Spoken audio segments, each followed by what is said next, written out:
Good morning and welcome. It is now 10 a.m. and I would like to formally open specific issue hearing 9 for the Mooir Vannin Offshore Wind Farm project. Just a few housekeeping matters before we introduce ourselves.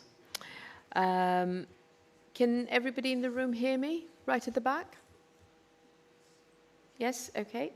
And live stream and recording started. If everyone present in the room, if you could please turn your phones and devices to silent. Toilets are to my right through the double doors, and there are no planned fire drills. So if you hear an alarm, please exit through the nearest fire exit and collect in the car park.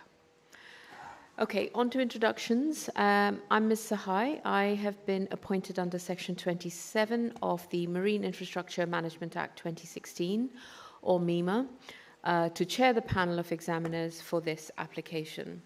I confirm that I've made a conflict of interest declaration as part of my appointment. My declaration of interest and that of my panel colleagues was discussed at preliminary meeting and at various hearings and meetings before this. Anyone who wishes to do so may review the published recording for those events. I am a chartered member of the Royal Town Planning Institute, which means that I'm bound by their code of professional conduct, including the requirement to operate with honesty and integrity and to exercise independent professional judgment.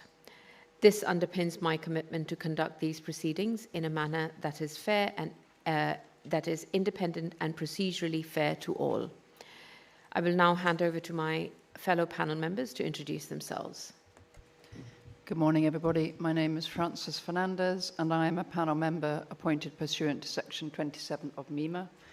I confirm that I have made a conflict of interest declaration as part of my appointment, and I am also a fellow of the Royal Town Planning Institute, which means I am bound by the Code of Professional Conduct.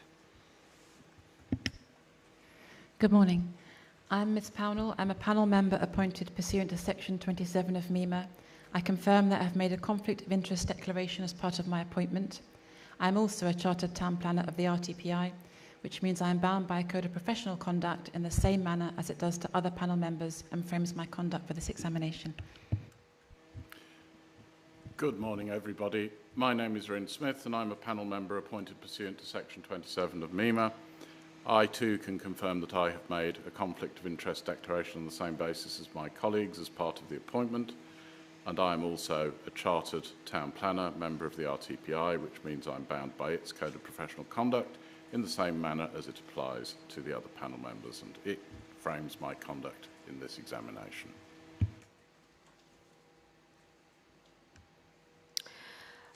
Also present are members of the Cabinet Office case team, notably Mr. Tom Randall, who provides procedural support throughout the examination process, and he's supported by a team.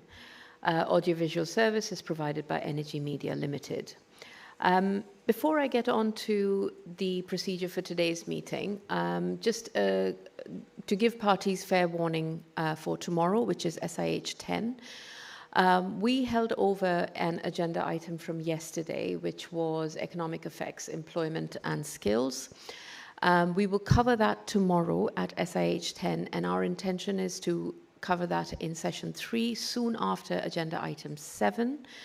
And then that will be followed by the final agenda item, which is decommissioning. If there are any parties that had registered at SIH 8 to speak specifically to that item, we will notify them. But this is our advance notice of when we intend to cover that agenda item. Okay, and once again, just before we get on to today's procedure for today's meeting, just noting how hot it is. If anybody wishes to take their jacket off, that is absolutely fine during the course of the day. Okay, a few words about how I intend to run the meeting today and the purpose of the meeting. Today's meeting is being undertaken in a hybrid way, meaning that some of you are present with us at the venue, and I can see that there are several people online. The recording of today's meeting will be made available on the MEMA website as soon as practicable, and also bear in mind that the live stream is now live, so you can watch this, the proceedings on live stream. With this in mind, please ensure that you speak clearly into a microphone, stating your name and the organization that you represent each time before you speak. If you're not at a table with a microphone, there are roving microphones, so please wait for one of these to be brought to you before you speak. Just a few words about personal information. When speaking, do think carefully about your personal information. If you feel a need to refer to something of a personal or confidential nature, please remember that what you say will be included and published in a recording. The Cabinet Office is administering the consenting process for applications made under MEMA, and in that regard, it will process personal data in accordance with the Data Protection Act 2018 and GDPR and LED Implementing Regulations 2018. For further information, please speak to Mr. Randall if you have any questions. Just a few words about the statutory framework of the hearing. Under Section 31 of MEMA and Regulations 31 and 34 of the Marine Infrastructure Consenting Process Regulations 2024, the examining body can hold specific issue hearings if we think it is necessary to ensure that the issue is properly examined and the principal stakeholders have an adequate opportunity to state their case. The examination under MEMA is an inquisitorial process, and it is for the examining body to lead the questioning in order to test the evidence before us. In that regard, I will not allow cross-questioning between parties. If parties consider that further points need to be explored, they should indicate that to the examining body, and we will decide whether those matters should be pursued today at the hearing or whether they will be pursued in writing through written questions. That completes the procedure for today. I will hand over to Ms. Pownell to lead through the substantive matters of the agenda. Good morning, everybody. So today's hearing is specific issue hearing 9 on environmental matters, and the examining body notified parties of its intention to hold the hearing, or SAH 9 for short, in its Regulation 31 letter issued on the 26th of June 2026.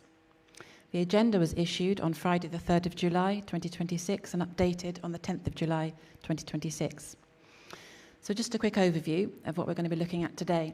In session 1, we're looking at the EIA legislative framework, construction and environmental management plans, protected sites and transboundary impacts. Session 2 will be marine processes and benthic ecology, 3, fish ecology and ornithology, and 4, marine mammals. So I'll turn to everybody attending and we'll go through and see who's here and who wants to speak so that I know who they are and that they're present. So if we start with the applicant, if you want to introduce yourselves. Yes, thank you. Good morning, madam. My name is Amy Sterling. I'm a partner and solicitor at Pinsent Masons, and I'll be representing the applicant today. I'm joined at the table by Dr. Gillian Carolan, by Mr. Ryan McManus, who's a principal consultant at Gobe, and by Ms. Hannah Towner-Roter of Ørsted. And together we'll be representing the applicant in the room. We also have 4 consultants who are dialed in. Sorry, could you go back? Hannah Turner, was that? Hannah Towner-Roter. How's that? I don't have on the list. Okay, thank you very much. Carry on, sorry. No problem. We also have 4 consultants who are attending online. We have a Mr. Freddie Leith, who's the ornithological consultant from Gobe Consultants. We have a Miss Simone Pfeiffer, who's our fish ecology consultant, also from Gobe Consultants. Thank you. We have Miss Sarah Browder, who's a marine mammal consultant from APEM. And we have a Mr. Chris Nicotic, who's a benthic consultant, also from Gobe. Benthic. Okay. I would suggest that in the first instance, the parties in the room will seek to address your questions and then they can determine whether we need to go online. Okay. Thank you. That's fine. I have everyone on my list. I think that's everyone present. Okay. So if I could turn to the government departments. Mr. Mill, would you like to introduce your team? Yep. Good morning. Ken Milne representing DEFA. I'm currently joined at the table by Peter Duncan. And for various items today, other officers will join us, including Richard Selman and Richard Armitage. Richard Armitage. Thank you. Okay. I just have 3 down to speak. That's yourself, Richard and Peter. That's right, is it? 2 Richards, Richard Selman and Richard Armitage. Okay. Yeah, thank you. So we move on to the DOI. If you'd like to introduce yourselves. Yep. Good morning. Robert Garden, partner and solicitor at CMS on behalf of the Department of Infrastructure. And I'm joined by Ian Brooks, who's the legislation and policy manager for the department, and also by Emma Rowan, who's the senior infrastructure policy officer. Thank you. Thank you. So if we turn to the excuse me, key stakeholders, I've got David Bellamy from Manx Wildlife Trust. I can see you at the table already. Good morning. Welcome. I've got Andrew Woodbridge from the Manx Fish Producers Association. Not present yet. No, not coming. Okay. I've got. Okay, it's on my list. I've got Mr. David Beard, Dr. David Beard. Yes, present. Andrew twice. And then I've got Ben Collier from the Northern Ireland Fishermen's Federation, who possibly is online. Is Mr. Collier online? No. Okay. Good morning, Norm. Yes, I am online. Oh, you are online. Ben Collier, Northern Ireland Fishermen's Federation. Good morning, sir. I've got Kevin Wells from the Manx Back Group, present, thank you. And I'll move on to the Garth Commissioners who've registered to speak, if that's all right. So I've got Jamie Smith, Garth Commissioners, not present. Peter Taylor from Garth Commissioners, and Martin Cubban from Garth Commissioners. Oh, you're not? Okay. So you're not. Thank you very much for that. If I then move on to the people who've registered to speak at the hearing, and then I'll leave a space for people who would like to speak that haven't registered, just in case that they would like to come forward. So I've got Donna Bailey as registered to speak. Is she present? No. I've got Ian Strafford, present. Welcome, Mr. Strafford. Ali Strafford, present also. Can't see you behind the camera. I've got the No Offshore Wind Turbines. Is Georgina O'Sullivan here to represent them? Perfect. I've got, is it Rosie Manua? It's registered to speak? Not present. Janet Clark's registered to speak? Not present. Patricia Newton, registered to speak? Unlikely to speak, okay. You're very welcome to speak if you'd like to do so.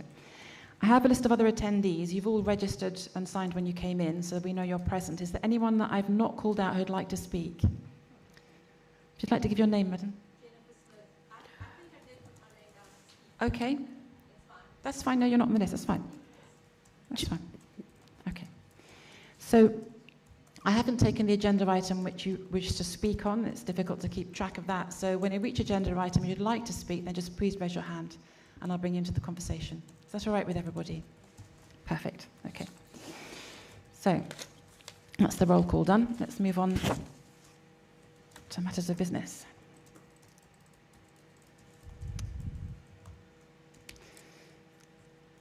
So if I just start with a bit of a preamble. So we're now at a crucial timing on the application. Thank you so much to everyone who's done a great deal of work and put it into the examination. I can assure you it's all been read and digested by the panel, and it's extremely helpful in informing us of all the issues. So we've taken a while to get here, but we're now leading up to final management plans at deadline 7. I think that's probably universally accepted. That's a good date to ask for the final versions. So the aim of today is to get resolution on key issues with an agreement for securing the issues that have been under discussion, either in the MIC or the management plans. I think hopefully that's universally accepted. I can see the applicant nodding there. I expect to agree these today, and any other minor details being worked through as part of conversations between various parties and also the written questions. So it's important to highlight, and it was highlighted yesterday, I think, that the panel can only give weight to the issues in front of us. So if we don't have the issues, or the issues are not resolved, we'll give weight to what we have in front of us. I just wanted to make that clear. It's possibly going to be a long day, but I hope it's going to be productive, and we'll have some interesting conversations, and we'll come out with some results and some almost completed plans. So some of the agenda items could be written questions, like agenda item 3, but I've put them in here early up so that people can do the work in preparation so they can feed into the process, if that makes sense. It's a little bit unusual, but I'm hoping it works and it provides the information and context of everybody moving forwards. Agenda items 3, 4 and 5 are setting the principles for what's to come. So they're establishing the framework to move forward for the rest of the day. I think it will become clear, my thinking, when we go through them. And again, they could be written questions in a lot of cases, but I think it's important to table a framework for the day, and hopefully you'll understand where I'm coming from and we'll see an end point and we can move towards it. There's scheme changes, so there's scheme change and scheme change plus, to simplify it. They were discussed at great length yesterday. I think it would be helpful to focus on the issues that we're discussing right now as part of all the agenda items, rather than focusing on it in 3 variations for a change and change plus. So, Ms. Pownell, just if I could just interrupt there, just for clarity, these are changes that are proposed by the applicant. They have not been accepted at the moment, so they're still in discussion. Yes, that's accepted, understood, I think. So I turn to the applicant. I'd be interested in your suggested way forward to manage that issue. Amy Sterling, on behalf of the applicant, just to be clear, the applicant would consider they're not changes, they're refinements. We haven't put forward a change request to be accepted. The applicant has prepared today on the basis of the MIC application as it is before you. If there are any particular issues that we consider it necessary to discuss the thought experiment, then happy to do that. We have presented an environmental review of the thought experiment in our most recent deadline 6 submissions, and the environmental changes relate to commercial fisheries, which is not a subject matter today, shipping navigation, not a subject matter today, and also seascape, landscape, visual impact, which obviously was discussed yesterday. So I don't think there is actually too much of relevance in relation to the subject matter of today. I agree. We talked it through yesterday, and you went through the document and you went through the principal changes. So I'm inclined to just crack on with the application as it stands. Thank you for the clarification on change. I understand. So the first agenda item is 3, the EIA framework. I did ask if you might look, the applicant, at the examining body will seek clarification on the policy framework for the EIA. It notes the reference to the Marine Policy Statement 2001 in the updated planning statement, which states the applicant considered it relevant and important under section 36(4)(d) of MEMA 2016, and the Council of Ministers should have regard to it. So the agenda item is the applicant will be asked to provide a short summary of the relevance by EA topic. Amy Sterling, on behalf of the applicant, yes, I think we could add some additional helpful context into the planning statement at deadline 7, which we will seek to do. The applicant considers the primary policy basis governing EIA for nationally significant infrastructure projects, which may be relevant, are the UK national policy statements. Understood. Those cover projects rather than sort of area plans. I'll get on to the relevance of the Marine Policy Statement in a moment. The documents which the applicant considers relevant to the consideration of the EIA, and particularly in the environmental effects, are as set out in the policy accordance tables, so the Isle of Man Strategic Plan, NPSEN1, NPSEN3 and the Area Plan for the East. The applicant referred to the Marine Policy Statement, which for context is the statutory policy document within the UK under the Marine and Coastal Access Act, which sets policies for contributing to the sustainable use of the marine area within the UK. The applicant was intending to refer to the marine objectives, which are set out within that plan, as relevant where there is no, well, potentially relevant and important when there is no equivalent within the Isle of Man. So those are, for example, promoting sustainable economic development, moving towards a low-carbon economy, having a sustainable marine environment, and contributing to the societal benefits of the marine area. So those are the ones that are relevant and referenced in the planning statement. However, there are detailed considerations across topics within the Marine Policy Statement on which we don't seek to rely, because those are relevant for identifying area-based plans within the UK, Yes, I understand. and so we didn't consider those to be appropriate to apply Yeah. to the Isle of Man in that context, because what we're considering here isn't an area-based plan, it's a project. Yeah. And project EIAs are typically dealt with under the MPS. So I think it was not as clear as it could be, Yeah. if I'm being fair to us, but we can certainly seek to clarify it at the next deadline. Thank you. You can understand why we're drawing on the reference. In the absence of a marine plan for the Isle of Man, it's helpful to bring it into context, so that would be really helpful. So would you be able to update the planning statement from D4034 to the next deadline? Would that be all Amy right? Sterling on behalf of the applicant. Yes, we were intending to update the planning statement, Perfect. and we'll make that amendment. Thank you. So the next item is management plans and construction management. And the first topic is the application and mitigation hierarchy, adaptive management across management plans. And this was asked in written questions by the examining body, question 2213 and question 2214. One was on adaptive management and the other was on enhancement. So looking through those responses, adaptive management only references the mammals and the first 4 piles in that table, and monitoring of the underwater piling and an adaptive management approach to that monitoring. I think in the documents, not in that summary table, the outlined biogenic, geogenic reef mitigation plan also refers to adaptive management. And I think the biodiversity strategy in 1311 uses the words process of feedback and adaptive management. So what I'm looking to do is to go through the topics today and explore whether adaptive management might be used across more topics, but also for the topics that it is included in to be specified, if that makes sense. So I did explain that I was setting the scene in these first few agenda items to see where we're moving forwards to, because I think adaptive management is an important tool in the process. I hope DEFRA agree that we can join a Manx Wildlife Trust. So I think if we can use that tool as much as we can, it's very effective. So the second one was enhancement, which was the response to written question 2214. And I think you've referred to the outline skills employment plan, F17, the biodiversity strategy, F117, and the ornithological monitoring plan, G176.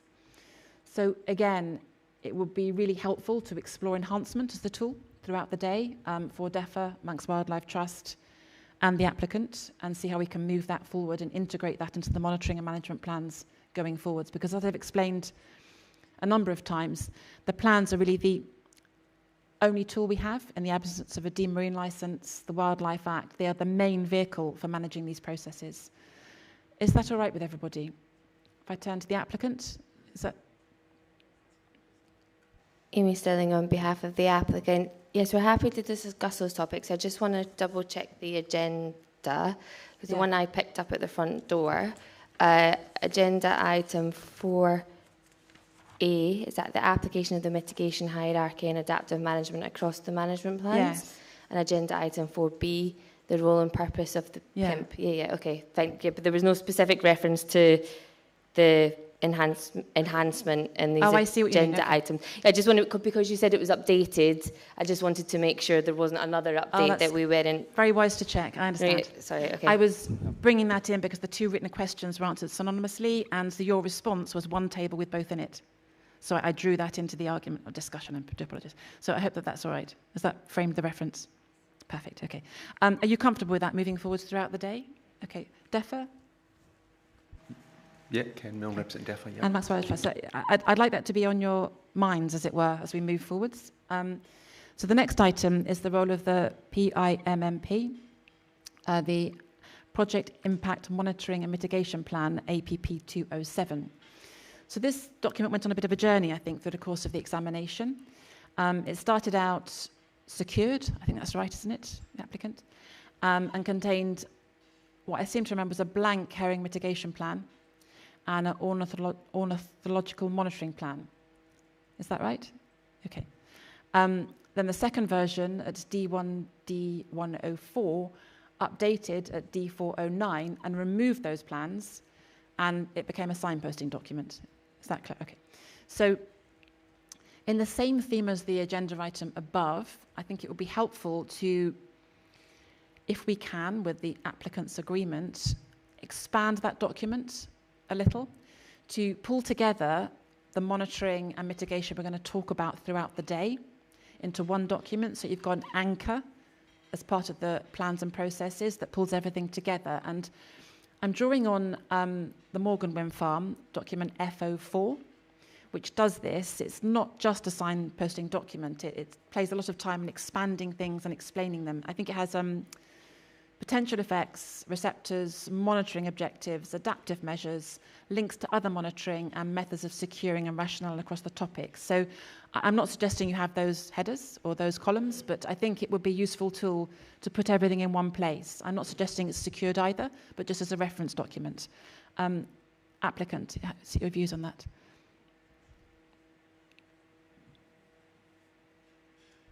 Amy Sterling on behalf of the applicant. Can you just please clarify what the Morgan document was you're referring to? Sure. It's the Morgan Offshore Wind Project Generation Assets Offshore in Principle Monitoring Plan, FO4. Offshore in Principle Monitoring Plan.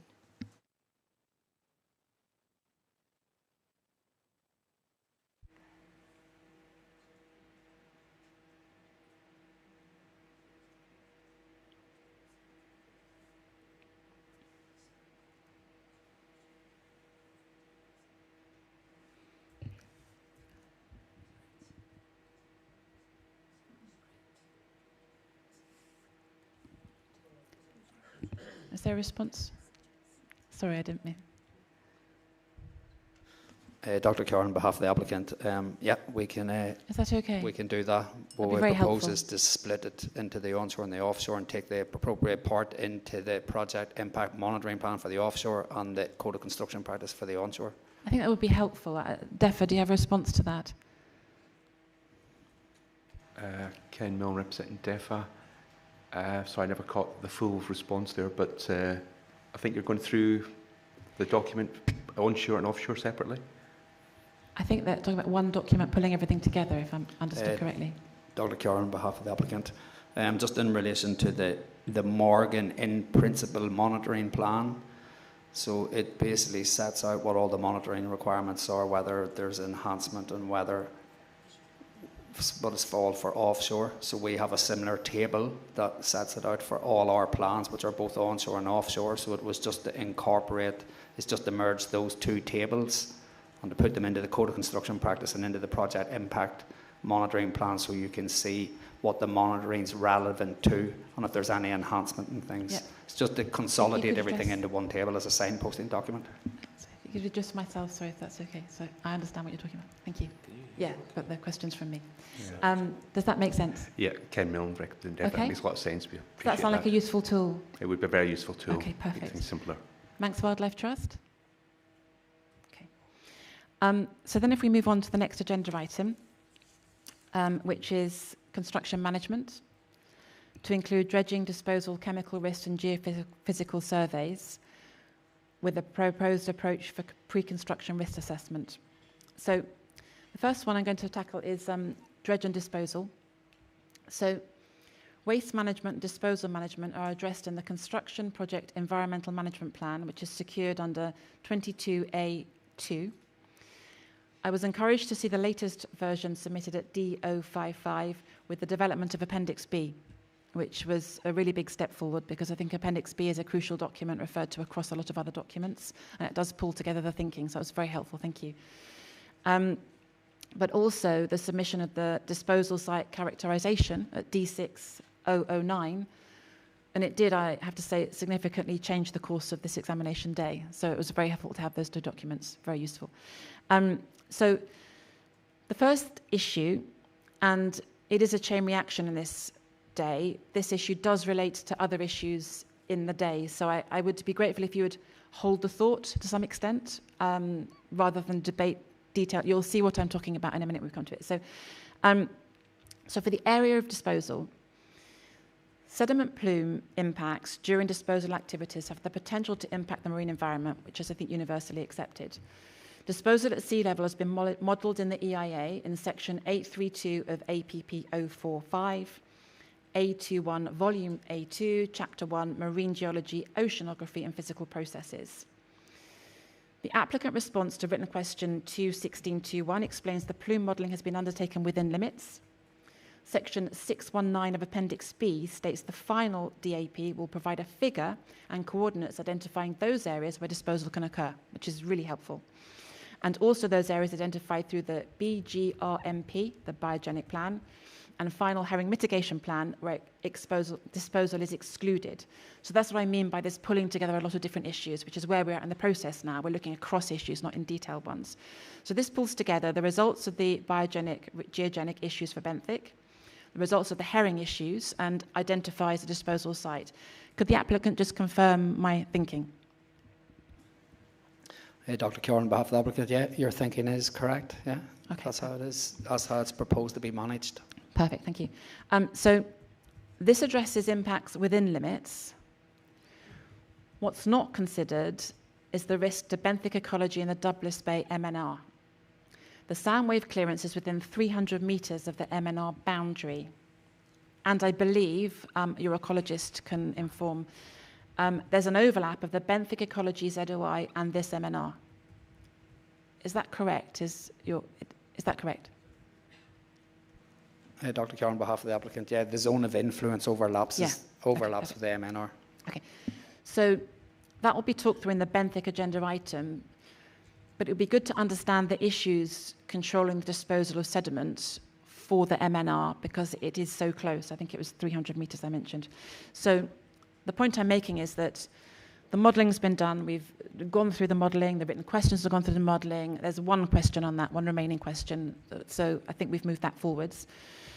The issue I'm raising is that you're disposing of sediment, presumably under steam in a lot of cases, but within a certain area that you define based on the characterisation and the benthic work and the fish work. But how do you protect that sediment moving across the limits into the MNR? And so we will explore in the benthic section monitoring and surveys, which has been a big issue across the parties. But so that's the question I'm asking now, although we will explore the issue of surveys later in the day. Does that make sense? So could I put that to the applicant? Would that be okay? Thank you. Dr. Keoghan, on behalf of the applicant, just to clarify, how do we manage the movement of sediment from the construction phase into the MNR? No, yes, but what I'm saying is that your Appendix B has a process and a section which explains you would define an area for disposal so that it's safe for herring and benthic. What I'm talking about is adjusting the boundary of that, taking into consideration the movement of the sound wave clearance sediment into the MNR. Do you see what I mean? There's no hard stop at the boundary of the limits. Dr. Keoghan, on behalf of the applicant, two things. First, we need to clarify, and that will be done pre-construction when we have the geophysical, geotechnical survey.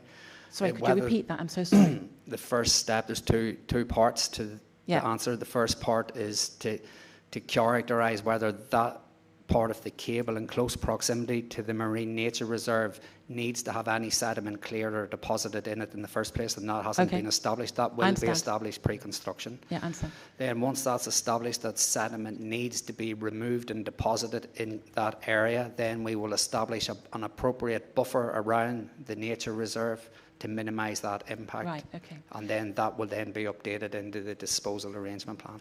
But when you say buffer, you mean a distance from the boundary of the limits and the area that you're going to dispose of, because you will have a large area of disposal allocated as part of Appendix B.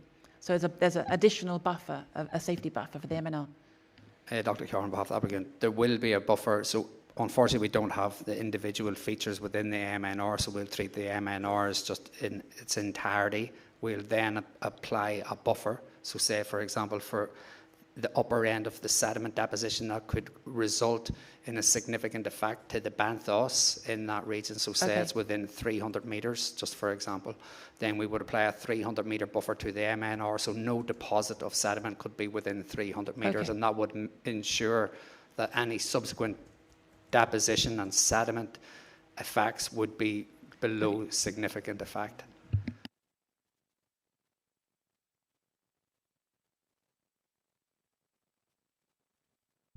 Just a brief supplementary on that, Dr. Caroline, and that is the degree to which other measures than just a physical buffer might potentially be used in an adaptive management setting, namely that thinking about the temporal relationship between dredge, and therefore if you dredge for a day, you'll get a plume of a certain extent. If you dredge continuously for 4 days, you'll get a much larger plume.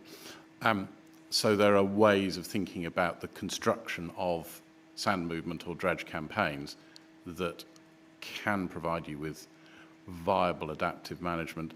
And then the other is wind and tide state, namely that if wind direction is in one particular direction and the tide state is of a particular type, that may result in an impact on a receptor, whereas if you did it at in a different wind direction or a different tide state, you wouldn't expect the plume to propagate over the sensitive receptor. Are these things that could be factored into your thinking?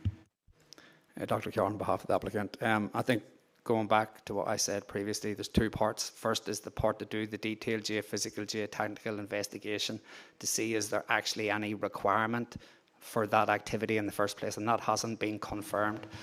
The second part then is, having confirmed that, then to come up with the appropriate buffer and then to look at other potential management measures such as timing or macro siting or micro siting around those features, so they will be determined.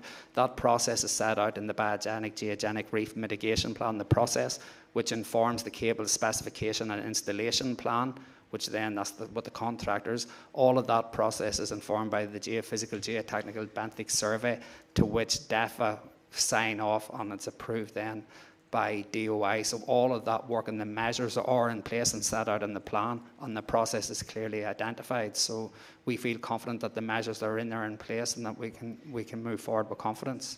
So where this is leading to is more information in that section of Appendix B on how the MNR will be protected and this buffer and how this buffer will be established. But also, you said geophysical surveys, and I'm assuming you're meaning around the MNR, not in the site boundary limits, but that's something we'll explore in the benthic survey section, and where you would survey for the benthic ecologies in your geophysical surveys in your DDV to establish whether there's something there. Because if there's nothing there, then it lends to not having to do any of the measures that we're just discussing. So if you just hold that thought, if I just turn to DEFA for your views on the conversation, I'd like to bring you in, if that's all right, in terms of the buffer, Appendix B, and surveys. Dr. Keoghan, on behalf of the applicant, just in relation to the survey, the pre-construction survey is within our OWAC, so within the offshore export cable corridor, to determine the final location of the cable.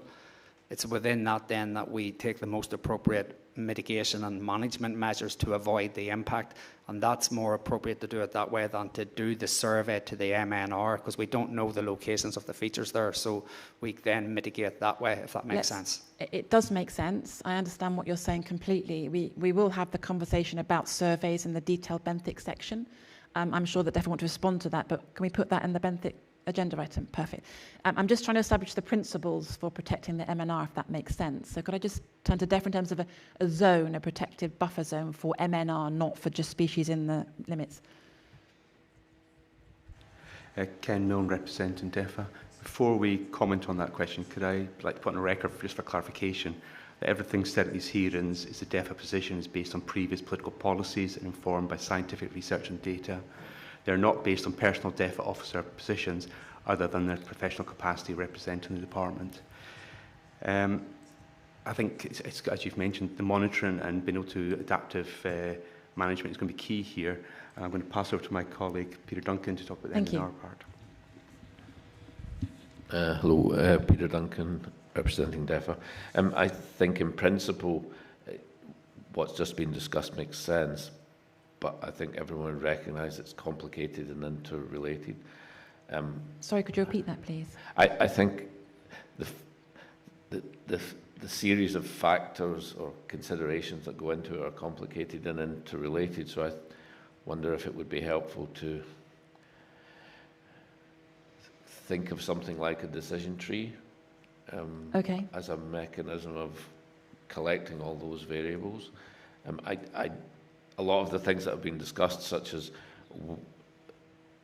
high-resolution benthic surveys within the MNRs to identify where sensitive habitats might be, those things fundamentally determine what an appropriate buffer might be, yes. etc. And the tidal state is something that we currently do for dredge disposal anyway, to make sure that they don't actually impact as on part of your MNRs. licensing. So it all makes sense. I just think it's a complicated set of processes to capture. I understand. But we need to capture it now, Sure. or actually the action to capture it, if that makes sense. So the principle is? The principle is to write into the Appendix B a process for a buffer, a zone, some kind of protection principle, irrespective of the results of survey, the principle of a protective buffer for that MNR at Douglas Bay. Peter Duncan on behalf of DEFRA, yes, we would agree with that approach. How we manage that principle in terms of process is a different thing, and we can talk about that in the benthic. Is that all right? Perfect. Turning to the applicant.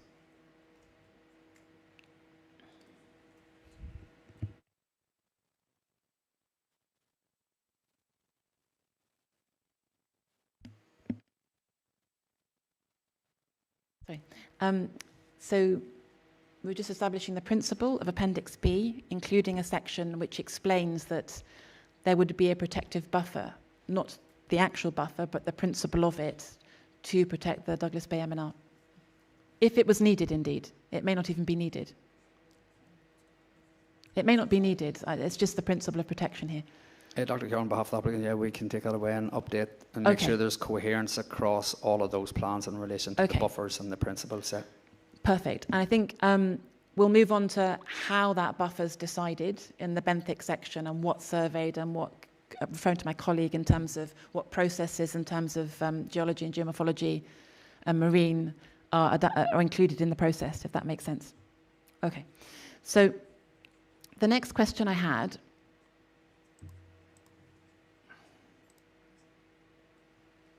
are we okay to move on? Perfect. Is the amount of sediment disposed. And please forgive me if I've missed this figure. I have been through everything twice, but I'm sure it's there. So the disposal site characterization G8 report D6009 states in paragraph 2211 that the total volume of natural material that may be required disposal in works areas 1, 2, 3A, 3B, 4 will be up to 28 million, is that? Okay. 28,208 cubed. But I can't find anywhere in the application where that's a limit on the amount that you can dispose. And a lot of DCOs and marine licenses have a limit. So does the application specify a limit? If not, can this be considered, and where is it best placed? Schedule 1, paragraph 3D, or a new paragraph under 22 of Schedule 2? Dr. Carroll, on behalf of the applicant, we can basically take that away and we can go back and secure a volume on the face of the MIC. And just to say that with the two, that is a maximum design scenario which assumes that the entire length of the cables, that everywhere there's sand that requires excavation and disposal, and that in reality is not the case. It also assumes 2 export cables to the Isle of Man, which now is being reduced down to 1. So there will be a reduction on that, so that volume will come down.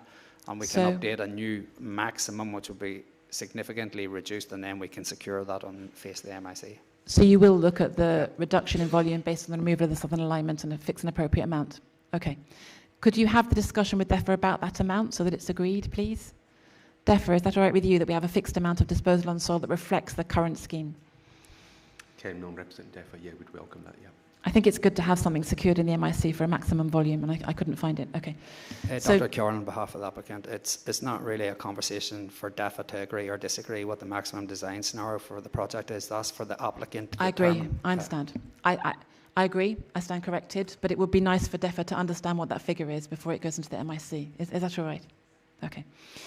So the next one is geophysical surveys. And so if I just explain my thinking on this, and then we can pick it apart a little bit, if that's all right with everybody. So A permit is required to undertake seismic surveys in the controlled marine area as defined in Section 7 of MEMA 2016.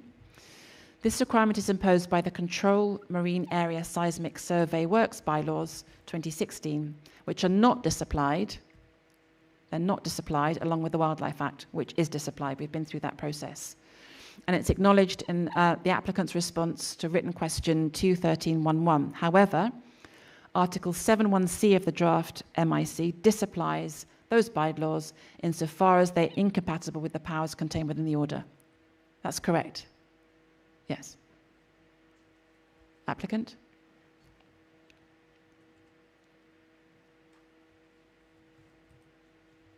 Amy Sterling, on behalf of the applicant, yes, Article 7.1c does seek to disapply those bylaws to the extent they're incompatible with the MIC. So we have a situation where the one area of the Wildlife Act that was not disapplied is now disapplied by the draft MIC. Is everyone following me? Yes?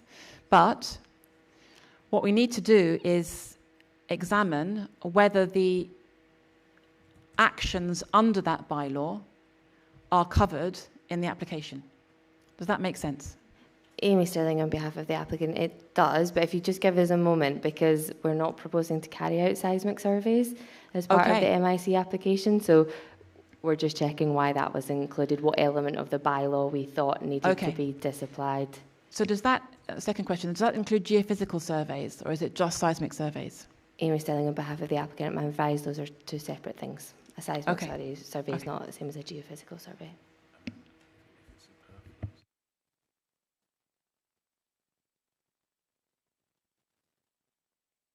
And just a brief follow-up from that, if it turns out to be a superfluous provision, then would there be any objection to its removal? Amy Sterling, on behalf of the applicant, absolutely not if it's superfluous. Our scheduler changes say that it was in response to a DEFA comment. So if you just, maybe we could come back to this before the break, and my colleague's just looking into what specifically the comment was, if that's okay. We've got to chase down the audit trail, but yeah. Okay. So thank you for the clarification on seismic versus geophysical. So the next question then is, geophysical surveys can lead to PTS for mammals, and that wasn't assessed in the application. Is that right?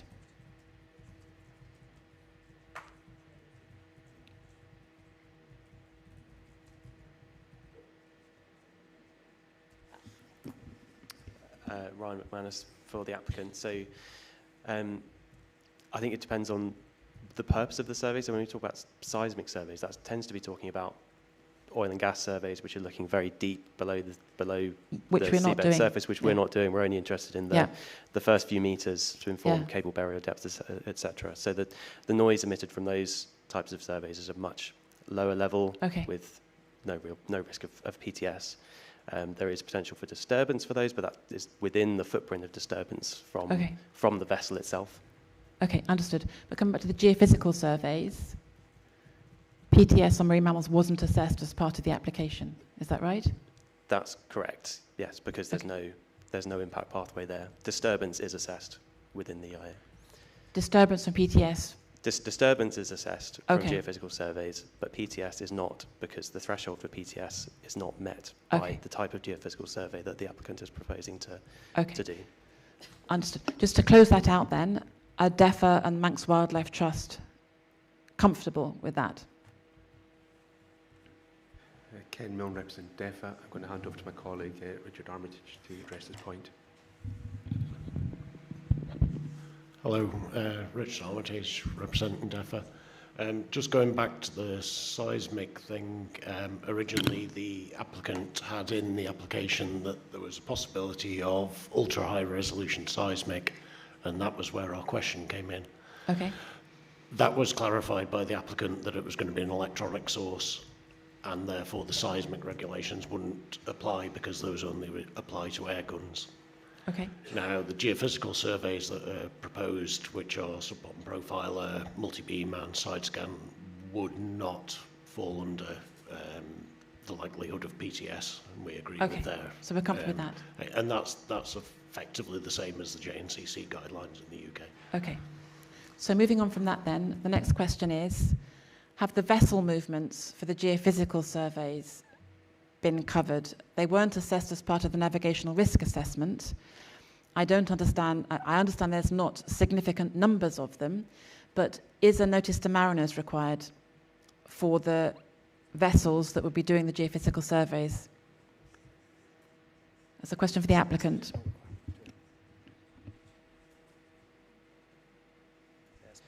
Ryan McManus for the applicant. Yes, there would be notices to mariners for those types of surveys. Yeah.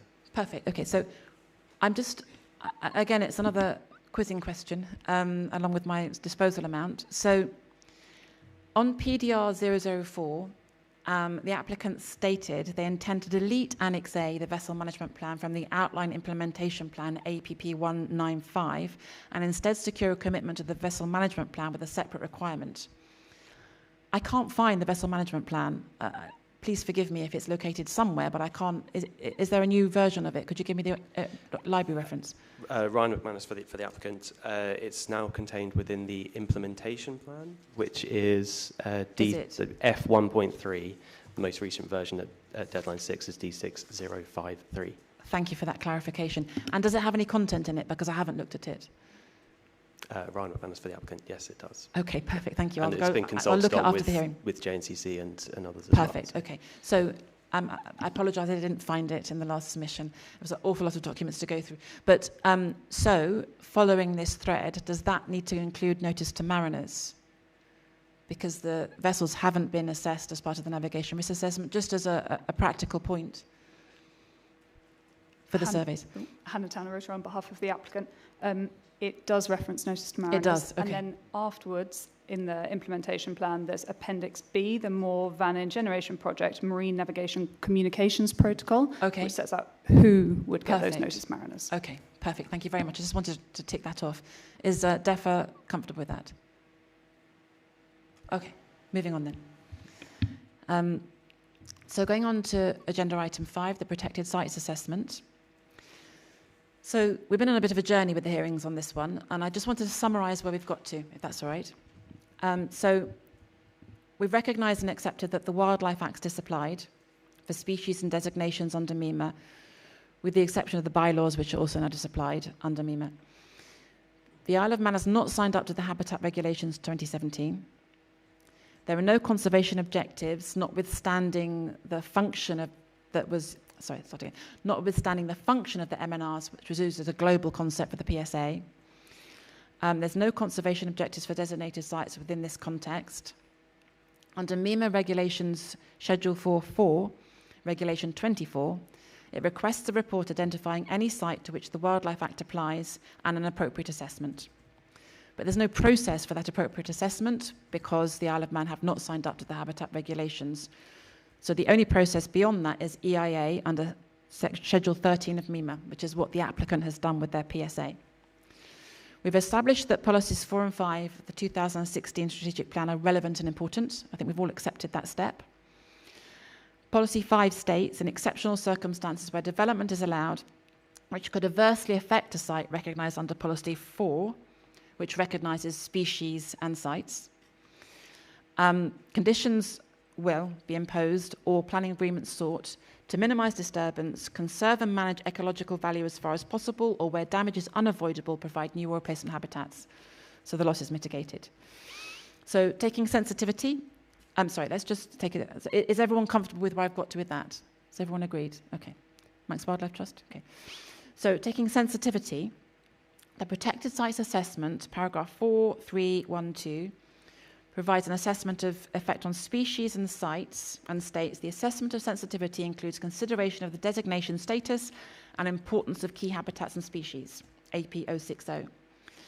It took the information from topic chapters in lieu of this process, taking elevated sensitivity against magnitude as part of the EIA and gathering this together for the protected site assessment. Are we all comfortable with that? Okay. Hearing Action 1 ISH 6 asked the applicant to provide a table which sets out the level of sensitivity applied to each receptor across the topics, explaining where the sensitivity has been elevated, referring back to the consideration of designated status and importance of key habitat and species. So in response, the applicant produced protected species note document G420, which refers to the method, but doesn't give a table by species, showing how each species has been considered in the designation status and importance. So this elevated status. So that means an element of doubt whether an elevated level of sensitivities has been applied. Applicant? Ryan McManus for the applicant. Sorry, I was just looking at the table. So, I mean, I think there's a variety of different ecological receptors that are covered under the protected sites: ornithology, benthic, marine mammal, fish ecology. Yes, of course. They all use topic-specific assessment methodologies to define sensitivity, which inherently takes account of designation status and their legal protection and whether they're in a marine nature reserve or not, and provides examples of where those specific sensitivities have been applied for features inside and outside marine nature reserves. I was looking for a table, it might be a long table, which explained that for each species. So I'm not clear how the species has been assessed in the PSA differently from how it will be in an EIA. That's the point I'm trying to get to. Does that make sense? Ryan McManus for the applicant. So I think it's important to say that they're not, it's not a separate process. The PSA is a collation of impacts which are already assessed in the EIA. Okay. So it's the EIA receptor-specific chapters I understand. which deal with the sensitivity of those features in and out of protected sites. The protected site assessment doesn't apply an additional level of sensitivity to the features. I understand. In that standalone document. It's a signposting document, effectively. I understand. Okay. It's a signposting document. So the PSA is a signposting document, which is very helpful. So what I'm trying to get to is that it's very hard to understand the impact on protected species because they've been dealt with in an EIA way rather than a habitat regulations way. I think that was the option presented to the applicant given the circumstances we're in. Does DEFA have a comment on that? You see what I'm trying to get to?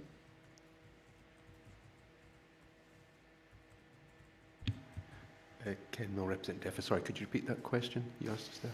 So, in the habitats regulations, the assessment of the species and designations is treated in a very different way from EIA. And that's why I asked for the table of where the elevated species has been applied. And I think the applicant did make some decisions on magnitude. There was 2 elements in one box. We went through all of that process. But I don't want to go through that again. I think what I'm saying is there's an element of doubt, really, given where we are, on how the species have been addressed because they've been addressed in an EIA context rather than a habitat regulations context. Does that make sense? There's an element of doubt. Yeah, Ken Mill, represent DEFA. Yeah, there's always a level of doubt, especially when there's further surveys required. I'm sorry, say it again? Yeah, there's always a level of doubt. Yeah, but in this particular context, because you don't have your Wildlife Act, there's an element of doubt. Okay. Yes. So if you move on then. Sorry. Amy Sterling on behalf of the applicant. A couple of important points to clarify. We don't consider there is doubt remaining. I think one of the key important things to note is how the EIA treats the sensitivity of the receptors, which of course then flows through to the protected sites assessment. Taking marine mammals as an example, the marine mammals EIA chapter says the value of the marine mammal receptor is not included in the definition of sensitivity, as all marine mammals are considered to have a high value. Within the Isle of Man, the Wildlife Act 1990 protects marine mammals from injury and disturbance and establishes national nature reserves. Within the Isle of Man, there are 10 MNRs, blah, blah, and it goes through to attribute them all high value. So the value is inherent in the EIA process, which then flows through to protected sites assessment. So I think it is also important to note that the applicant prepared its approach to protected sites assessment pre-application in the absence of any, as I understand, guidance from DEFA, presented it to DEFA, agreed the approach, carried out the assessment, submitted it into examination. So the applicant considers it has been transparent, consultative, and has produced a fit for purpose document. No, I understand, and I've continually said we're within the context, we find ourselves within this particular context. So the point I'm getting to is it's an EIA assessment, and your colleagues just explained that the PSA is really a signposting document to the results of the EIA. And that's not a criticism, it's a fact. That's the way, the process with which you were presented, if that makes sense. So in terms of the function of the sites, it's difficult to consider the function of the site because there are no objectives. So we're in a position where we've got species assessed using an EIA principle and no clear explanation of the function of each site. I know DEFRA produced objectives that were the objectives from the MNRs as a global concept, and that's what used in PSA. So, and DEFRA's concern is that the protected sites are spatial, not species-based, which is what you raised at the last hearing, I believe, and you're not comfortable with the results of the PSA. I think that's where we are, isn't it? Is that fair, DEFRA? Peter Duncan on behalf of DEFRA. Yeah, that is fair, and I'd reiterate maybe a couple of points. We previously discussed that protections are absolute, and just in terms of sensitivity uncertainties, the recent assessment of marine mammals under SMRU discussed, as we have raised, sensitivities of different life stages, for example, in marine mammals.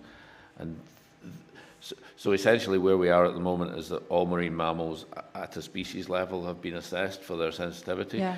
DEFRA's argue, and I think SMRU acknowledged, that different life stages of those species have different sensitivities, and that's not been considered, and therefore those doubts still exist. Okay. So I've just summarised where we're at. I think we're all in agreement where we're at. Sorry.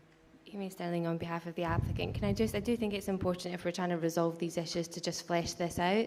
The applicant has identified across all life cycles the highest value of sensitivity. It's high. What more could the applicant have done in terms of sensitivity other than attribute the highest value of sensitivity to marine mammals receptors? I understand, and I accept that. Yes, I agree. That's in the application. That's clarified. Thank you. I'm trying to move us forward in terms of where we go next for the grey areas, for several species, if that's all right. I think we have to practically move forward a step at a time. We can't, jump over the fence, as it were, all in one go. I'm sorry. Thank you. David Bellamy, Manx Wildlife Trust. I think it'd be useful just to draw attention to the biodiversity strategy at this stage. Site protection action number 19 says from 2016, when assessing developments on or adjacent to protected sites, specific consideration must be made of the biodiversity within the protected site. So I guess we've heard from the applicant an example from marine mammals where they've, because they're a protected species, just been assessed in the round, which may be appropriate. Yeah. But there are specific examples where marine nature reserves have been designated for non-protected species.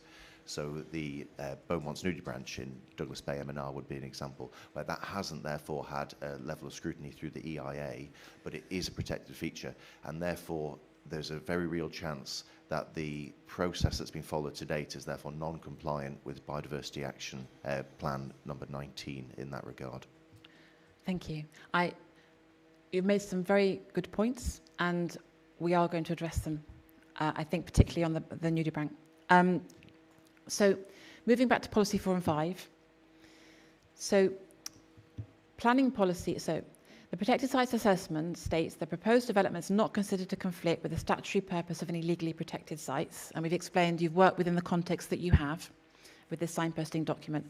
There are no significant effect on protected species, apart from, I think, scallops, but in this context, protected species, and all effects have been mitigated by the applicant. Okay.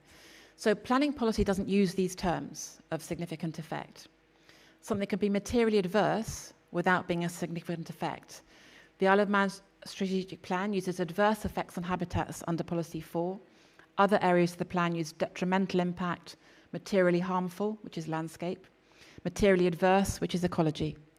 So within the planning context of the strategic plan, materially adverse can be something without a significant effect. So moving on from that, the question is here whether in some areas there is an adverse effect and how that's factored into the planning balance. Okay? So if there's uncertainty, or where there's uncertainty on an adverse effect rather than a significant effect, then under those circumstances and the legislative and policy gap, the we need to consider weight. So if I can see that, if I just move to my conclusion, if that's okay.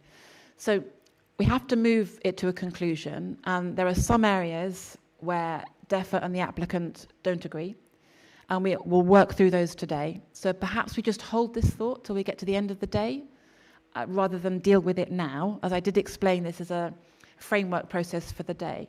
But there are only a few areas where I think this might apply, not many. Okay? So one area is kittiwake. One area is great black-backed gull. The marine mammals is a flexible feast right now for me because there's been a lot of new documents coming in, so I'll have to just hold that thought. And Beaumont's nudibranch on the MNR and the movement of sediment.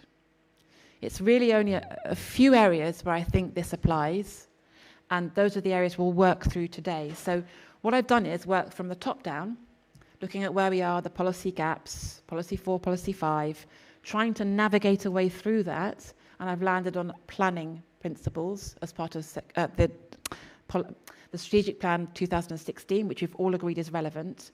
And then I've worked from the bottom up, looking at the grey areas and the areas that are still under disagreement, and we will discuss later today. So what I'm saying is that it's not unreasonable to reach conclusion that steps can be taken to protect species and designations where it can be concluded there is an adverse effect or uncertainty and risk remains. And it's helpful to draw a distinction here between enhancement, using an EIA term, and the formula embedded additional and enhancement mitigation, and no net loss under policy 5, which is compensation. So I'm asking the applicant to look at reasoning in the round. I'm asking the applicant and DEFA to look at reasoning in the round and moving towards a reasonable decision around these concepts for the issues. And we're not making a decision now. I'm just putting forward some concepts that are based on compensation and enhancement for a few small areas that I think are still under disagreement. So I wanted to just put that to both sides of the table, and then we can move through the day thinking about these concepts. I did say it was a fluid day. So if I turn to the applicant, if that's all right. Amy Sterling, on behalf of the applicant, the point is understood. I think it is important to say that we disagree with the interpretation. I mean, do recognise, I can't deny that the Cabinet Office and DEFA have put a joint submission in as to how they consider Environment Policy 4 to be interpreted, and that doesn't identify a threshold.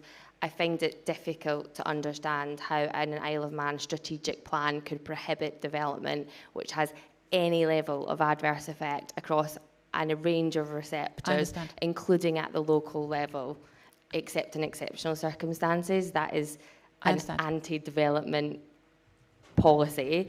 It really struggled. I would really be useful to the applicant if they could share some examples of how this policy has been applied in terrestrial planning without any threshold for adverse effect. I understand. And thresholds was something I touched on the hearing before last, I think, when we were exploring this. And I was asking, what are the thresholds for adverse? I think we can put that as a hearing action. If the Cabinet Office and DEFA could come up with some examples of where this has been tested as part of development on land, because as we've established, it's not an offshore policy. However, we do need to move forwards within the situation we find ourselves. And I think it's about finding practical solutions. So, DEFA, would you like to provide comment on what I've just explained, the process I've gone through? Ken Milne, representing DEFA. Yeah, Ken Milne, representing DEFA. I apologise. Yeah, sorry, we don't have our planning colleagues with us today to give I appreciate that. I saw they weren't on the list. I do apologise, but I'm hoping that you can share this with them and they can come back with something sensible. That'd be easier, but my colleague wants to come in, Richard Armitage, with a comment. Okay. Thank you. Richard Armitage on behalf of DEFA. I think the approach that the examiner board was mentioning there, that significance isn't necessarily the be-all and end-all of assigning an impact on things, is partially where DEFRA's view has come on most of these subjects, because under our primary protection for the Environment and Wildlife Act, there is no need for significance. Things are protected absolutely, and obviously the Wildlife Act is disapplied through this, but that doesn't mean that the principles of that should be completely disapplied, and the principles of licensing in that should be applied. Therefore, that is inherent in... Just, I'm sorry, I do apologise. just one thing, and the applicant actually acknowledges this in volume A1, chapter 2 of their application at 8.1.1.4. It says, it should be noted where the applicant is not required to obtain additional consents or licenses that are disapplied, it is still required to fulfil the licensing requirements of those relevant consents or licenses. So again, it moves on from the significance, and as I say, that is where we have the majority of the issues. Thank you. Max Wildlife Trust. David Bellamy, Max Wildlife Trust. I just want to pick up what the applicant said, that the established government policies are anti-development. I would clearly disagree with that. Both the 2015 biodiversity strategy, which calls for no net loss, and the strategic plan of 2016 have been formally endorsed by our government. And therefore, sorry, not just our government, also by our Parliament. But also since 2015 and 2016, there has been a considerable amount of development on the island. So to suggest that the policies, that the absolute framework of our biodiversity protection on the island are anti-development clearly isn't true. But finally, I just want to raise one further point in the biodiversity strategy. At Habitat Loss Action 21, it says where no net loss is unable to be delivered, then that unavoidable loss must be replaced or effectively compensated for. And at this late stage, we're still not seeing the mitigation and compensation that's required. And just to further your list of points, Kittiwake and so on, I would also want to just raise auks there. So the guillemots, razorbills and puffins collectively, the applicant's modelling is looking at 266 annual deaths. For a small land, that is really quite significant. And again, there's just no mitigation and compensation proposed at this stage. So I would like for the auks, as a collective group of seabirds, to remain foremost at our minds as we go forward. Thank you. Thank you for that. Perhaps the applicant would like to clarify on their concept of development. Amy Sterling on behalf of the applicant. I do think it is important to clarify. It's the second time I've been misquoted already this morning. The first time I didn't say that marine mammals were considered in the round in the EIA chapter. I said that all marine mammals were attributed a high level of sensitivity. That's not the same thing. In relation, I didn't say planning, spatial planning in the Isle of Man was anti-development. I said the interpretation put forward by DEFA and the Cabinet Office of how Environment Policy 4 specifically and the Isle of Man strategic plan is anti-development if there is no threshold for adverse effects, because it says development will not be permitted, which would adversely affect, and then has a whole list of things. Those are not the same things. Thank you. Noted, thank you. I think the point made by DEFA is well made, and it's something we addressed at the first hearing. If we remember, we went through the round of the fact that the Wildlife Act had been disapplied, that MEMA was supposed to replace the Wildlife Act, that it's a one-stop shop. And so I've been working hard to ensure the principles of licensing are included in the marine infrastructure consent. So I think we need to bear that in mind. I appreciate what the applicant said about the policies and their being on land, but we are where we are, and we are within the policy and legislative context that we find ourselves. So I think if perhaps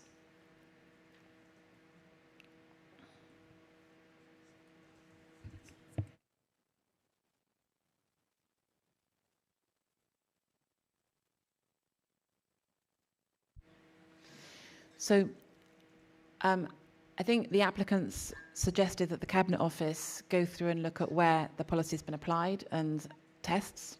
I think that's what you're saying. Perhaps the applicant could do the same. I don't know that that will change the process that we're going through here, because this is offshore. Those are onshore tests. The strategic plan is supposed to be for onshore, as we've all been through and discussed. So I think I'm hoping that we have a reasonable way forward to progress the Wildlife Act alongside MEMA within the context that we find ourselves. And I appreciate it is unusual, but I have gone through the thinking, and I would hope that we can approach the topic areas within this context. Amy Sterling on behalf of the applicant. Yes, we are of course happy to take that action. We will also liaise with the Department of Infrastructure as well in relation to any consents that they may have issued under the Town and Perfect, Country thank you. Planning Act. Thank you. Ms Sterling, could you speak a bit louder? Yes, sorry.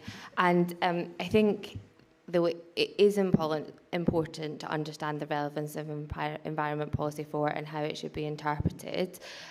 Noting you've had the response from Cabinet Office and DEFA as a joint response, because as I understand the direction of travel, we're seeking to use environment, not us, I may add, other parties and perhaps the examining body are considering whether Environment Policy 4 is a hook for any mitigation enhancement for non-likely significant effects which have been identified. So, for example, we've not identified any particular monitoring if there's a non-likely significant effect on a particular species. The point being made is that there's no likely significant effect threshold in Environment Policy 4, so should we be offering monitoring in those circumstances? So if I'm correct, that is the direction of travel for the topic specifics that we're getting into. I think it's nuanced, and perhaps we can take each topic area as it comes, as it were, and just work it through. I think today is the day, because if we don't work this through today, we're going to end up with plans that have gaps on both sides, if that makes sense. Just noted. We'll certainly take the action to check if we can find any terrestrial planning decisions which have considered and applied Environment Policy 4 and whether that identified a threshold, and we'd be grateful if the government departments could take the same action. If it helps at all, I mean, I think certainly in my mind what this feels as though we need to be as clear as we can be within the framework of existing decision making within the framework of those two policies, that to the extent that we're striking a direct equivalence with a likely significant effect, that is a rational and well-founded place to strike an equivalence, as distinct from it just being, oh, well, it looks the same. And I'm not suggesting that that's what you did when you framed your assessments in the ES process, but nevertheless, we're at the pointy end of this now, as this panel keeps reminding us. And,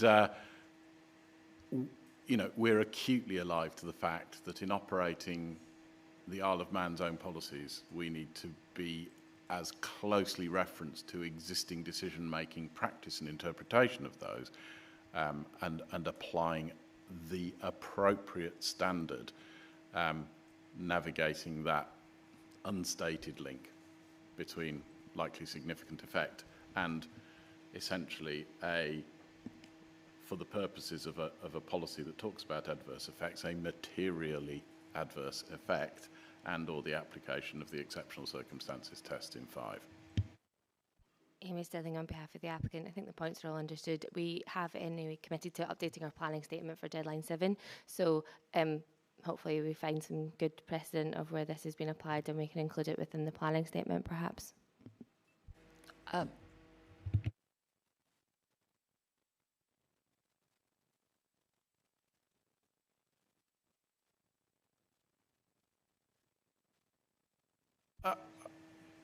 Mr. Sterling, I mean, I think for these purposes to try and focus our minds after the event of today, if we can just keep it in a kind of bounded separate submission, because I think if that's done, those of us wrestling with it afterwards will know exactly what it related to.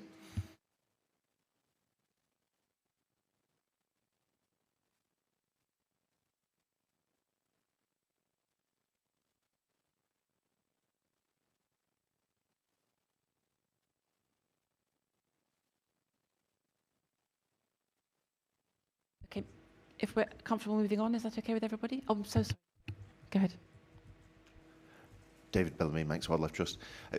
Much has been made of Environment Policy 4 and the potential for ambiguity in there, but again, I'll just reiterate that the biodiversity strategy, a separate document also endorsed by Tim Wood, is much more clear in that, and that it states net loss. And it's very clear in this application that there's a plethora of ecological areas where there is considerable net loss, the 466 orcs that I just mentioned.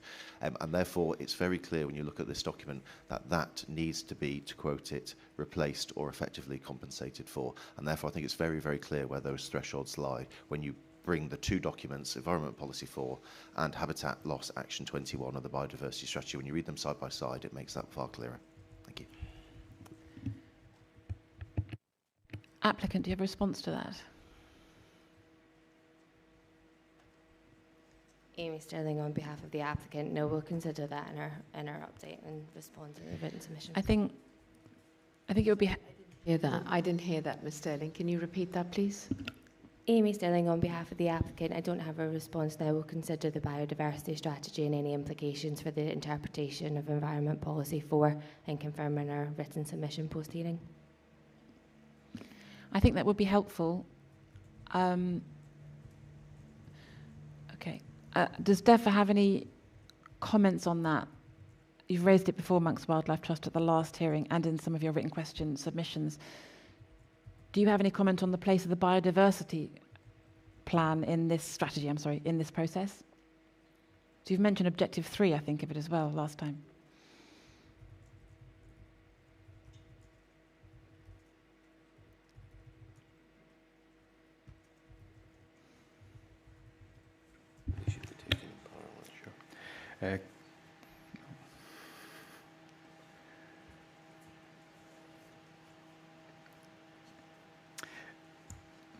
Yeah, Ken Milne, representing DEFRA.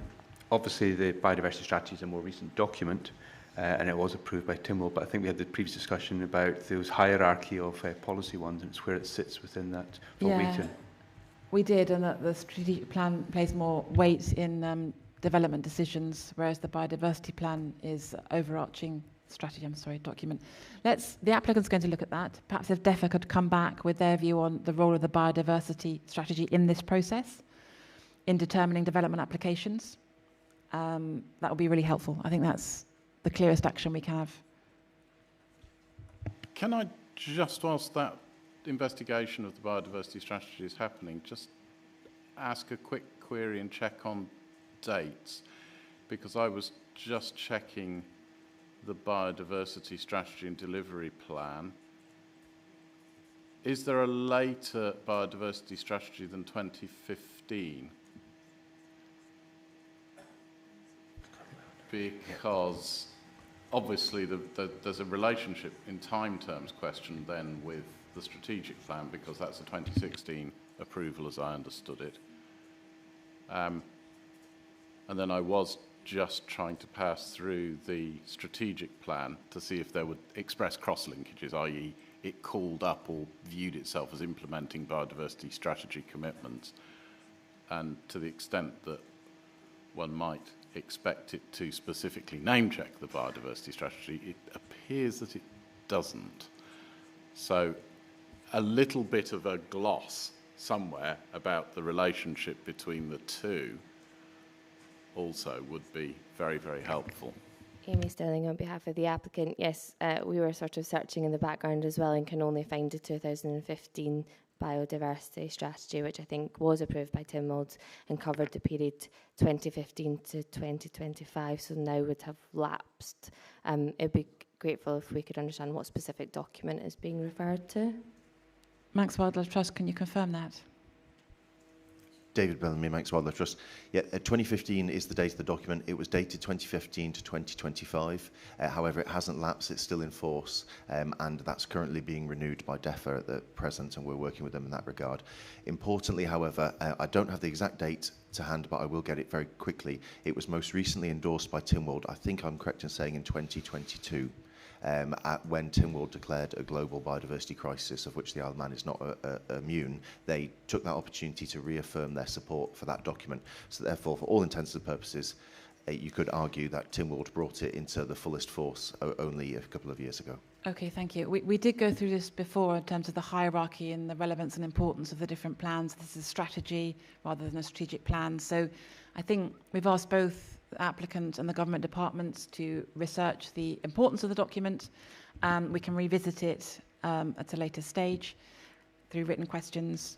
And I think we'll move it on now, if that's all right with everybody. Mr. Milne. Ken Milne, representing DEFRA. Just one other thing maybe to put into the mix as well. There's obviously the Climate Change Act as well, which is an expectation of a biodiversity net gain.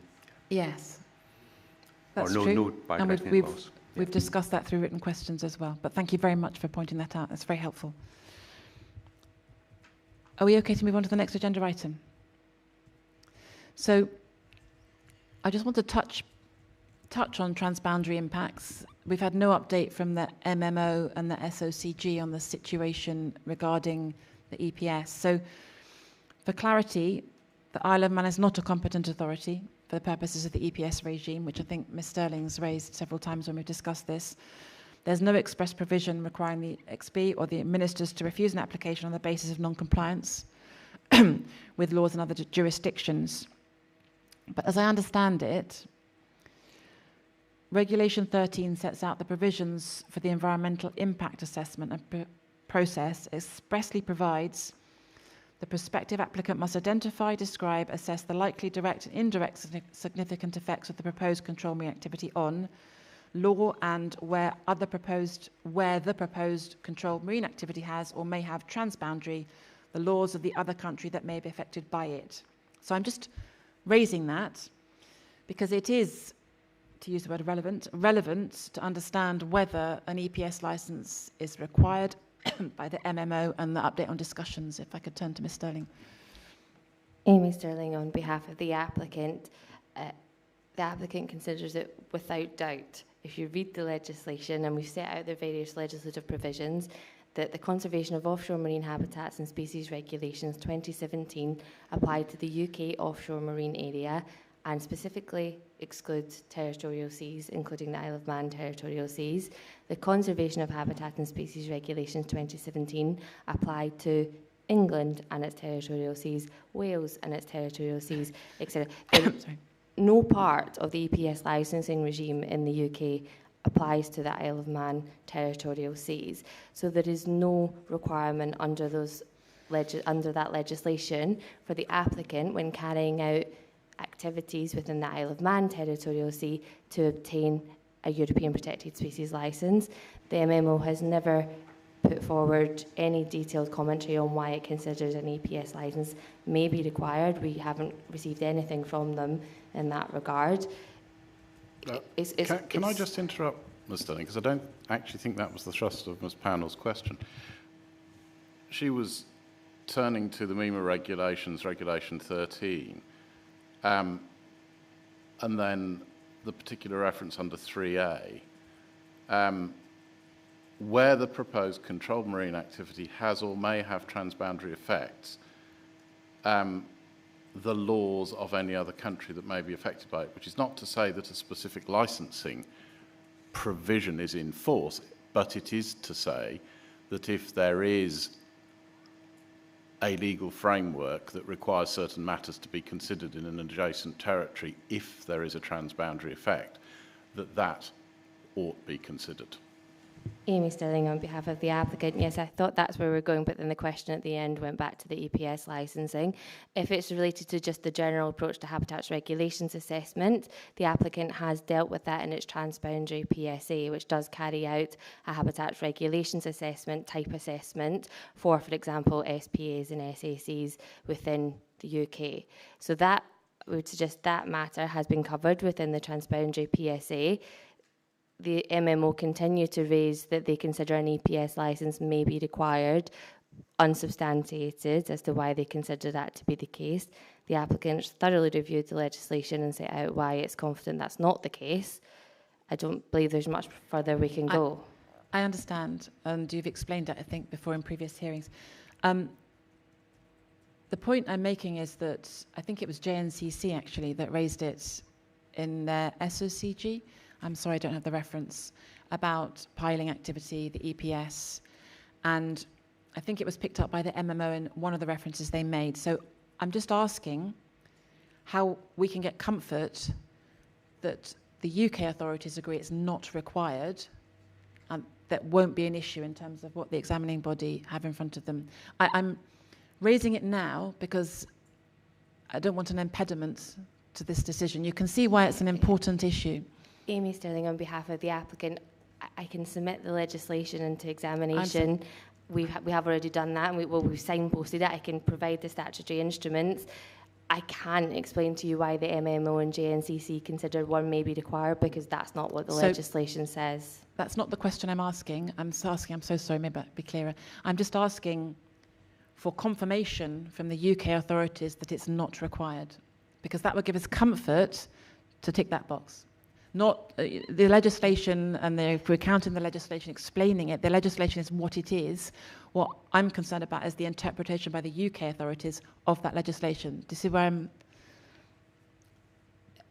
I mean, Amy Sterling, on behalf of the applicant, possibly. I can't speak for them. I can't give you, they're not responding to the point, they defer the point, they're not providing us information as to why they consider it to be required or not. In fact, I don't think they have actually said it's required, they're just saying they're considering it. You could ask them again in your written question, but ultimately if they don't respond on the point, of course you'll have to take a view, hence my suggestion of submitting our I just don't think it's capable of taking a view on it's kind of black and white, to be honest, and the blacklist law. We will ask the question again through written questions. If you are able to have a conversation with them through your SOCG, provide that at the next deadline, that would be helpful. You can understand why I'm raising the point. I think that's the end of that discussion. It's not so relevant to the Isle of Man authorities. You can see why I'm raising it. It would be a bit of a hiccup if it did decide that the UK did decide that they needed one. So I think if we draw to a close for coffee and tea now, is that all right with everybody? It's quite a good time to finish. It's at the end of that set of agenda items. So it's 11:31. We'll reconvene at 11:45. Thank you very much, everybody.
Is everybody settled? Yeah? So 11:47 we'll start this next session. Section 7 of the agenda, marine processes and sediment. So if we go to the first item, just to pretext this, we've explored sediment at the last hearings through written questions at length. This is the one outstanding issue that the XB would like a bit of clarification on, if that's all right.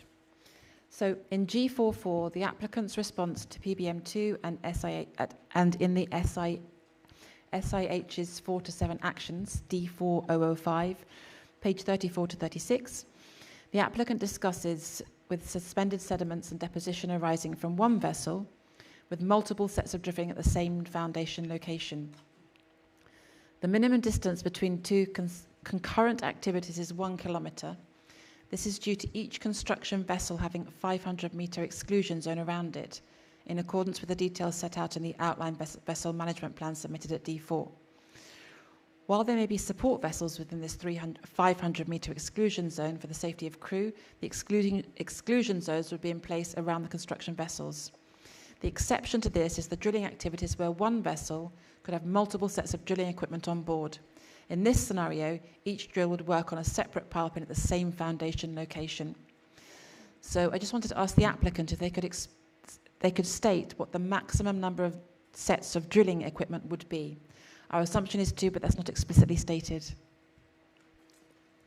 Dr. Carroll, on behalf of the applicant, the maximum number of drills at any one time is 2.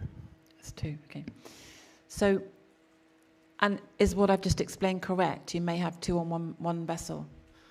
There will be drilling only on one vessel, and the maximum drills at any one time will be 2 locations. So you can have 2 drills. So the drill will be used to install pin pile jackets, which are actually pin piles have been removed. Yeah. So the drilling requirement actually doesn't exist anymore. But for monopiles, but for the 2 locations at the same time is in relation to a jacket foundation. So it will be drilling 2 locations, 2 corners of one foundation, if that makes sense. Yeah. Close together on the same vessel. It's the same foundation. It's the same vessel, and it's 2 drills. Right. Respective corners of the same foundation. They're not separate foundations, if that Right. makes sense. So that's the only example over and above what we've been through before, where you'd have 2 at the same place. That is the 2 at the same place. It's not over and above. That is. No, I understand. What I meant was we've not addressed this issue before. So we've addressed all the other issues to do with settlement and the modelling. This is the one issue remaining where you've allocated 2. That's fine, okay. So does DEFA have a response to that? Richard Armitage on behalf of DEFA. No, that clarifies one of the questions that we had from quite a while ago, because originally I think the EIA said 8 locations, but if the applicant's clarified that.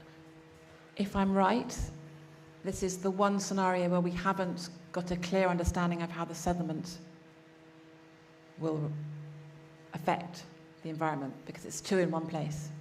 Ryan McManus for the applicant. Another thing just to bear in mind here is that the maximum design scenario that's been assessed is for monopiles, because the volume of a single monopile in terms of drilling requirements exceeds 2 pin piles. Okay, so what you're saying is that the maximum design scenario that's been assessed is more than the situation we're discussing? Exactly. Yep. Okay. So my next question was going to be, does DEFA want some modelling on this scenario, or are they comfortable that the maximum design scenario has already been assessed? Richard Armitage on behalf of DEFA. We don't believe there's any more modelling required, but we did discuss this with the applicant, and what has been assessed in the EIA is effectively drilling to 16 metres. And we've asked for clarity whether that is the maximum that will ever be drilled. Because, as you know, the MDS is for 80 metres installation depth. So there was talk of putting a limit on the amount of sediment that would be derived from drilling into the MIC, which isn't in the current one. But, we'll require clarity on that, because we note other projects have modelled much greater drilling than what is modelled here. So I'm sorry, could you just explain what you require clarity on? Sorry? Did you say you require clarity on it? If you just explain. Yeah. So what do you, could you just summarise what the clarity is that you need? Sorry. Well, either whether the 16 metres to be drilled is the maximum that will ever be drilled. Okay. Or, if not, what is the actual maximum? Okay, I understand now. Sorry, I apologise. The maximum sediment that I will be understand. derived. Does the applicant have a response? Dr. Keogh, on behalf of the applicant, the maximum drill depth is 80 metres. The average drill depth is 60 metres. So the total volume of drill arisings is being calculated on the number of foundations times the average depth, and that volume is now set out in the disposal arrangements plan.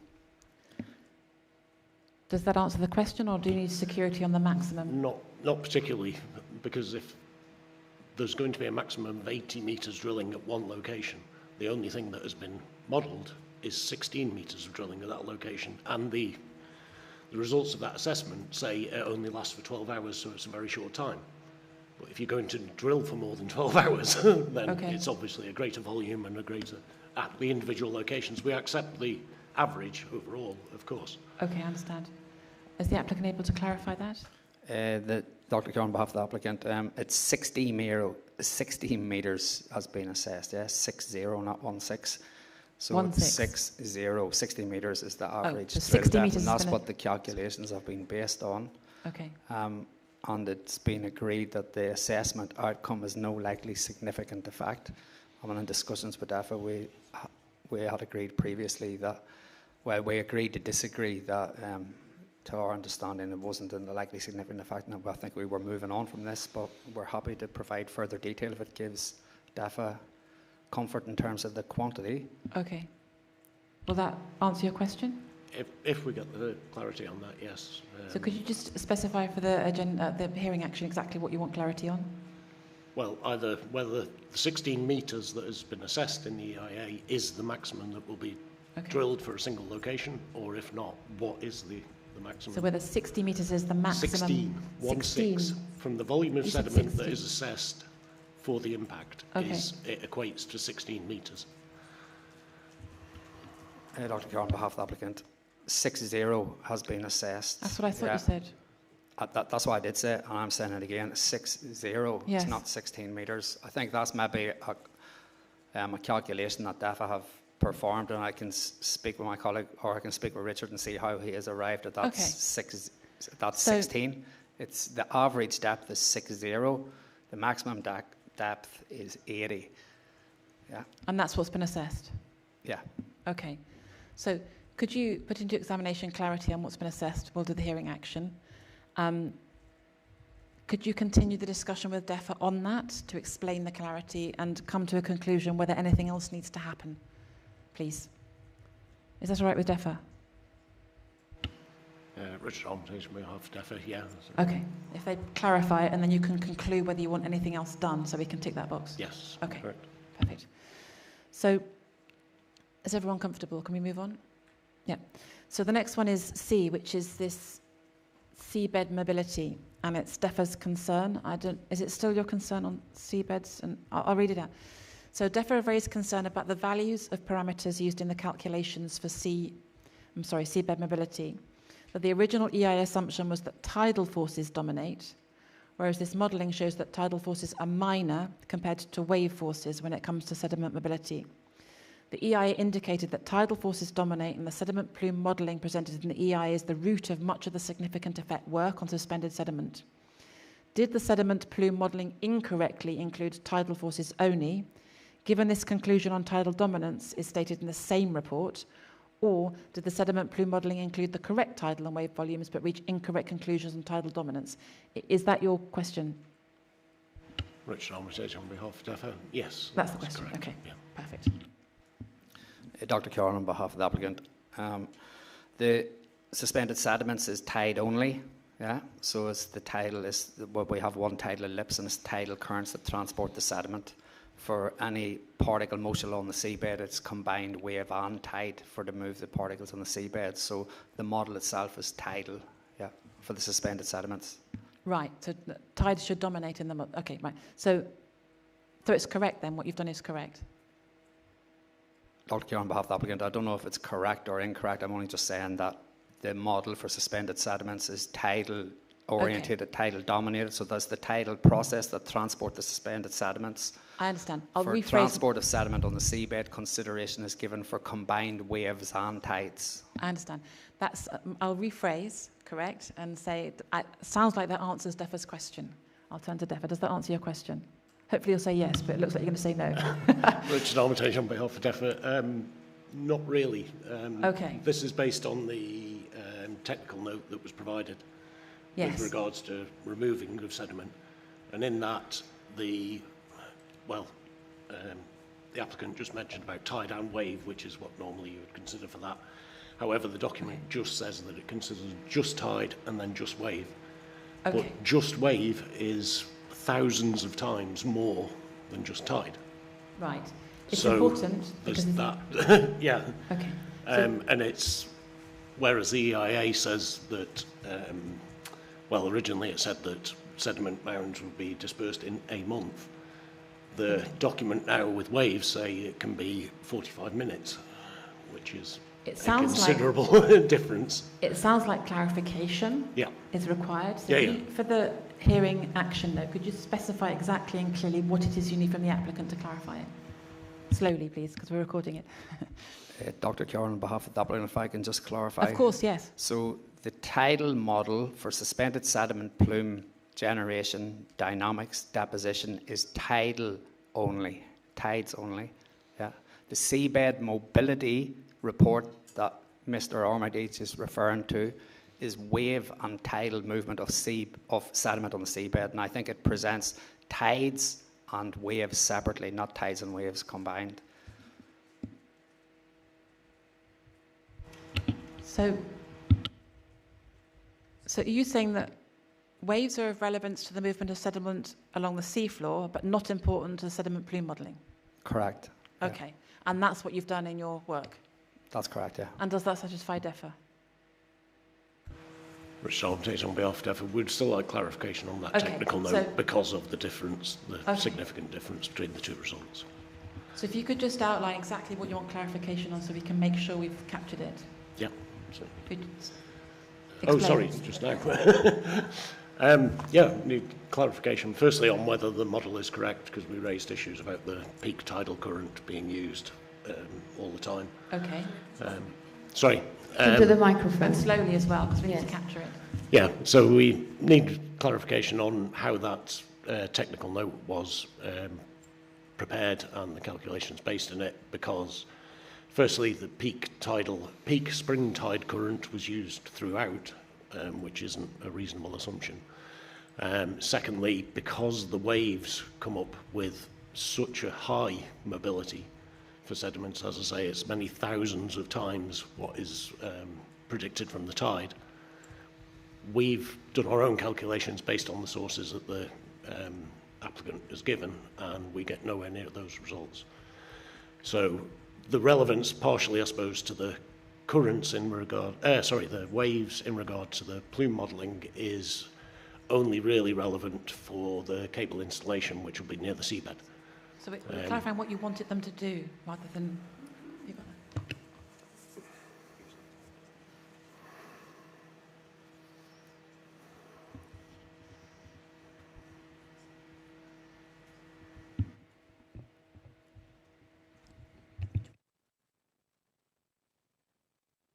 Mr. Armitage, you mentioned that the wave mobility is very high, and so when you've used that information in your modelling, you don't get the same results. Is that in examination? Is that findings of your modelling in the examination? Richard Armitage on behalf of DEFA. No, it isn't. We had put in comments about it and was expecting response on that, but that was one of the items that the applicant didn't respond to.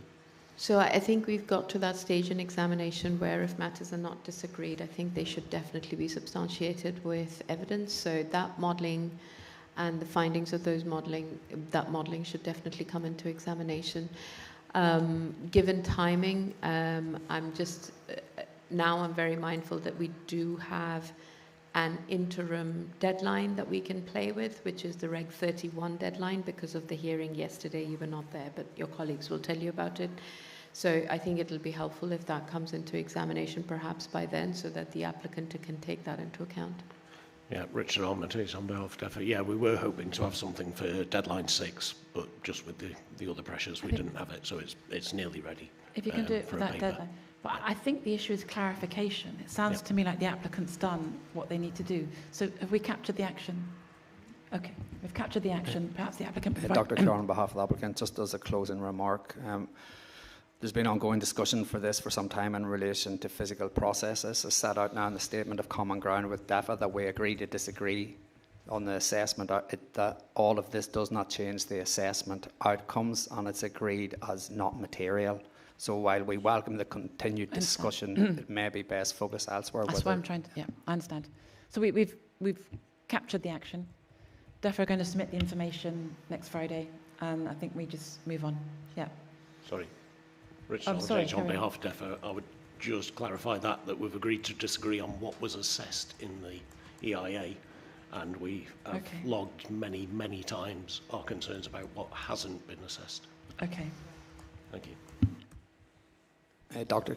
just in relation to what hasn't been assessed, but if we feel we have assessed everything, and it's just if we feel there's something that hasn't been assessed, then that, I mean, we'd be happy to present that. I don't know what it is that DEFA refer that hasn't been assessed. I feel like we're going down a rabbit hole here, if that's all right. I think we've got the action from DEFA to provide the information they've provided, but I think that's just for clarification purposes. The action on the applicant to explain it clearer in terms of the waves. I think we just put that to rest now, if that's all right with everybody. Is DEFA comfortable with that? Okay. So if we move on to agenda item 8, benthic ecology. This all centres around the characterisation and survey of benthic ecology and how it's going to be mitigated and monitored. So if we move through that, if that's all right with everybody. So DEFA has maintained concern with the scope of the benthic baseline characterisation surveys, given the uncertainty on LSEs given their uncertainty on LSEs, just to clarify that, with the biogenic, geogenic reef mitigation plan as the only mechanism. DEFA's concern is this only considers reefs and not other sensitive features on the northern alignment. I think that's Manx Wildlife Trust's concern also. The applicant agreed at the last hearing and in their D4 submission, D4008, that a broader outline sensitive benthic features mitigation plan is the right approach. However, the plan submitted at D5, D5015, doesn't seem to have been renamed as previously agreed to capture the wider scope, and the wording of commitment CO58 still only commits to the applicant providing microsurf around the reef and not sensitive features. So the applicant did update the plan to include a section on previously unidentified features in the event other sensitive features were identified. And it states in paragraph 6212, the mitigation hierarchy may be applied to those features where considered necessary. But it doesn't recast the purpose of the plan and commitment CO58. So the first question is for the applicant, why they've not updated the name of the plan and the scope and wording of the plan, and the wording of commitment CO58 to mitigate around sensitive features, not just the reef line, in line with the broadening scope of the plan. So if I could just target that to applicant, please. Hannah Tannaruta on behalf of the applicant. So we met with DEFA on the 8th of June to discuss the benthic ecology parts of the Statement of Common Ground and the biogenic and geogenic reef mitigation plan. In that meeting, we walked them through the updates that we were going to be making, and that included the addition of section 6.2 on the previously unidentified features.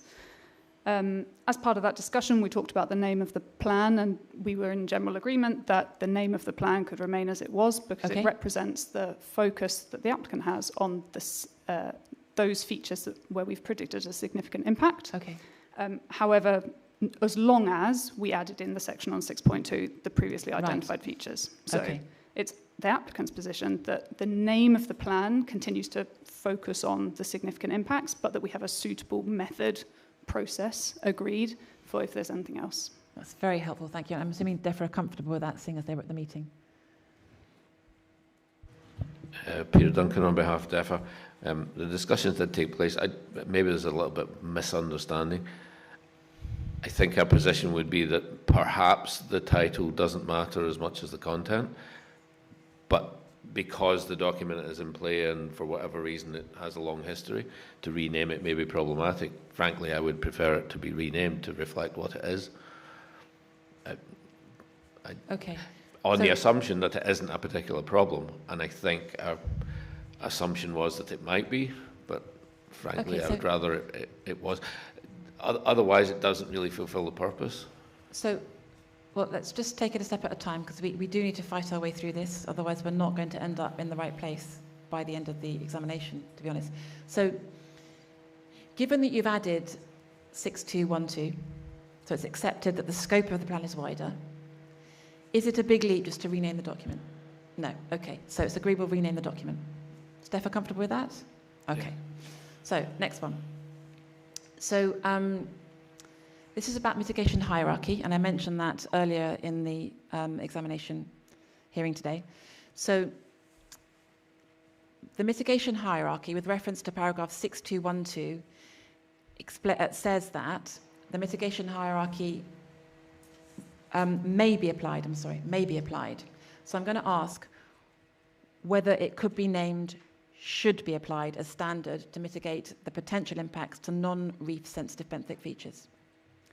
Are we able to change the wording to should be applied, mitigation hierarchy? It doesn't seem a big leap given our conversation this morning.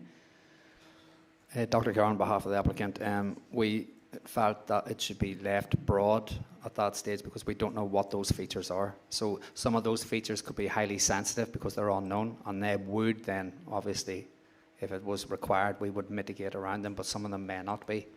So that's why it was left until such times as we have certainty around what those features are, whether we make a commitment or need to make a commitment to route around them.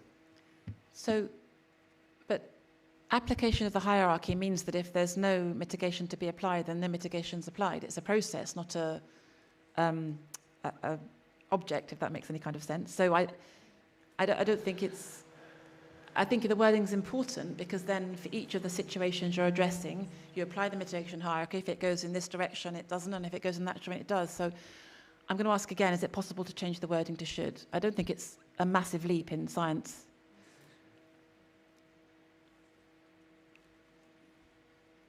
Would you like to take away and think about it? We can come back to this later. No, okay.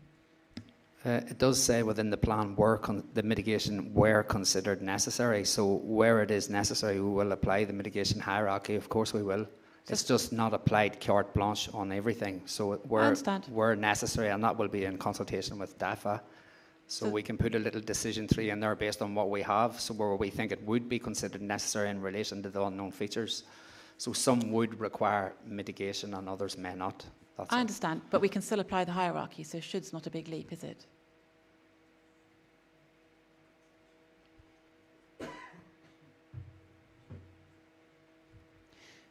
If you'd like to think about that and come back. Dr. Carr, on behalf of the applicant, yeah, we will apply that where perfect. Necessary. Yeah. I don't think it's we will apply it where necessary. That will be the wording. Yeah.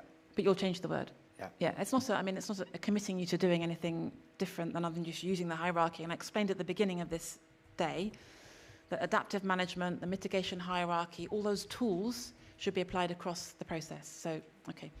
So,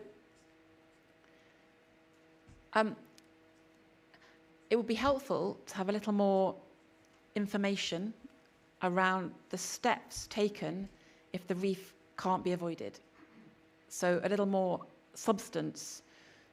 It doesn't outline the steps, the measures that will be taken in the event it can't be avoided. There's no process there. So I was just wondering whether you've had a discussion between you and DEFA on the process for working through the reef can't be avoided, what are you going to do about it, will HDD be applied? Is there some sort of word? Maybe I'll turn to DEFA. Do you understand what I'm trying to ask for?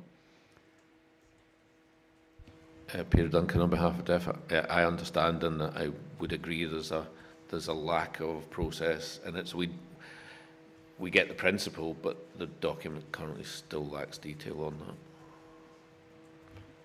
It acknowledges that we'll be involved, etc., but I think it would be helpful to have a defined process. And I think it links back to the original point, even back to renaming the document. We would consider unidentified sensitive features as important as the other ones because we don't know what they are yet, so we can't put them into a hierarchy. And I would also agree with the previous point that they should be treated the same for the same purposes as the other features. Sorry. So is it possible to put some words around a few more steps in this process as to how it will happen? I mean, I could read back the transcript from the last hearing where Dr. Carroll actually explained a process in the transcript. I'm not going to read it out now, but you did take us through the process that you would follow and the steps that you would take. And you did end up at either HDD for an alternative. Then we'll come up with an alternative method, either an HDD further offshore, also a multiple HDD, or it will be an amendment to the consent. So you took it very seriously at that hearing that you would take that process. So can I ask that it doesn't have to be big, but just some kind of process for identifying the steps that you would take? Is that okay? Dr. Carroll, on behalf of the applicant, yeah, happy to do that in relation to the primary features of the purpose of the plan. Then in relation to the other ones, then we will have the standard, the mitigation, the application of the mitigation hierarchy. Is DEFRA comfortable with that? I don't necessarily see the differentiation between the features. They should they're all being considered in the same plan. So for simplicity, if nothing else, the same principles should be applied to them. The likelihood may well be that they fall out because of the reasons that we might expect, but I don't see why we would need two processes. No, I agree. Two separate processes. But also, HDD is only one solution for the intertidal area. It doesn't cover the whole thing. So can we just give some thought to the process and the mitigation hierarchy and put some substance in the plan? You can talk about it between the two organisations and develop it further. It's just so we're clear what's going to happen. I think that's a process is not a difficult leap, if that makes sense. So the next one is on the wording in paragraph 1116, which state the final objective of the plan is to reduce impacts to reef features covered by the plan. But this appears to be a weakening of the previous wording, which is to make certain. So is there a reason why make certain has been substituted for reduce? Or have I misunderstood that? I might have misunderstood it. Please do correct me if I've misplaced that.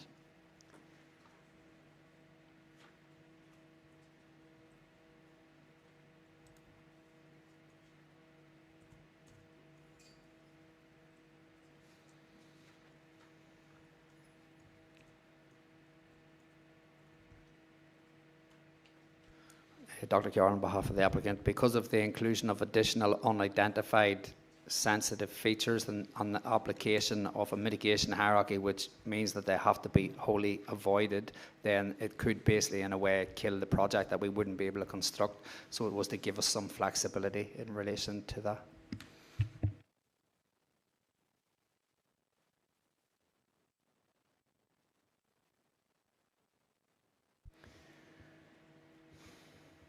I'm going to hand that one to DEFRA then, if that's all right. I'm still thinking it through.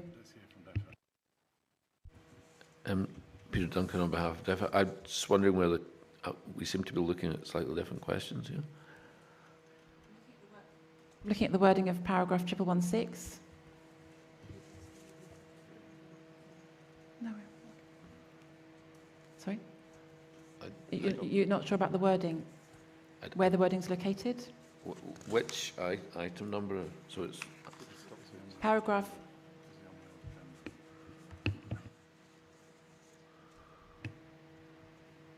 We're on the agenda item looking at the biogenic reef mitigation plan.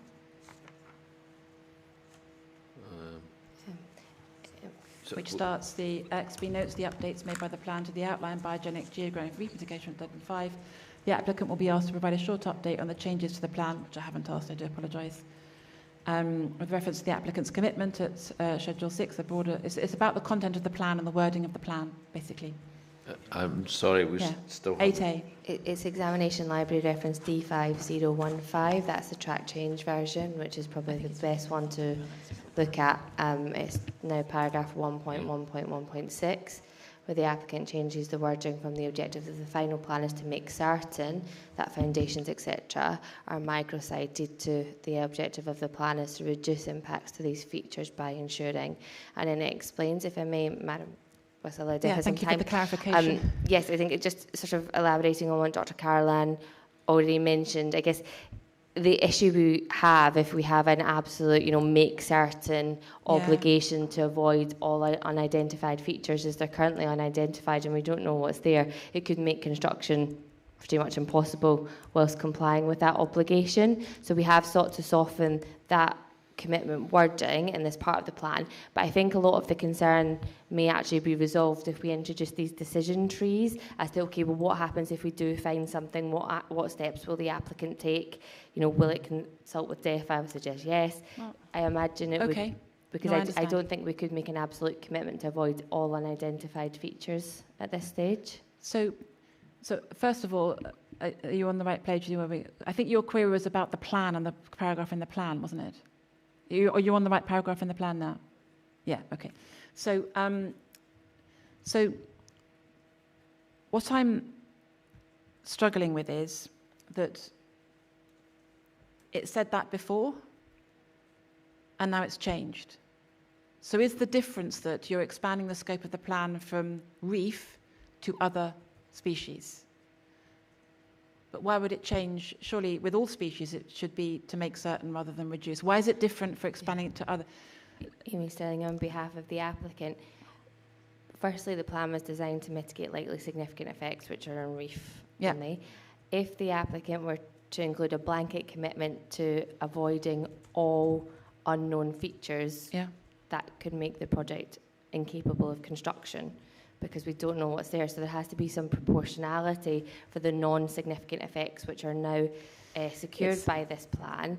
As I said, I think that it's best dealt with more of the decision tree of, okay, if we find this is what will happen, rather than a blanket commitment to avoid. That's not one that the applicant could make. Yeah, it's kind of framed within the context of the EI saying there was no significant effects. So, ergo, you don't imagine there will be any issues to be addressed. So, and you applied to reduce. Would it be helpful to, because I think we might be looking at this in the sense of reduce alone as a form of drafting being insufficiently precise, whereas make certain is probably, in your submission, Ms. Sterling, too precise, given that you don't know what's already there and won't until you've done your prior to construction detail survey. Would something essentially in the middle of those two positions work, namely that the plan is to achieve the avoidance of a likely significant effect or relevant threshold, given the discussion we've already had, impacting reef features covered by the plan, because that actually gives you a performance objective to meet, which at least has as its starting point the objective of aiming to meet the threshold of significance that you've assessed in the ES. So on that basis, it feels as though it does the job in a way that reduce possibly won't, because reduce, you could reduce it by this much, but it could still be a significant effect, and make certain is probably too certain. Amy Sterling on behalf of the applicant. Yes, agreed. It's a very good idea. We're happy to make that change and refer to avoiding likely significant effects, which was the intention, but I appreciate the wording is now imprecise.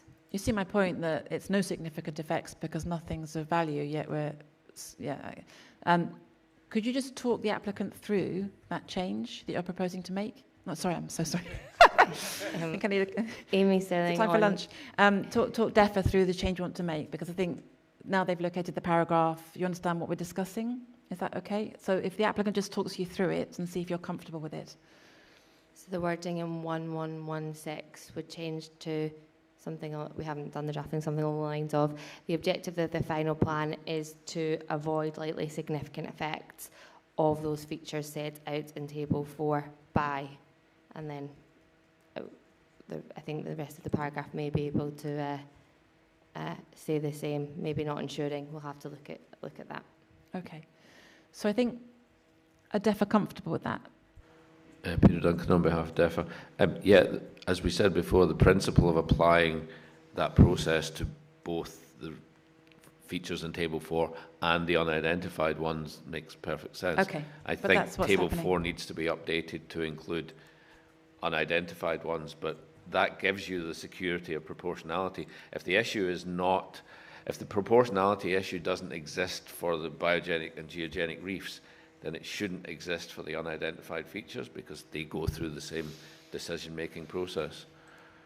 I think the separation of the two things is what might cause problems. Do you have a response, applicant? Amy Sterling on behalf of the applicant. That's my unfamiliarity with the table numbers. I think the principle is understood that it's supposed to apply to everything covered by the plan. Thank you. To avoid likely significant effects. My last comment on drafting is the use of wherever reasonably practicable and whether it might be placed by best endeavours, because I think that has more weight. Amy Sterling on behalf of the applicant. I would suggest not. Best endeavours can require things which are entirely disproportionate, to the impact. Okay. Payments of large sums of money, rerouting, etc., which may not be relevant to the impact at hand. But again, I think this could help with the decision tree as to what, in our view, sort of the steps would be taken and what would constitute reasonable endeavours within that particular scenario. Okay. I might ask the DOI and DEFA on that response as it's legal drafting and see what they say. So if I go to...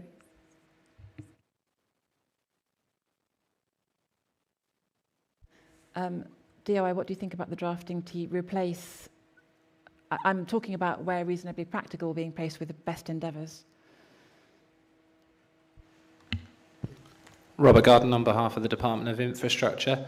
I don't think you would ordinarily expect to see a best endeavours obligation. I think you would expect to see proportionality in this, but I think we're going to have to wait and see what comes back in the revised plan here. I wouldn't expect to see best endeavours secured, particularly where we are talking about impacts. And I think the decision tree process that's been taught through is probably the best way to work through this, but I think we would need to look at what comes forward in that plan. I'm hoping to agree it now, not what comes. We don't have the time for what comes forward. If we can possibly manage it, is what. So that's very helpful. Thank you, DEFA. Given your colleague and the DOI has explained the use of best endeavours, are you comfortable with the wherever reasonably practical? Peter Duncan on behalf of DEFA. Yeah, we did note the number of caveats and the flexibility in it. I'm not really familiar with the subtleties of the language. I think we would prefer something a little bit more, but I think, as my colleague said, the underlying principle is that we work through this as a decision tree. We're not interested in derailing a whole project for the sake of a small thing. We're just trying to minimise impacts proportionately. So I think that should be built into the process as it was before. Sometimes small words mean big things. It's not a small thing, which is what the applicant's explaining.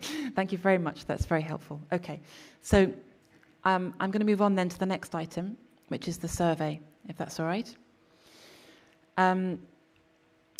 So this has been a discussion point for a long time. It's very unusual to reach this point of an examination where the scope of a survey is not nailed down. So we're going to have to apply some practicality to this, otherwise we will run out of time. So this has to be something reasonable in that it does the job, and practical in that the applicant can reasonably, to use reasonable twice, implement it, but the DEFA are satisfied with. So I'm just going to read where we are, and you can all tell me whether that's true or not. So DEFA submitted a detailed survey scope at D4, D40126, which we asked them to do, which the applicant, in their D5 response, has stated is not appropriate or proportionate. The applicant had an action to respond at D5 with an updated methodology. So, and I hope this is reasonable, instead of working to a compromise for discussion, the applicant submitted a comparative review of pre-construction benthic surveys at deadline 6, which pushed back on DEFA's proposals. We didn't ask for a comparative review of survey methodologies at that last hearing. I think the baseline characterisation is not agreed, and most other offshore wind farms aren't at this stage in an examination. So I know we've drawn on other wind farms as context for a lot of issues across the hearings and the written questions. I think perhaps this is one example of where that's not helpful at this stage, because we know what other wind farms do. It's a long way from where we are in agreement. So I'm not sure that's necessarily useful at this stage. However, DEFRA's proposal, along I think with Manx Wildlife Trust, veered towards an EIA baseline characterisation, a full characterisation of the entire area, and that's not what we need in this methodology. So I think we have to come to some agreement on what this looks like. So given the issue is that DEFRA did not agree it was adequate, and that, as it was discussed previously, the only mechanism for mitigating impacts is through the plan, which is informed by the pre-construction survey. That's right, isn't it? It is important that we find a way to resolve it such that the examining body is confident there's no residual risk, and that the pre-construction survey will actually be approved and signed. I'm not sure if I'm so sorry, not they're the signing authority, but whoever the authority is in the government, well, they'll sign it off. So we need to focus on resolution so that the final plans that come in at D7 are final and then everyone's comfortable. I don't want to go past D7 with plans hanging in the air. It's just not helpful. And we will have to make a decision on what we have. So I think we're looking at an adequate targeted survey focusing on the areas of greatest risk. I think, for example, the applicants calculated that based on DEFRA's proposal, it requires a minimum of 5,522 grab samples along the cable routes, which I just don't, I'm not sure it's warranted. So let's work it through. So before I start the survey details, I'm going to come back to the Douglas Bay M&R. I said we would come back to that, if that's all right with everybody. So the response to question 1564, D403, states the maximum deposition resulting from material released in the western end of the OECC will occur in the immediate vicinity of the point of release, with the extent of the deposition of material with a grain size of greater than 2 millimeters limited to within 0.8 kilometers of the point of release. So that could occur with vertical deposition depths over 0.5 meters within 300 meters of the point of disturbance, which is the point I made earlier about the MNR and about disposal within the limits. So the applicant's D4 response to Q2-1564, D4003 acknowledges that there is a data gap for the northeast corner of Douglas Bay MNR, which is located 155 meters from the cable. The applicant states the presence of Beaumont nudibranch and merle therefore cannot be discounted in this area. Someone stop me if I'm not stating where we are. No hands in the air. With respect to the outcomes of the assessment for benthic features of Douglas Bay, MNR, this could be within the zone of influence of deposition of greater than 0.5 depth. So, the applicant concluded Burman's nudibranch feature of the Douglas Bay MNR was of medium sensitivity to sediment deposition based on a proxy biotope in lieu of the Marisa assessment. DEFRA disagree with the use of the proxy biotope and consider the sensitivity of this species has been downplayed. I think Manx Wildlife Trust also agree with that. The applicant concluded in Table 19 of APP 048 that the merle designated feature of the Douglas Bay MNR has a high sensitivity to sediment deposition and that the effect is not significant because the merle beds will be microsited around. However, micrositing relates to cable routing around features, not the indirect effects on the features outside limits, and the concern is sediment deposition on the habitat in the MNR. The applicant, in their response to written question 1552, D4003, acknowledged if there is a high sensitivity was adopted for Beaumont nudibranch for the assessment of the increased SSSC and associated deposition, the significance of impact will be moderate, significant in EI terms. However, the applicant stands by the conclusion of medium sensitivity and minor adverse significance. The applicant states in their response to Q2-1564 that D4003 that pre-construction surveys will better determine the presence and extent of such sensitive features in this area, the MNR, to inform of the potential micrositing of infrastructure and additional mitigation requirements. This appears to contradict the D5 response, D5005, that pre-construction surveys of the area will be of similar spatial extent than the pre-application surveys. The sediment risk resulting from cable and sound wave clearance within limits moving into the MNR is present, I think. So it comes back to the discussion. That was a long spiel, but we've come a long way, and there's been a lot of written questions and a lot of analysis and a lot of conversations between the two of you. So I think that's where we are now. Have I read anything out that anyone disagrees with? No. So I'm going to come back to the protected sites session earlier today, and that we need to move forward in a practical and reasonable way, and we need to come together and agree today, really, unless there's follow-up questions. For me, written questions now are just follow-up details of things to nail it. So, to the applicant, noting the data gap in the northeast corner of the Douglas Bay MNR, and the fact that the examining body considers a residual risk to sensitive features of the MNR for sediment deposition, based on all the facts in front of us so far, will the applicant consider to provide detail on what the pre-construction benthic surveys they're proposing for the Douglas Bay MNR in order to address these impacts? I would hold that thought, because we're going to go on to the detailed surveys. So could you answer that question when we come to the survey specifications? Would that be all right? So can you bear that thought in mind? Bear in mind the protected sites discussion we've had earlier. Bear in mind a practical way forward, the discussions around compensation, the discussions around enhancement, DEFA 2. Is that fair? I'm really taking this as a step-by-step approach because it's been a real issue. So I was going to ask the applicant after that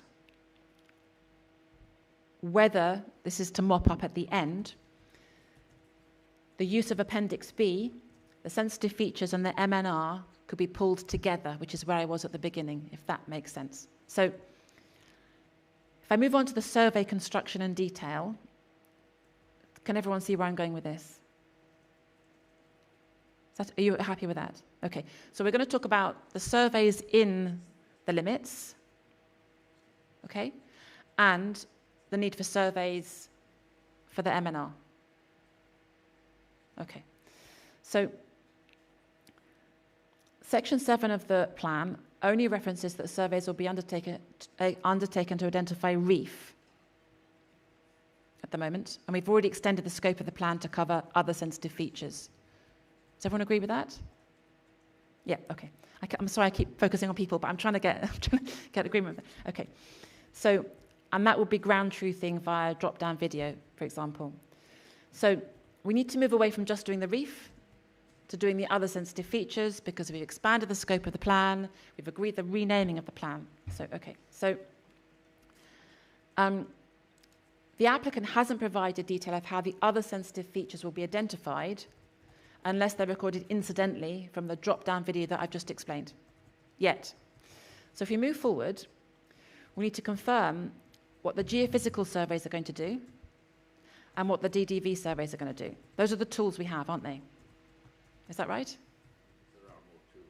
Those are the main tools we have. What are the others? Two of the main tools. Okay.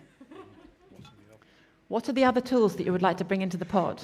So Peter Duncan on behalf of DEFA, just saying that we suggested towed sled, benthic sled, which basically has a greater coverage, so that seems to me a valid tool. That is how we would characterise a sensitive site, or a site that we were interested in doing with partners at Bangor University, for example. Drop-down video by its nature drops down, it surveys a site, and as with the current survey, it moves with the tide a limited amount. So they're snapshots compared with a benthic sled, which covers a greater area. We have to keep this proportionate? We believe it is proportionate. Okay, I understand. Okay, so we need to come back to a way of, what we're trying to do here is identify sensitive features, whether there's Merle or nudibranch, rather than do a comprehensive survey of the area. So hold that thought. because we're going to talk about the detail of the survey in a minute. Okay. Was there anything else, or is SLED the main one? It's just another method of doing video footage, presumably, isn't it? It's a more comprehensive method rather than just dropping it down. Is that what we're talking about? Okay.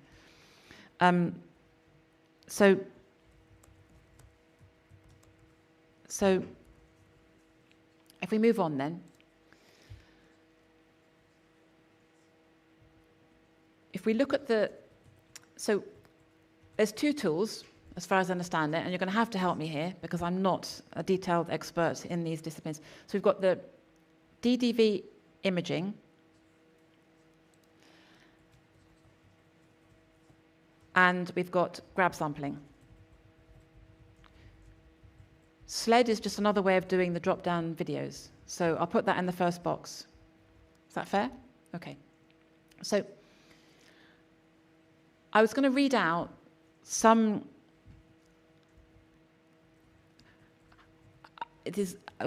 some issues that could be included in the scope, just to move this forward. I'm not telling you what the scope should be. It's not within my, my discipline, but we've got to move this forward. So we've got DDV, possible use of SLED, which is another form of DDV. Maybe that could be focused in specific areas. I don't know. I'm actually, before we start where it goes, applicant, what's your view on the use of SLED? It seems a reasonable suggestion for greater coverage, or is that unreasonable? It's not something that, Dr. Keogh, on behalf of the applicant, it's not something that we have considered as part of our standard benthic survey, but we can. Okay, cool, right, brilliant. So anything else other than SLED? All the issues on the table now, forever hold your peace, basically. No. Peter Duncan on behalf of DEFA, no. We outlined our preferred survey methodology in our document. So I understand that. There's nothing additional in. Okay. Manx Wildlife Trust? David Bellamy, Manx Wildlife Trust. I'm just looking at the subtidal ecology chapter from the Manx Marine Environmental Assessment, and that makes extensive reference to towed video, as in SLED, use, which has been used to baseline all of the MNRs and a large part of the marine environment of the Isle of Man. So it's a useful contribution to the table. Okay. So where are the geophysical surveys currently proposed? Dr. Keogh, on behalf of the applicant, the pre-construction geophysical surveys are proposed within the exact footprint of the permanent footprint of the infrastructure, the temporary footprint of the infrastructure, and the 250-metre buffer. So that's what's assessed, or that's what surveys for the geophysical and geotechnical surveys. Okay, but that's not the near shore. Dr. Keogh, on behalf of the applicant, that will be for foundation locations, inter-array cables, offshore platforms, interconnector cables, export cables, the island link, the cable all the way to Groudle. So all permanent infrastructure, its permanent footprint, and the temporary area of disturbance will be surveyed, plus a 250-metre buffer. Okay. The 250-metre buffer is a maximum size buffer, and it's dependent on water depth. So in shallower water depths, that buffer is less. In deeper water depths, the buffer is greater. Okay. Would you consider expanding the scope of those surveys to cover the nearshore and a portion of the MNR that might be affected? Dr. Keogh, on behalf of the applicant, I'm not sure I understand exactly what you mean in relation to the near shore. So the export cable does go across the near shore, and that part is surveyed. So we will survey within the order limits. We won't be surveying outside the order limits. That's and the MNR is outside the order limits, so we wouldn't propose surveying the MNR because it's outside the order limits. It's outside the zone of influence. There's no likely significant effect, no requirement to survey. But it's not outside the zone of influence. The zone of influence crosses the MNR. We've just established that. The zone of influence overlaps with the MNR in relation to sediment deposition, so we can avoid impacts to the MNR by the application of a buffer of 300 metres. And in applying that 300-metre buffer, we minimise any impact to the MNR and therefore don't need to survey it. Okay, so that's another method. So if you're saying that you will apply a 300-metre buffer for deposition of sediment from the boundary, the limits, and from your modelling, that means that it will not travel into the MNR. Is that all right with DEFRA in terms of the scope of area of survey? For the MNR?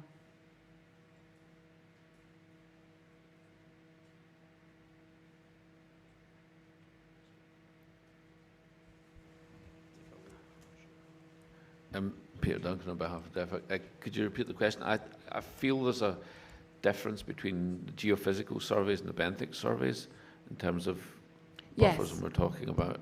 But the geophysical surveys are the first layer, aren't they? So from the geophysical survey, you can work out where stuff is and then do your drop-down videos. Well, you can't Have I work out where misunderstood? stuff is because you can't work out biological features particularly well with that. That's why it's a geological survey as opposed to a benthic survey. It's the first tool, the Yep. first step in the process. I'm just trying to establish the first step in the process and where that goes. So could you repeat the question? Sorry. So, okay, so doing the 300-metre buffer, perhaps the applicant can prove that works with some kind of modelling contribution. Let's park that for a second. If we work out some kind of monitoring solution to ensure that the MNR is not affected by sediment, would DEFA be comfortable with that, and Manx Wildlife Trust? Which means the sediment wouldn't, the 300-metre buffer proved by some kind of modelling, Professor Carrion's going to have to help me with that, and monitoring of some kind at the boundary of the MNR. Peter Duncan on behalf of DEFA. Yeah, DEFA would support monitoring evidential data that showed that there was no effect of sediment within the MNR. Okay, so that sounds like a solution for impacts on the MNR. What does Manx Wildlife Trust think? David Bellamy, Manx Wildlife Trust. Furthering to Dr. Duncan's statement there, I think we would be very happy under the precautionary principle if it could be shown that the buffer zone was working, Okay. then no further monitoring would be required. And DEFA again, just to be sure? Yeah, that certainly covers suspended sediment, so it assumes there's no other impact pathways. Hang on, sorry. Sorry, say it again. Yes. Okay, so let's... That was just going to be my one brief clarification, that the monitoring indicator would be suspended sediment in the water column. That's the thing you would actually be monitoring. Peter Duncan on behalf of DEFA, yes. Yeah. So, Amy Sterling, sorry, on behalf of the oh applicant. dear. We seem Okay, to I thought we were nearly there. Yeah, but we seem to have jumped to monitoring, and the applicant hasn't commented on monitoring at all. What we offered, or Dr. Callan offered, was to assume presence within the MNR to the boundary, then to offset a buffer, assuming those features were there, rather than monitoring the MNR, and then laying the cable to avoid that 300 metres, and we can provide evidence as to why that 300 metres would be appropriate and ensure there were no likely significant effects. We seem to have then jumped a stage to then, and in addition, monitoring at the boundary of the MNR to ensure there's no suspended sediment. And the applicant would suggest that that monitoring is unnecessary because we have evidence which is presented, I am told, in the EIA, and we can pull it all together as to why that 300 metres has already been demonstrated on other projects to be sufficient. So the monitoring, in our view, would be unjustified and unnecessary. So, okay. So we're coming back, this is time, but so we're coming back to the principles I explained in the protected sites assessment portion of the hearing. And we're working through a really knotty issue that's taken a long time to resolve. And I think we have some kind of solution for the first step. You're quite right, it's a series of steps, that there will be a buffer zone to protect the MNR from sediment. And we're all happy with the buffer zone. What we don't know is whether the buffer zone is going to work. You're going to produce some modelling to explain you think it will work, but in real time, we don't know if it's going to work. So my suggestion is there is some kind of monitoring at the MNR boundary to ensure that it does work, that will be fed back to DEFA, they will review the monitoring, and if there's an issue, because this is a long construction period, if there's an issue, then you'll amend the buffer zone. It seems a reasonable solution. Manx Wildlife Trust, while the applicant's conferring, what do you think? David Bellamy, Manx Wildlife Trust. I'd concur with that because certainly the Manx waters are very well mixed and we've got very complex tidal and current situations in Manx water. So I don't think any model could be useful unless tested. Okay. Dr. Carr, on behalf of the applicant, I don't accept Dr. or David's position in relation. The REC is really well modelled, it's really well understood. We've got hydrodynamic models for the REC for all of the offshore wind farms going back a long time. We understand the hydrodynamic situation really, really well on sediment transport. We have done the modelling, we've done the assessment. We have shown that the 300 metres is the buffer at which beyond significant effects occur in terms of deposition of sediment. So that's established, and hence why we would propose the 300-metre buffer. We can bring forth evidence from other monitoring projects, from our own projects for cable installation, from the Burbo Bank installation project, which confirms that within the past 300 metres, it's not possible to determine the variation in sediment from the installation technique beyond background processes. So at that distance, you're basically beyond the realms of the likely significant effect. We can show that evidence, and we feel that's sufficient. If we were to propose monitoring, what exactly would we be monitoring? So we would need to establish baseline conditions before that. Are we monitoring bed transport of sediment? Are we monitoring sediment in plume? Are we monitoring the dynamics of that? That is not clear, and the scientific rationale or justification on how that's linked to likely significant effect has not been established by DEFA. So it doesn't seem unreasonable to assume there is a method to monitor settlement in this scenario. You think there is no solution to monitoring it? It's not possible? Dr. Kerr, on behalf of the applicant, there's many methods for monitoring sediment on the seabed and in the water column. The purposes of that monitoring needs to be really clear and set against really clear thresholds and really clear objectives. That's the part that is unclear. Understand. The monitoring is straightforward and well established. Okay. David Bellamy, Manx Wildlife Trust. Again, referring to the Manx Marine Environmental Assessment, it says, to quote the chapter on tides, no definitive study of the tides and currents around the Isle of Man has yet been made. However, it does quote the most recent survey is 1951, and of note that was before, I believe I'm correct in saying, that the breakwater was constructed in Douglas, which will have changed the MNR's hydrology, of course.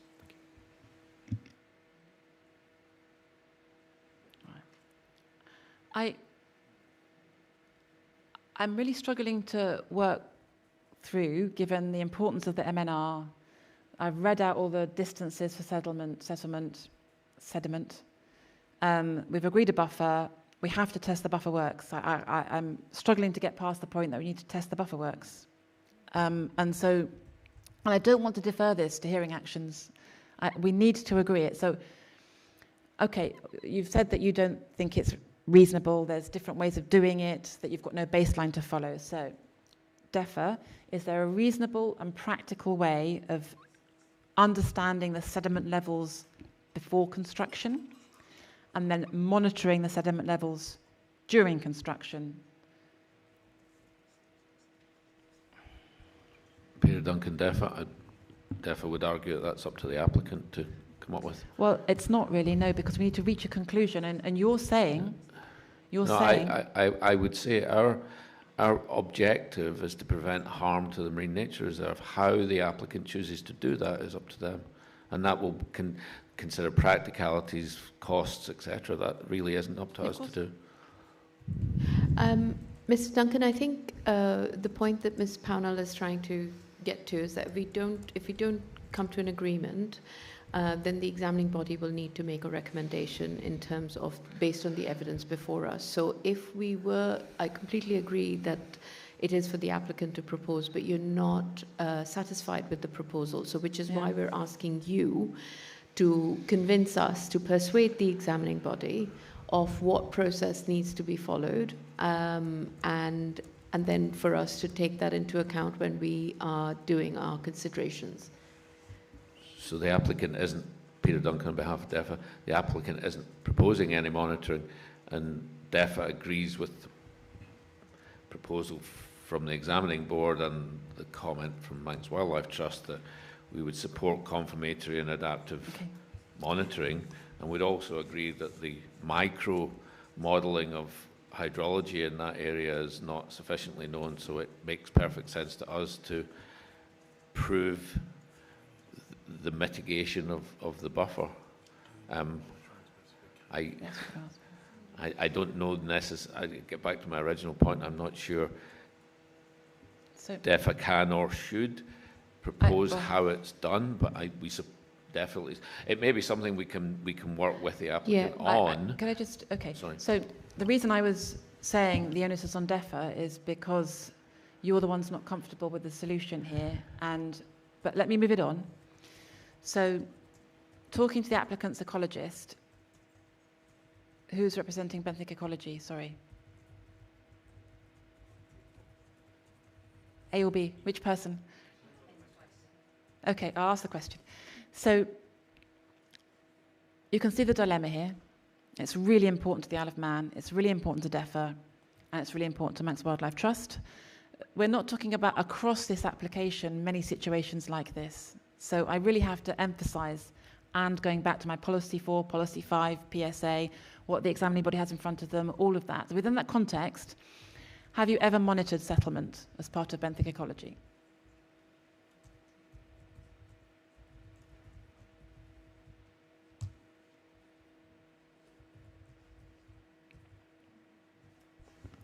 Ryan McManus on behalf of the applicant.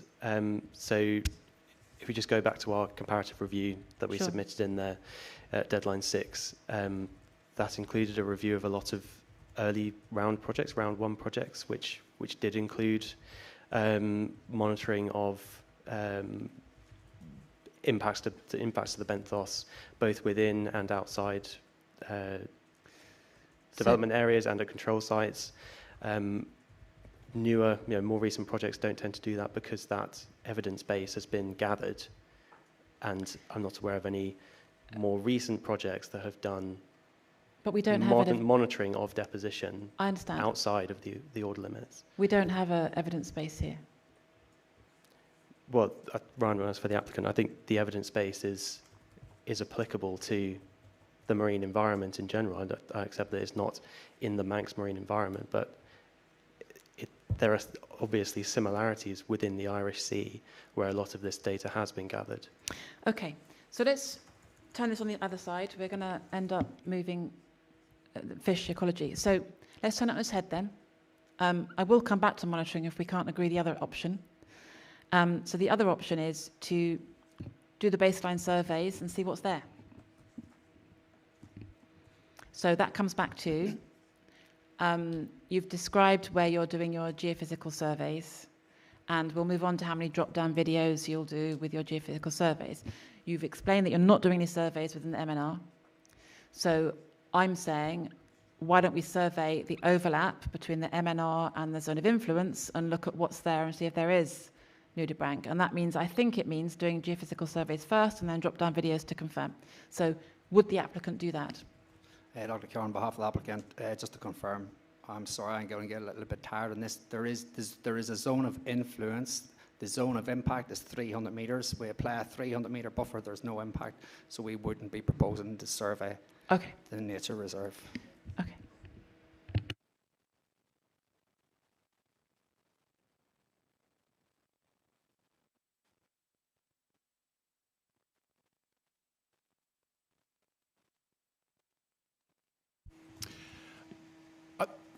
I think we've probably discussed this around the table to the point of disagreement between the relevant parties here. So I think what we will need to see at, I'm thinking of, well, let's worry about whether it's hearing action or at the next deadline afterwards. But I think in the circumstances, it would be very, very helpful if the department could set out their view of a monitoring protocol, what would be monitored and what method would be used to monitor it, and what the objective of the monitoring would be that would satisfy them. Now, I know that to a degree is placing an obligation on DEFRA, but in circumstances where DEFRA themselves are not content with the applicant's position, that at least gives the applicant clarity as to what they are seeking and why. It also then provides a mechanism where the applicant can respond to that. And then one of two things occurs. Either the applicant moves into agreement or closer to agreement with the department, or alternatively the applicant doesn't for reasons which can be set out. And at that point, if there's still a gap, then, you know, we will have to just pick it up and make a recommendation, which could include framing something in the MIC. So, but we can't prejudge whether we would do that at this juncture, because we just need to be clear about the information and the evidence base in order to make a call on a point that is quite significantly still disagreed.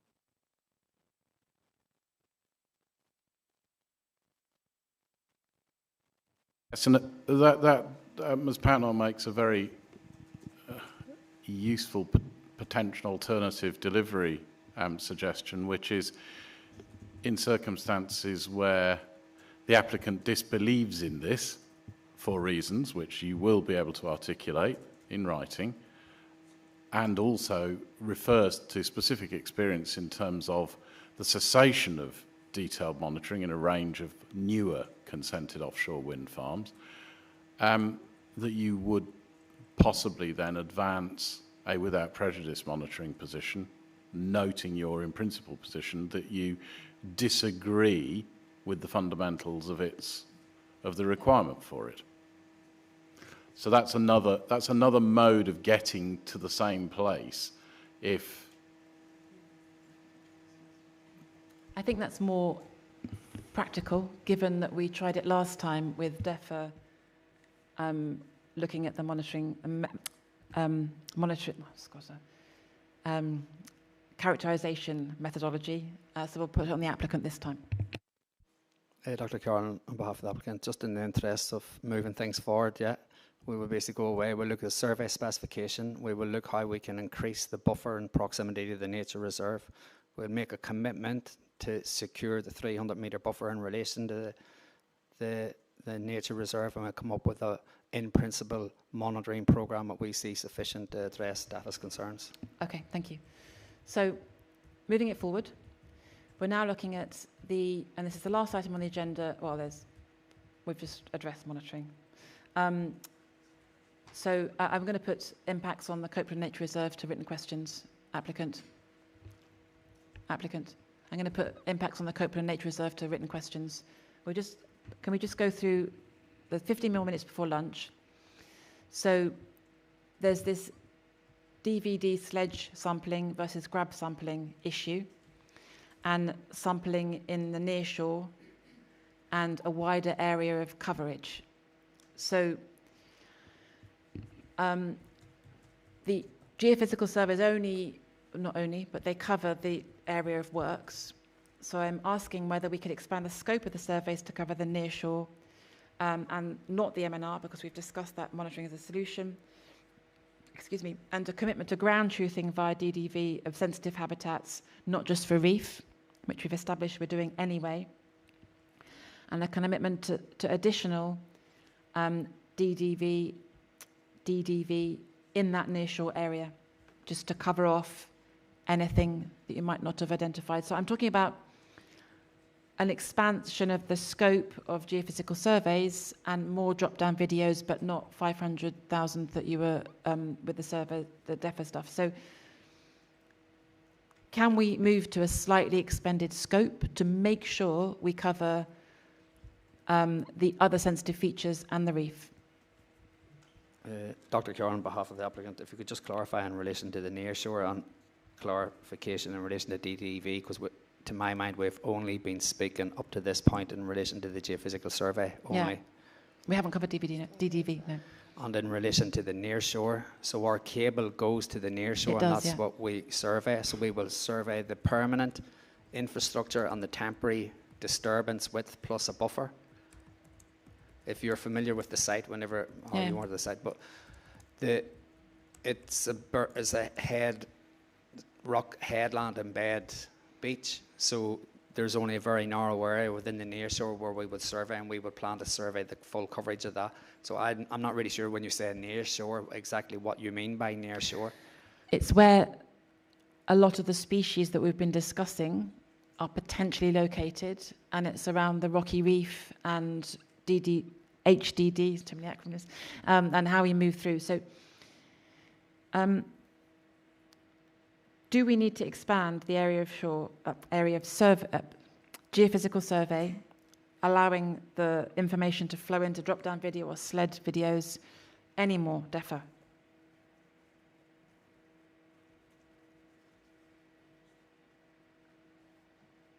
For clarity, what is the buffer on the near shore?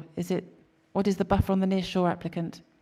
For clarity. Dr. Keogh, on behalf of the applicant, it is, I think it's 90 metres with 250 metre buffer. So it will cover all of the near shore between both headlands at Groudle.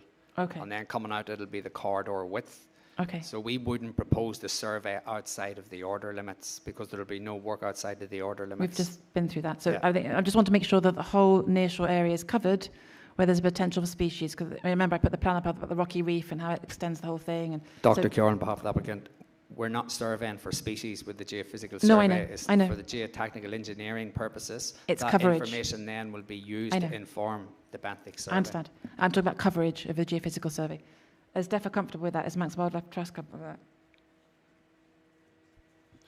David Bellamy, Manx Wildlife Trust. I guess I could sum our position by we're getting a lot of questions from our members and members of the public at the minute about the impacts of this proposal. And despite looking at it for 3 years now, I genuinely don't know the answer to that because we haven't got the information in front of us. And where there are disagreements, and clearly we've heard there are today, what we should do in a situation like this is fall back onto established policies. And once again, if I may quote the biodiversity strategy, it says under Objective 3, biodiversity knowledge, by 2025, everyone will have access to reliable, up-to-date and comprehensive biodiversity data, which is essential to support government policies and decisions of businesses and private land and sea users. And clearly, we're not in that position for this very important decision for the Manx Nation. And it goes on to say, and this is a direct quote, it is of course impossible to know everything, but where there is risk of significant damage to important biodiversity, the precautionary principle should be applied.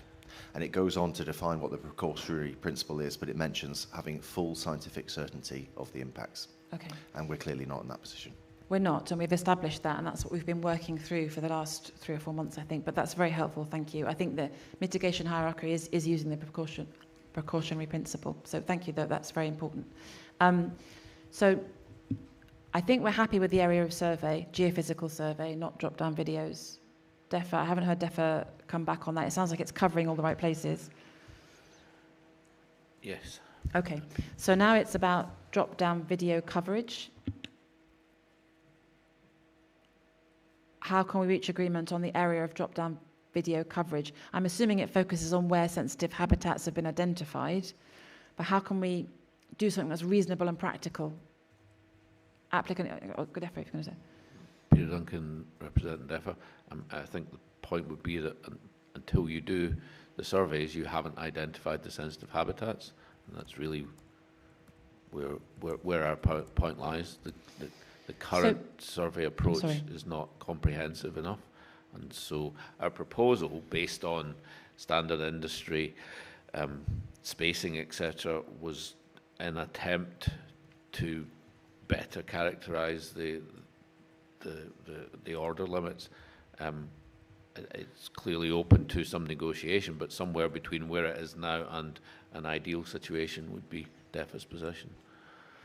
Okay, so what we're talking about here is making sure we avoid sensitive habitats and features, aren't we? So, but we need to know where they are before we can avoid them. I understand. That's what we're working to, I really hope. So the applicant, do you have any further explanation of the drop-down video locations?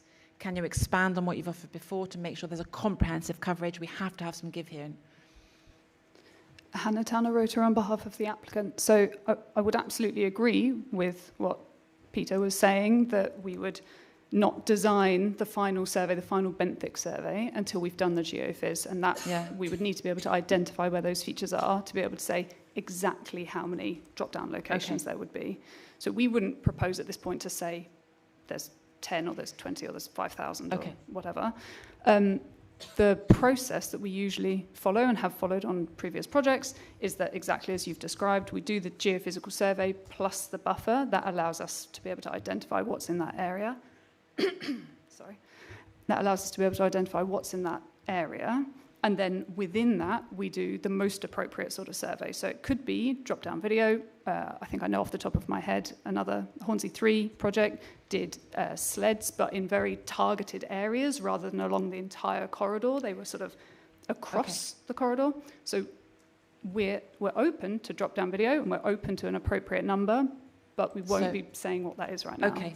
I think the only way around this is to provide some words on what is proposed, how you test against what's needed, how you review against the geophysical surveys, some kind of step-by-step process to how you drill down to how many DDVs or sledges you're going to use for discussion after consent. If you're not going to commit to a number now, then we have to have a process for defining what's actually going to be done.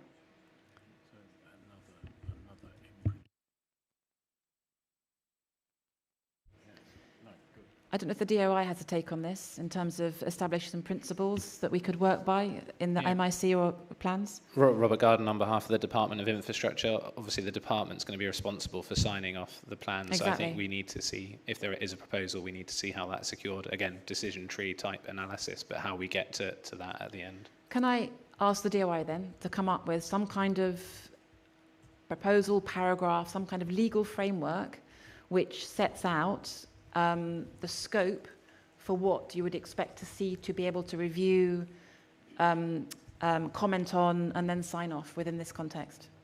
Yeah, Robert Garden on behalf of the Department of Infrastructure. Yes, we can provide something that can sit within the plan.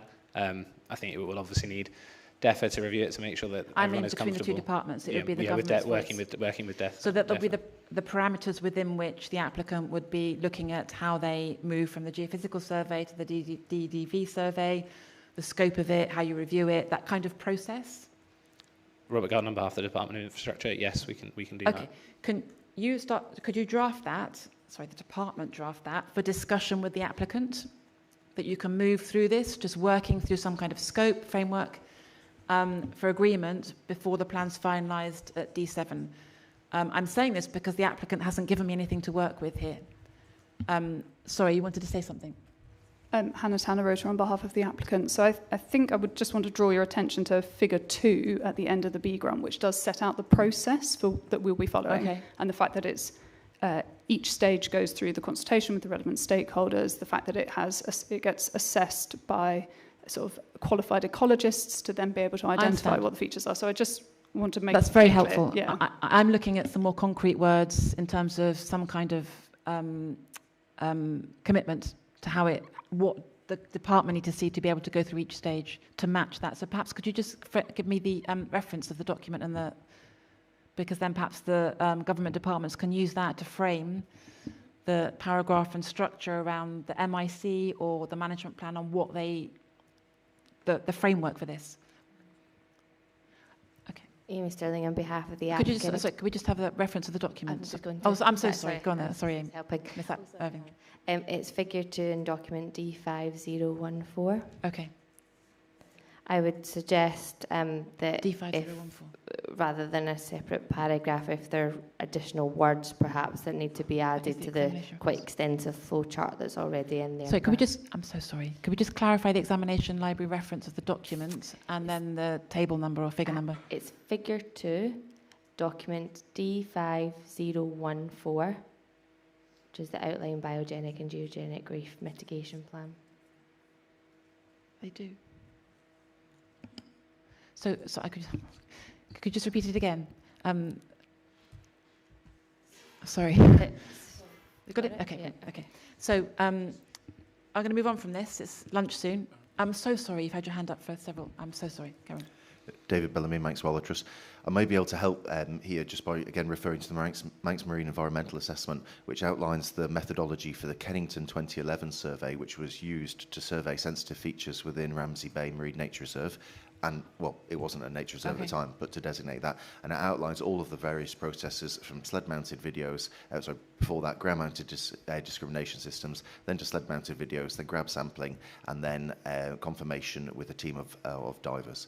So I think, given that that was the process used to designate some of these marine nature reserves, it would therefore be appropriate established criteria to look at impacts to them. Okay, if you want to pass that reference, discuss that with the DOI and DEFA, that would be very helpful. I'm looking for more of a framework process. Alongside that, the last thing, we've got 4 minutes before lunch and they're all going to probably throw a brick at me in a minute, but carry on, sorry. Sorry, Richard Armitage on behalf of DEFA. We just had one concern with regards to the surveys. Now, it's in the BGRUMP, it mentions about these non-disposal areas, and for sediment disposal, that if there's sensitive features, they're going to be avoided. However, we've said that the survey is only going to cover the areas for construction. So how the pre-construction survey can then inform which areas you're not going to dispose in is unclear. No, the Appendix B works that through, doesn't it? It's got a process of working through, taking into consideration. But if all the survey is just going to be within the area of construction, you're not going to deposit in the area of construction anyway, because you're not going to clear sand waves and then dump it back in the area that you're going to build in.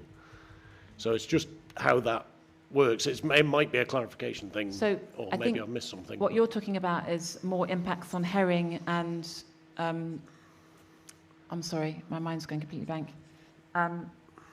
On herring and sediment, and I think we're going to address that in the next... No, it's part of the BGRUMP. It's part of the identifying any sensitive habitats which therefore will be excluded from where sediment can be dumped from. It's just if the survey is restricted to the footprints of the works. Dr. Kieran, on behalf of the applicant, I understand the query from I understand the query, I'm not quite sure where to move it. Our survey is within the order limits, so all of the work, so in terms of the cable clearance, so where there are sand waves within the order limits where we'll be installing the cables, then we will remove the sand wave from that area. It'll be deposited in close proximity to that, so it'll be within the order limits. It won't be outside the order limits, so all the work's within the order limits. The survey is off the order limits as well. But I take the point, there may be in some instances where we don't have a sufficient buffer to characterise everything, and when we work with DEFA, if we can identify those areas, then we're happy to extend the survey coverage to make sure that all those areas, but it will, in all instances, the deposition will be within the order limits. There's nothing outside. Okay, can you build that in the text the DOI is writing to cover that eventuality, please? Some sort of test and process. So the last thing is... Yeah, Richard Armitage on behalf of the applicant. Yeah, it was mainly on behalf of the applicant. I'm sorry, I've just switched sides on behalf of DEFA. Yeah, it's just if deposits are in the order limits, that isn't at the moment what is described as being surveyed. I understand the point, and what the applicant suggested is a way around that. So I'm asking the DOI to help put together words around some sort of process, because we can't do that. So the last one is. Where the equipment's been put in place to test that it hasn't damaged any benthic features. So some kind of review of where the equipment is, because I understand you're saying that once it's in place, you don't need to monitor it, but you do need to look at it and check it hasn't damaged anything and take steps to address that. So it's not really monitoring, it's more a check back. Does that make sense? Yeah. Hannah Tanner Rotor on behalf of the applicant. So we would propose that that's done through the as-built surveys that we have to do, which are secured by requirement 23 in the draft MIC. Okay. So we'll be going back and confirming we have put the infrastructure where we've said we're going to put it, and that has taken account of the buffers that have been pre-agreed through the BGRUMP process. I'm going to ask DOI and DEFA to look at that as-built process. Can you tell us the document it's in? I'm so sorry. My mind's spacing right now. I should need some lunch. Hannah Tanner on behalf of the applicant. It is not a process set out, it is a requirement 23 in the draft MIC. And details are provided in the outline post-construction reporting plan. We're just getting the reference. So that one, D1114. So DOI and DEFA, can you come up with these words by the Regulation 31 deadline next Friday? In draft. Yeah, Robert Garden on behalf of the Department of Infrastructure. I think we can, and we can share those.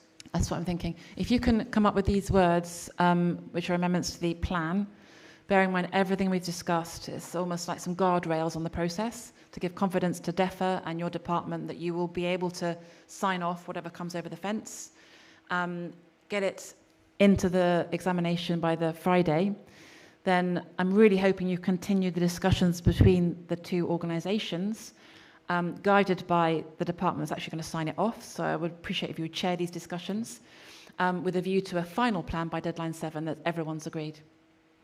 Yeah, Robert Garden on behalf of Department of Infrastructure, that's noted and that timeline's noted, so we'll take that action away. Okay. Is everyone comfortable with that as a solution? So rather than details, we're looking at guidelines, guardrails and process. On that note, 2 minutes late, we shall have some lunch. Thank you very much, everybody. Time are we back? We're back at 2:15. Thank you.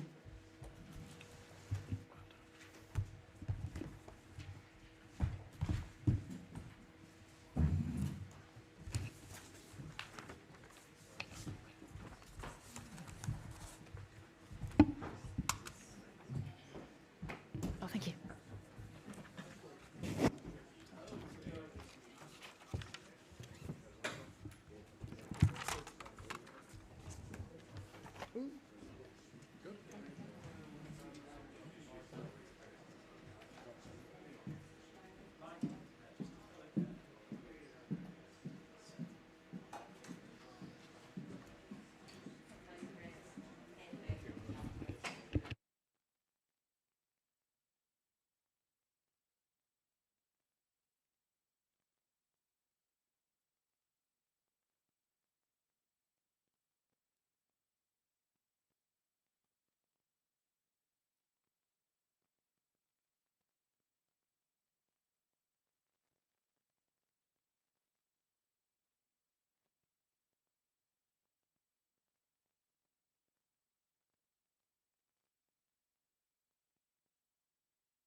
Good afternoon, everyone. If you can please be seated. The time now is 2:16 p.m. and we are starting session 3 of specific issue hearing 9. I just wanted to give some advance notice to the applicant about the agenda for tomorrow, SIH 10. And this is in relation to a hearing action that we issued yesterday at SIH 8.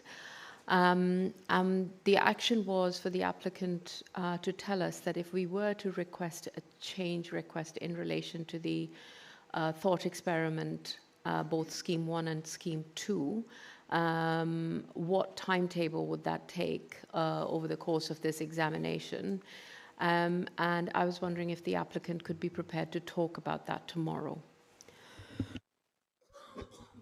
Amy Sterling on behalf of the applicant. We have made a hearing submission. That's not the content of the hearing submission.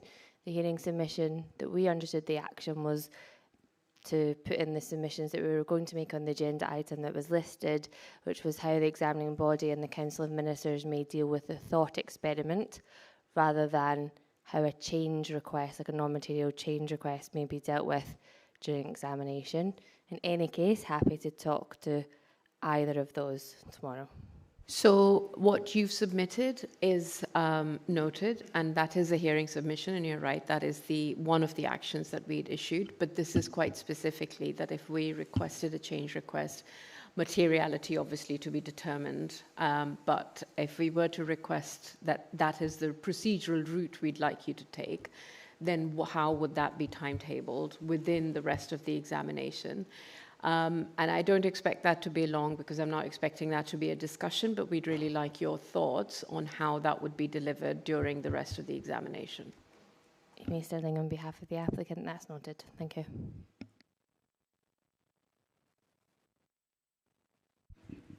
So if we pick up where we left off, that's all right. It's 2:18. Just keep going. We move fish over to the afternoon as a result of the benthic discussion, which took rather a long time. So if we start with fish, I don't know if we have the Northern Ireland fish. Is NIF online? Oh, hello, waving there. There you go. Just thought you might like to join the discussion, sir. Okay. So if we move through, the first topic is mitigation for suspended sediment deposition, impacts on herring spawning habitat. So the applicant has included within physical process clarification note detailed tables setting up the maximum vertical deposition from seabed preparation and construction activities within the array and the OECC, table 2 to 4 of the G430 physical process clarification note.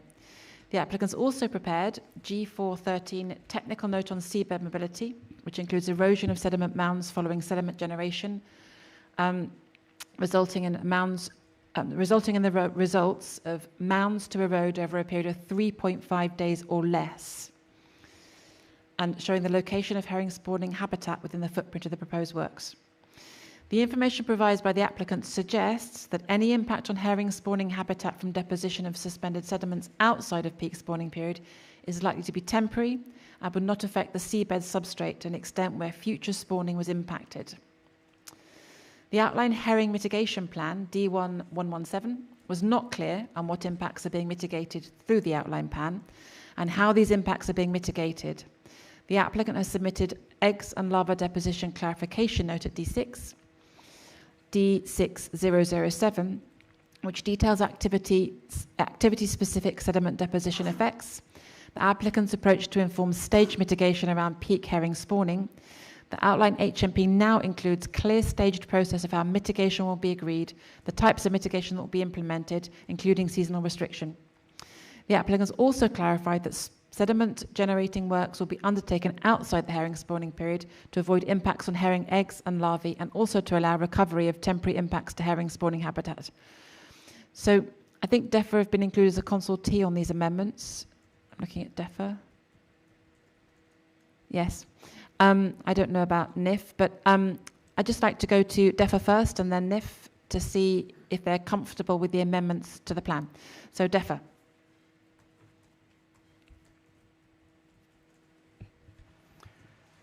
Ken Milne, representing DEFRA. I think progress has been made. I think, as you pointed out, the draft herring mitigation plan still lacks a bit of detail. We could probably do with some further information in there. What detail does it lack? I think it needs to capture, and obviously, I apologise we've not had a chance to review everything from deadline 6 in advance of this hearing.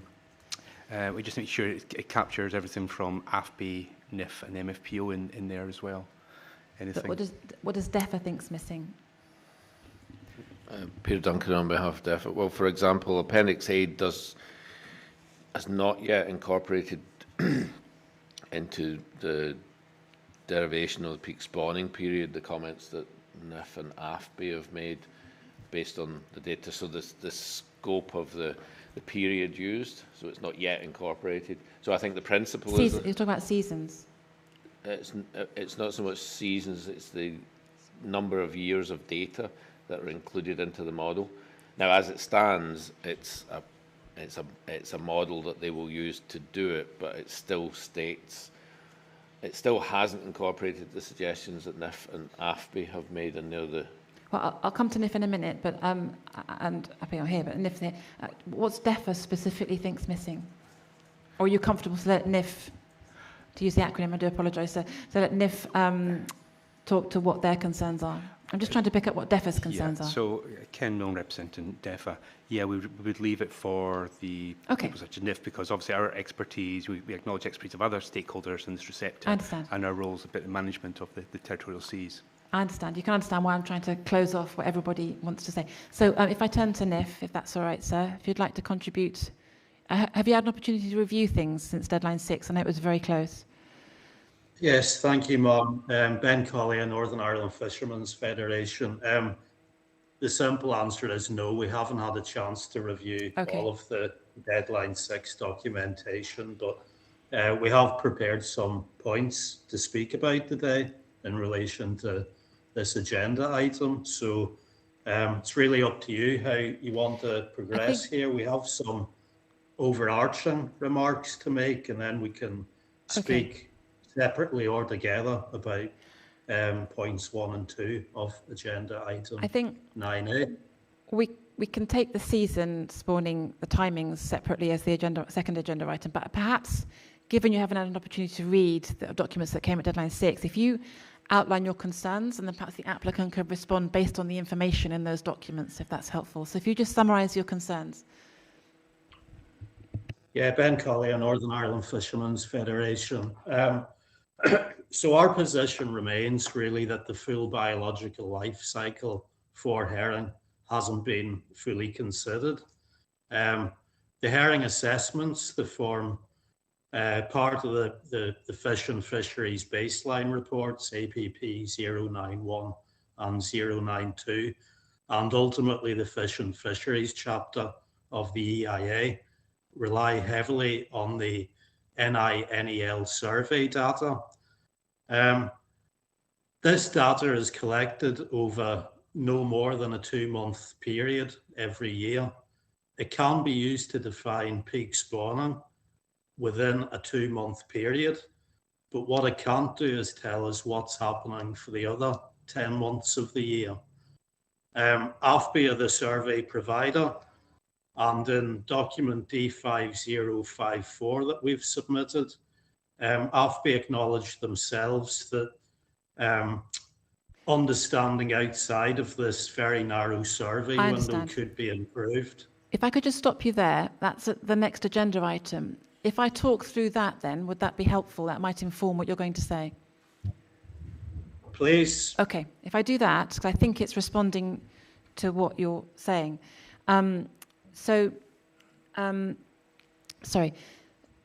NIF yourselves, in response to applicant's response W, the written question D2, D5053, and DEFA, response to written question D5020, have raised concerns regarding the second spawning peak in spring and the potential impacts of construction work, which I think what you're talking about now, is it? Yes, it is, Mara. So the NINL surveys do not currently take place during this time, and data is therefore limited on the extent of the second spawning event. Both NIF and DEFA state the second spawning peak is not a new phenomenon and has been seen historically, as NINL surveys are only undertaken in autumn, they want to know how this will be proposed in the methodology for defining peak spawning, which is Annex A of the outline HMP, captures any potential change. The applicant has responded at D6003 to state that they have considered evidence from DEFA and the MFPO, who are sat at the table, through the evidence plan process, and the definition of peak spawning reflects this advice. The applicant notes NIF's comments regarding the timing of the Irish Sea herring surveys and notes that the definition of peak spawning period has not solely relied on survey evidence and has also considered published literature, stakeholder information and feedback received through the evidence-led process. The applicant responded at D6003, section 2.37, to AFBI's the Northern Ireland Agri-Food and Bioscience Institute, feedback on the HOMP, and AFBI recommends incorporation of a longer NINL time series to capture spatial and temporal variation in spawning activity. The applicant agrees that this consideration of a longer-term variability is important. The final herring mitigation plan will utilise the full available NINL time series, including data from 98 to 25, together with project-specific pre-construction survey data to inform the definition of peak spawning period and associated mitigation measures. The AFBI, via NIF, recommends undertaking additional surveys to improve understanding of spawning activity outside the current NINL survey window. And the applicant notes the final herring mitigation plan will utilise the latest available NINL survey data, including extended time series alongside project-specific pre-construction survey outputs, ensuring the most current evidence is used to inform the peak spawning period and associated mitigation measures. In addition, pre-construction benthic surveys will include assessment of herring egg presence and the distribution of suitable herring spawning substrates, providing site-specific information on spawning activity and spawning habitat within the proposed development area to further inform the herring mitigation plan. Some issues remain about mitigating impacts around spawning period and second peak period in spring, and I think what you're saying is it's not currently clear how the applicant's proposed approach using nibble data will capture any potential changes into annual variation in spawning period, as these surveys only undertaken in the autumn spawning period.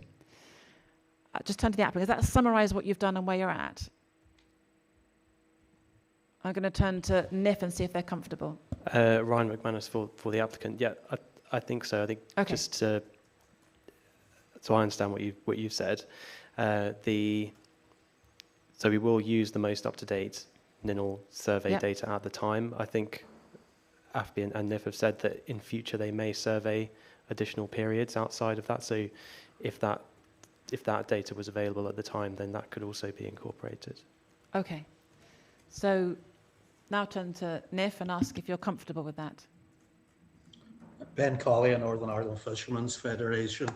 I mean, firstly, we fully recognise that the applicant has used stakeholder advice to support data sets along with published literature as part of the evidence plan process. But just for the record, Northern Irish fishery stakeholders have not been involved in that evidence plan process. Yes, you said that before, I understand. TAG meetings. Yeah. What we did do at deadline 4 was submit sonar information from a vessel called Voyager, one of our members. And we noted the applicant's comments in D6003, I believe, on this information. And, you know, if I may, Mark, just quote the applicant who responded to that submission with a comment that reads, it's a snapshot consisting of photographs of a vessel's sonar system and does not represent sufficient scientific evidence to support the definition of a spring spawning period. So if we may just respond to that particular point, we acknowledge that the information from the Voyager's sonar is a snapshot of herring spawning, and we also accept that local knowledge usually doesn't take the form of a scientific report. But this is why offshore wind developers engage with fisheries stakeholders. It's to obtain other fishery-specific information that isn't readily available. In terms of that sonar data, what we can say unequivocally is that it shows herring spawning aggregations off Douglas Bay in February. Okay. This information is recorded in the vessel's logbook. There's VMS data that will show where that vessel was on the date. AFBI have samples of that catch, and both AFBI and the skipper have both carried out dissections. So we are able to confirm that the fish caught off Douglas in February of this year had either spawned or was ready to spawn. So that key piece of information, which is omitted from any of the baseline assessments that were carried out, needs to be brought into this conversation. Okay. I think where we're at in the examination process, we're now looking at where and when you define this information in terms of the calendar. So we need to find a way forward. I will pass it to the applicant, bearing in mind that I think some other wind farms have extended their survey period for a longer period of time. I don't know whether that reaches into the time period that NIF are talking about, but they've extended, I think Mona agreed to extend their period, and other wind farms have agreed the time periods after consent. So there's a couple of alternatives around this, or perhaps the applicant might consider joint surveys with NINL or other wind farms to look at what is there. If I hand to the applicant to see how we can find a solution to this issue.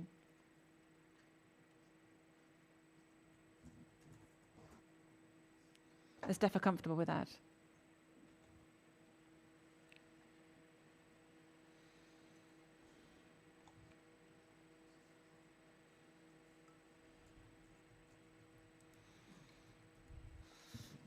Dr. Carroll, on behalf of the applicant, we are doing some particle size analysis in relation to the herring spawning ground, so how to characterise it, and we'll be happy to extend that survey and to make sure that it's incorporated within the benthic survey.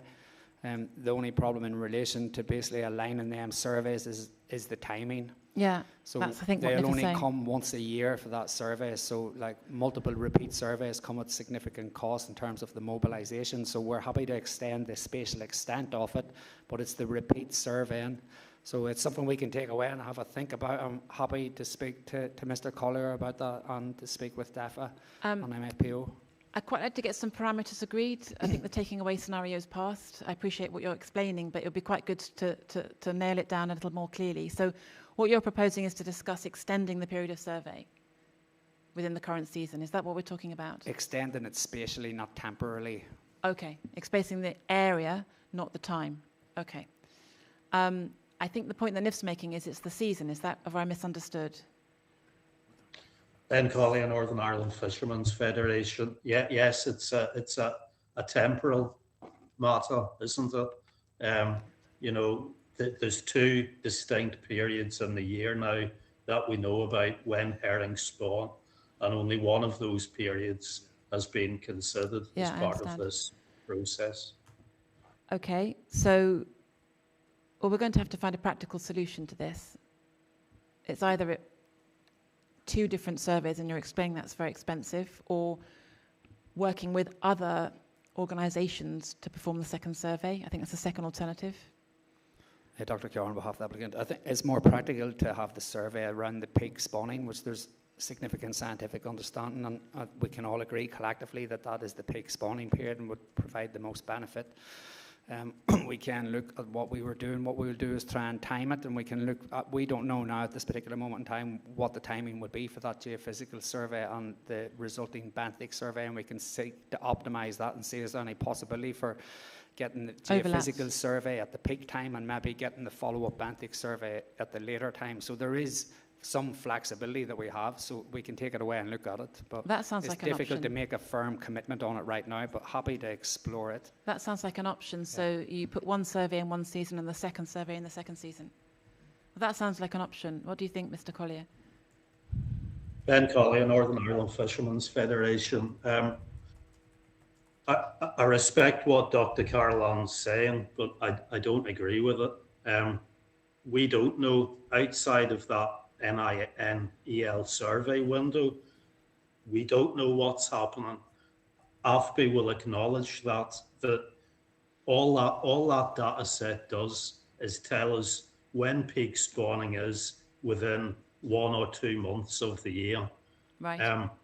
This is new information that has been validated this year in terms of spawning herring in late winter, early spring. So it's impossible to say when the peak spawning period is, because it might be outside of that NINEL survey window. Historically, that's just when that survey's been carried out. So what you're saying is you don't know when the second spawning peak is? We know when the second spawning period happens, but we don't know when the peak is within that period. Just to clarify, the benthic survey would still be able to look for herring spawning? Sorry, to be clear. Ryan Manners, for the applicant, what we're proposing to do there is, within the benthic grab samples, assess herring habitat suitability and potentially look for eggs which are within the sediment as well, as evidence for active spawning. Okay, exactly. I understand. So you would cover that off. So yeah, and I think, sorry, just to, before we go on here, so we've used the NINEL surveys which occur in the autumn, yes. and that's, I think, like generally understood to be the peak spawning. The possibility and evidence of a spring spawning period is acknowledged within the fish and fisheries baseline, and as Mr. Collier said, that they don't, AFBI currently don't collect equivalent data for that period, so there is not any data, sufficient data to define when the peak spawning period occurs. I think, I don't want to quote Mr. Collier, but I think in future AFBI may expand or undertake an additional survey in the spring, which may provide that evidence in the future. But I don't think at the moment there is any evidence that would allow the definition of a peak period in the spring. I'm struggling a bit period. Here. So we don't know when the second period is. There's no data on it, but yet we're worried about it. Is that the long and short of it? Ryan McManus, for the applicant, there is some evidence, and there is anecdotal evidence, and clearly there is some evidence of aggregations and dissections and things, as Mr. Collier has pointed out. There isn't the larval data to enable that calculation of when the peak spawning period occurs within the spring. So is there a tool where if you've got some indication of the data, you've got an idea of what's happening, that we can use the benthic surveys to cover that off and look for larvae? Is that a solution? Is that realistic?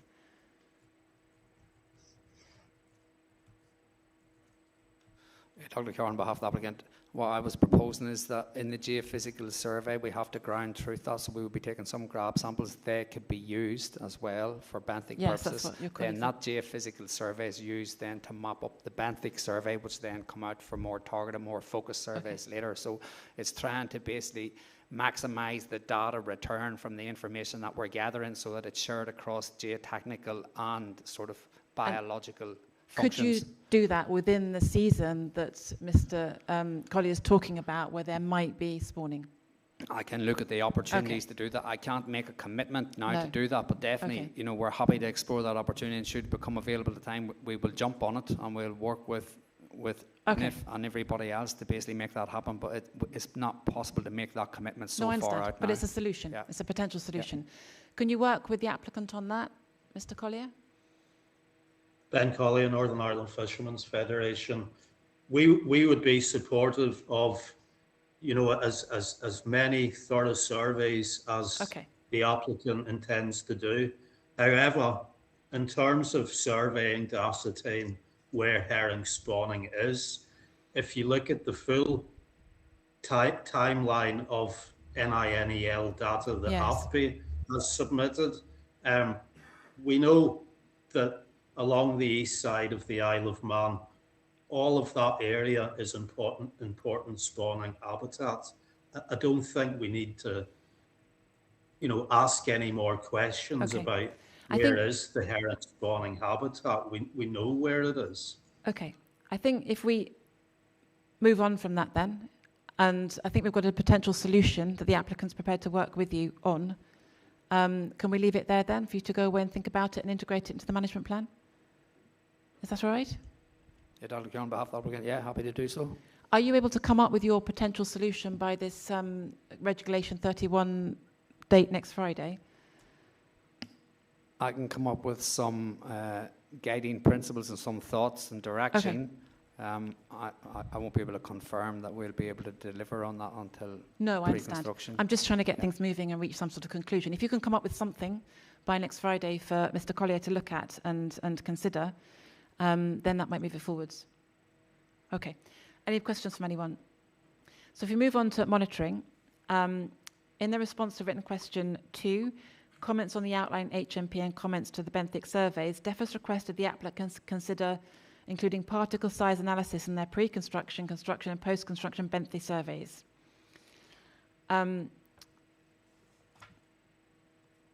This does not include what the applicant will do to show a reduction in suitable herring spawning habitat post-construction. So is DEFRA comfortable with what the applicant's proposing? Using the PSA survey commitment within the OHMP, which is kind of what you're talking about just now, isn't it? To identify spawning. It's basically the loop we've just been round.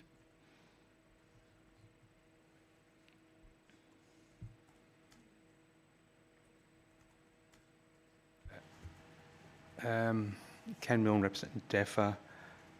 I think we are comfortable with that, but we'll need to wait and think about it, yeah. Okay.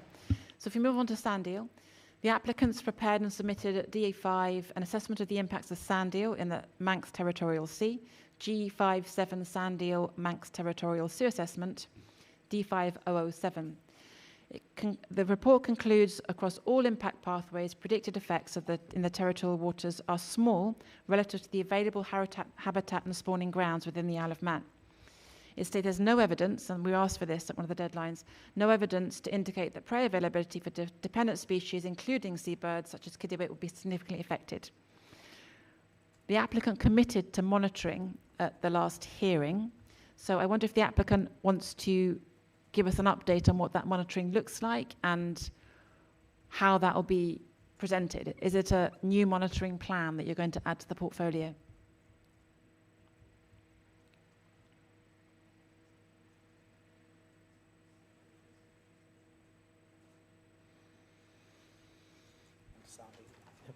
Ryan McManus for the applicant. So just to talk through the plan for this sand eel monitoring commitment, it's essentially collecting particle size analysis, grab samples that would be subject to PSA analysis and then assessed for their suitability for herring spawning habitat suitability, for which there are established methods for defining.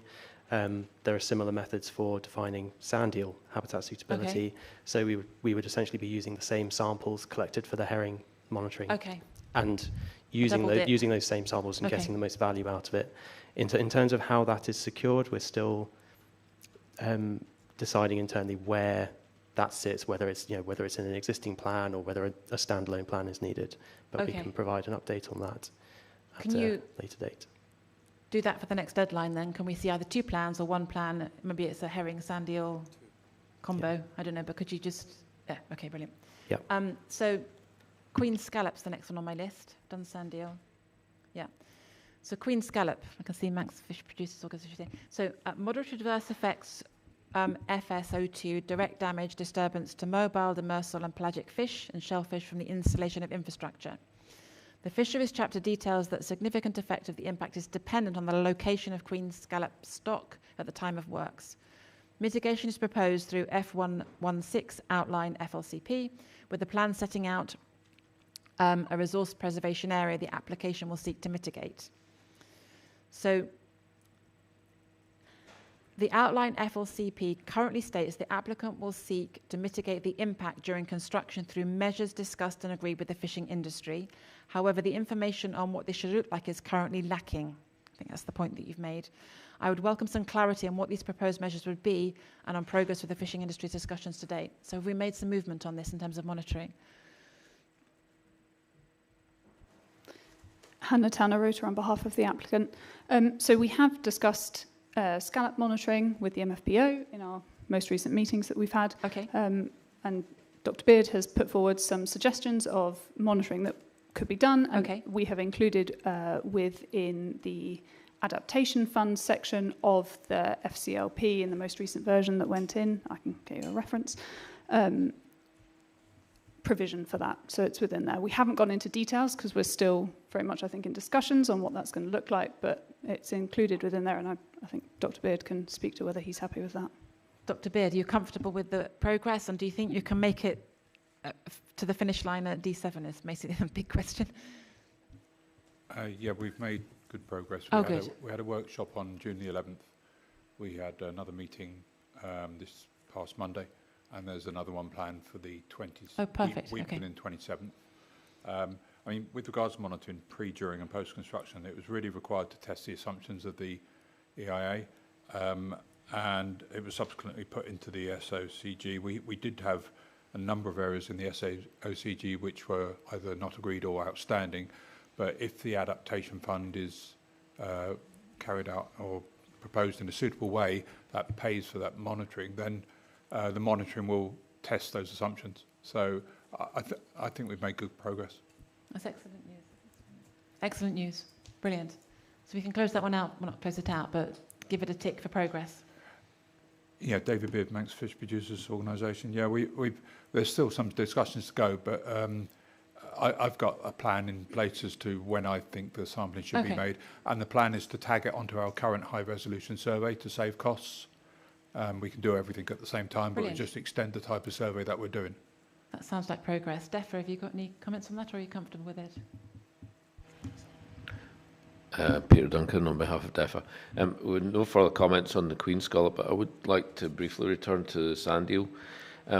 Noting that the applicant has said that they will combine PSA analysis for herring and sand eel habitats, which is something that we suggested previously as well, so we're in favour of that. What I'm less clear about is what the outcome of that analysis might lead to, because it would appear that the applicant's position is that there's not ever going to be an impact on it, and even if there was, that it's at the regional population level. So is it a case of undertaking that PSA analysis for the sake of doing it, or is there actually a consequential action coming out of it, depending on what the results are? Because what DEFRA would be favouring is identification of those high priority sand eel areas and treating them in a similar manner, not necessarily exactly the same, as herring, such that some of it is considered an avoidance or dreads disposal, cable routing, etc. If you look at the mapping that the applicants have provided, the array area is unfortunately on the best sand eel spawning areas in the territorial sea. And as we've said in previous hearings, we are keen to find some way of mitigating effects on them in a local context, which we retain as being an important consideration. I'll hand that on back to the applicant. What's the monitoring going to result in terms of a feedback loop? Which is essentially what you're saying, I think, isn't it? Ryan McManus for the applicant. We've provided a lot of information in support of our assessment conclusion that there is no long-term significant effects on sand eel habitats as a result of the proposed development. So we stand by that assessment conclusion. However, nevertheless have put forward this monitoring proposal to confirm that there will be no long-term change to habitat suitability before and after construction. So, I mean, yeah, we've talked at length about the sensitivity of sand eel and the precaution that's built into the assessment to support why we firmly stand behind that conclusion. And so in terms of any adaptive management, it's there isn't any proposed. It's confirmatory monitoring. So it's monitoring without intent, really? It's intended to confirm the assumptions of the EIA. Yeah, I hear what you're saying, but I guess there is a kind of rational logic behind almost any monitoring program that if you are sufficiently confident that, and there is sufficient scientific basis for a conclusion that there will be no effect or no significant effect, that the consequence then is almost that you don't need monitoring. And that if you are monitoring, that is most typically in a setting where there is a residual measure of scientific doubt sufficient to make it prudent that there be monitoring. And if that is true, then normally there needs to be at least some form of adaptive management feedback loop, recognising that you don't think it is at all likely that you have to do something, but if the monitoring finds something that you didn't quite expect, that there is then a mechanism to address that. Now, I'm very conscious that that's a sort of slightly absolutist position, but nevertheless, that feels to me as though it kind of is a position that reflects, I guess, the sort of scientific logic that underlies a monitoring program. So if we're saying we think we need monitoring, then there is almost an inevitable conclusion that we need some form of adaptive management measure to take on the prospect that monitoring finds something you don't expect.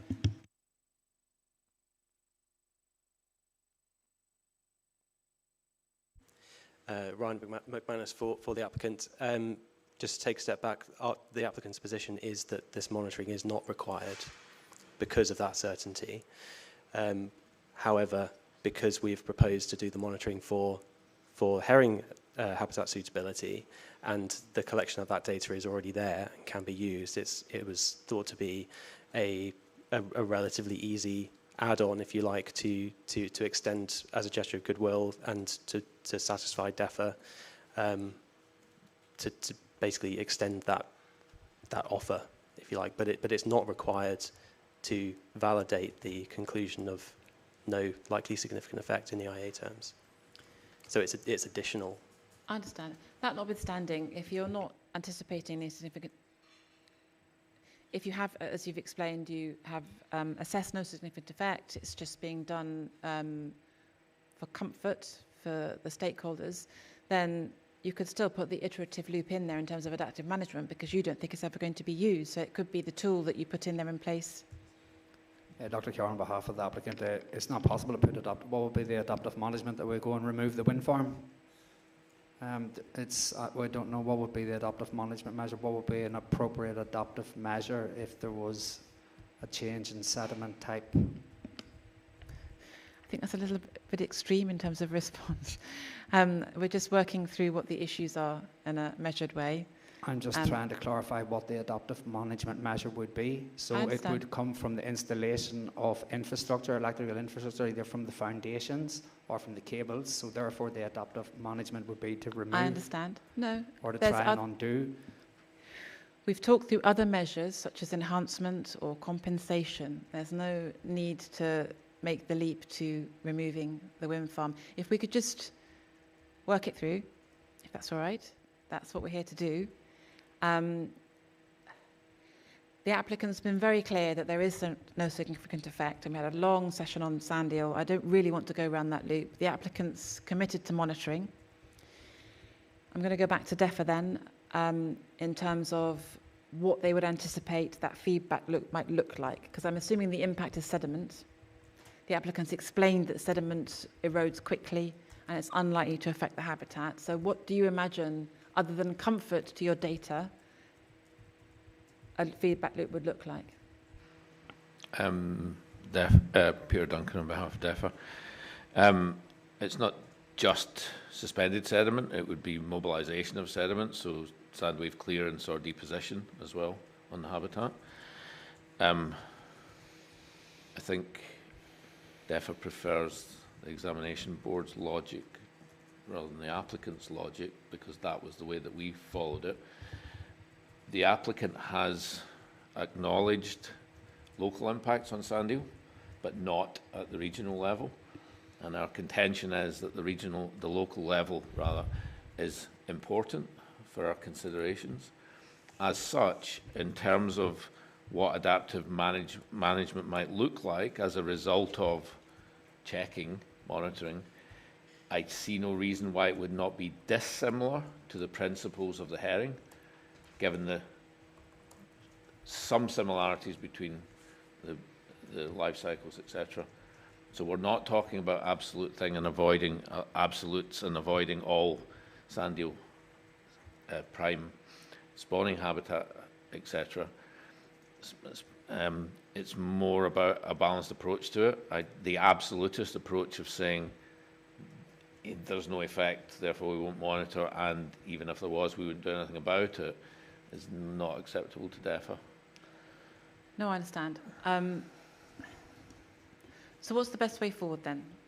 Because government departments want adaptive management, I think is what you're saying, isn't it? Peter Duncan on behalf of DEFA. I think our original proposal, and I get that it might not be literal, but our original proposal was to combine herring and sand eel. If it's desirable to keep them separate, but the principles surrounding them is reasonable, that we get back to this issue of local versus regional effects.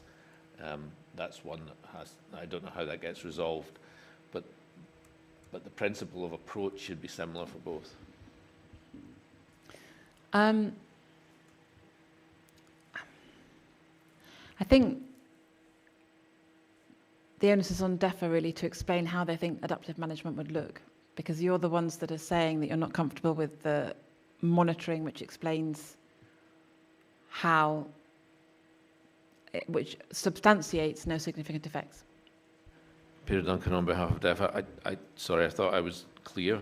Whatever the response is to the herring process would be broadly similar to the sand eel, in that where you identify prime sand eel spawning habitat, the applicant considers measures such as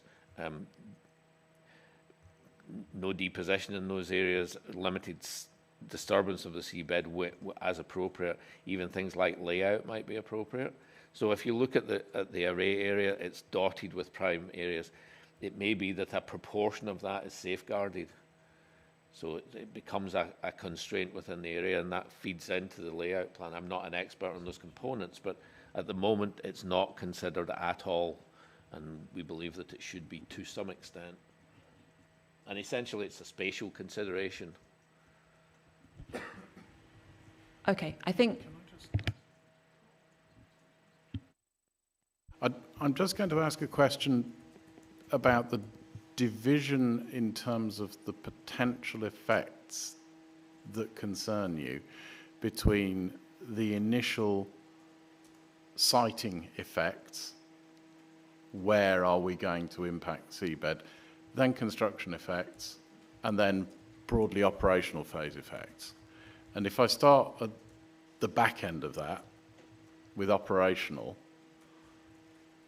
I take it from what you've just said that your view is then that you're not anticipating any significant operational effect. Peter Duncan, on behalf of DEFA, no, that's probably correct, yeah. There'll be an adaptation over that time, so yes. Okay, so in that respect, when we're then looking at the duration of any monitoring and indeed the framing of any adaptive management, there wouldn't be any immediate purpose for an adaptive management step in the operational phase? In principle, no. Okay, so then if we kind of take one step closer to the present day and we go into the construction period, yeah? Then that's a phase when you would be seeking active monitoring, and you would be, would there be any specific construction approaches that you would be asking to be amended as a consequence of the findings of monitoring? Peter Duncan on behalf of DEFA. I think this way all ties back to high-resolution benthic surveys to understand where it is before the options are available for discussion. So I guess the mitigation hierarchy is mitigation or avoidance, mitigation, etc. I guess what we're proposing is you treat it as part of that hierarchy. If it's possible to avoid it, you avoid it. If it's possible, and some of it, not necessarily all of it, as the applicant says, it covers the whole area. If it's possible to mitigate it, you mitigate it to some extent. I guess maybe I can summarise the general concern is there are fairly short-lived species. There are species which, as many other species are reliant upon. What are the consequences of a loss of 1 or 2 or 3 year classes or a reduced amount of availability? And I think that's where the impact isn't sand eels being assessed in their species-specific context is not the same as their wider ecological, and to consider them as a species and then not act upon their ecological role, I think, is problematic for us. Could I just ask a question of the applicant? What's the sand eel's ability to recover from impacts? I understood that your reporting showed that it recovers quickly. Could you just explain a bit about that, please? Yeah, Ryan McManus for the applicant. If I may, I'll hand over to our fish ecologist to talk through sand eel recovery. To Ms. Simone Pfeiffer, who's online. Are they on screen? So, good afternoon. If you could just explain very briefly the ability of sand eel to recover impacts in this context, please.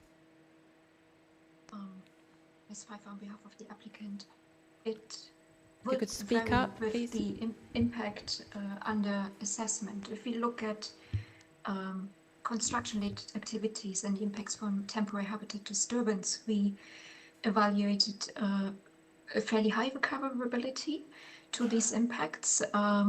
While we do acknowledge that sand eel spend a lot of time buried within the sediment throughout various life stages, they do in fact are mobile and would have the ability to avoid seabed disturbance impacts, and these considerations are detailed within our impact assessments in the various documents that we submitted throughout the examination, and these form the basis on which we concluded no significant effects on sand eel.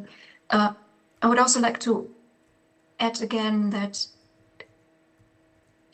in comparison to herring spawning habitat, our analysis showed that suitable sand eel habitat is much more widely distributed across both the order limits as well as the wider region, and this also was a main point that we used to conclude no significant effects.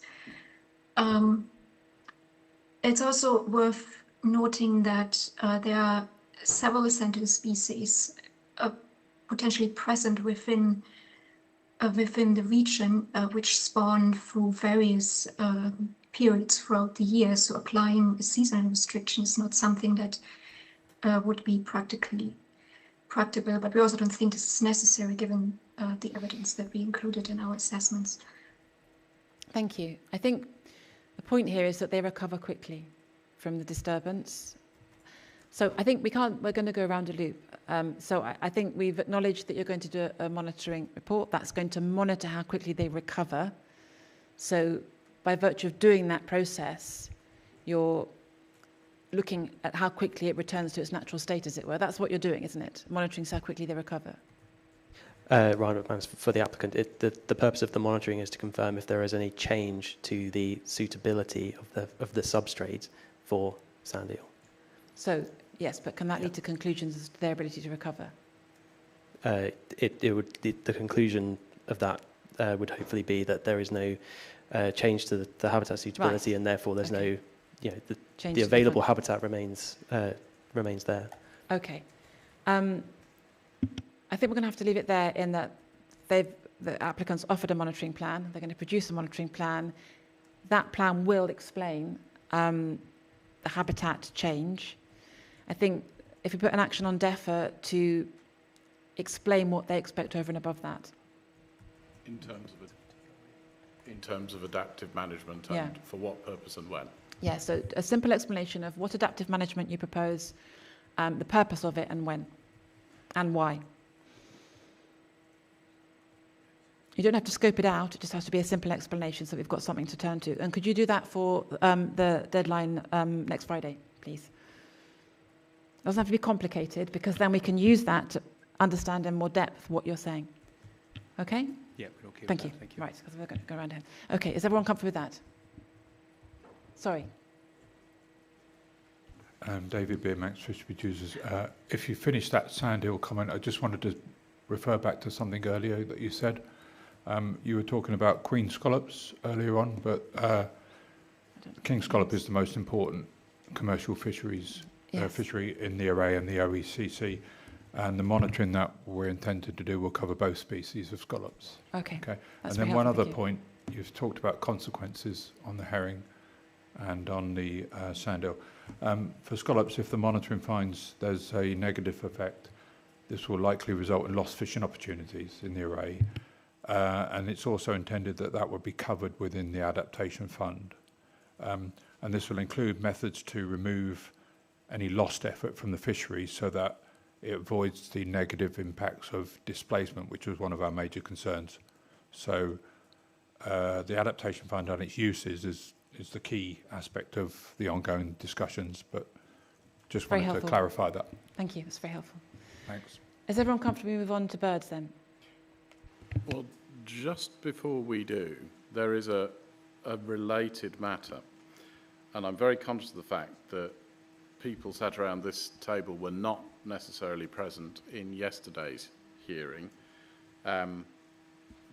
where a potential change to the proposed development, which in shorthand terms were referred to as schemes 1 and 2, were floated and discussed.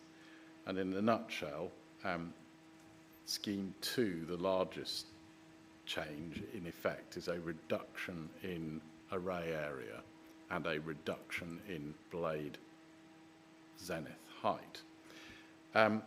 Now, there is potential for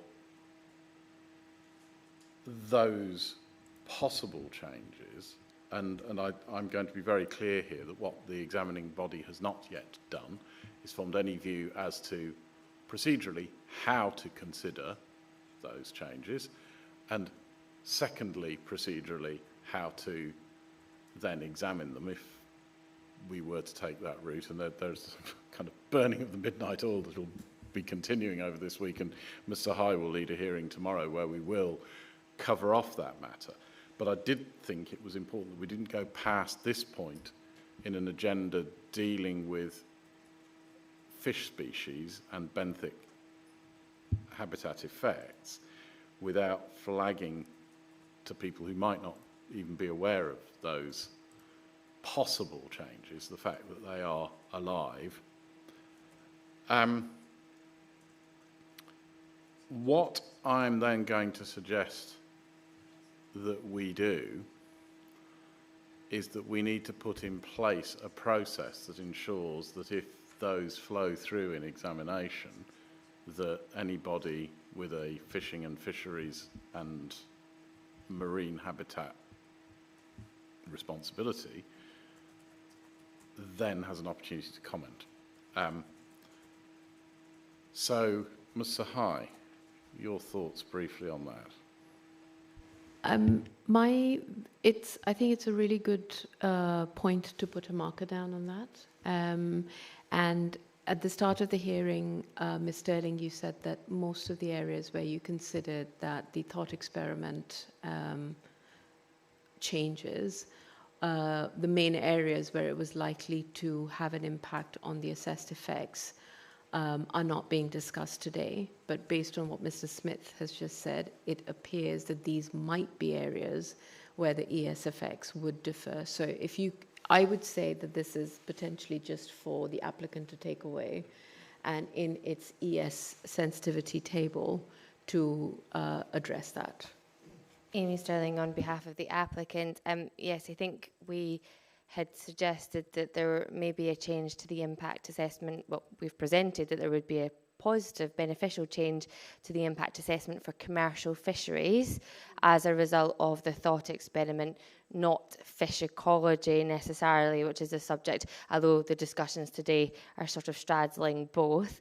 I do think, if it is okay to have just this, at this point in time, just a useful clarification, is that for Scheme 1, design refinements, so reduction in lower tip height, removal of offshore platform, etc., the applicant can speak tomorrow about how it would propose, if the examining body felt a non-material change request was necessary, how that could be accommodated within the examination timetable.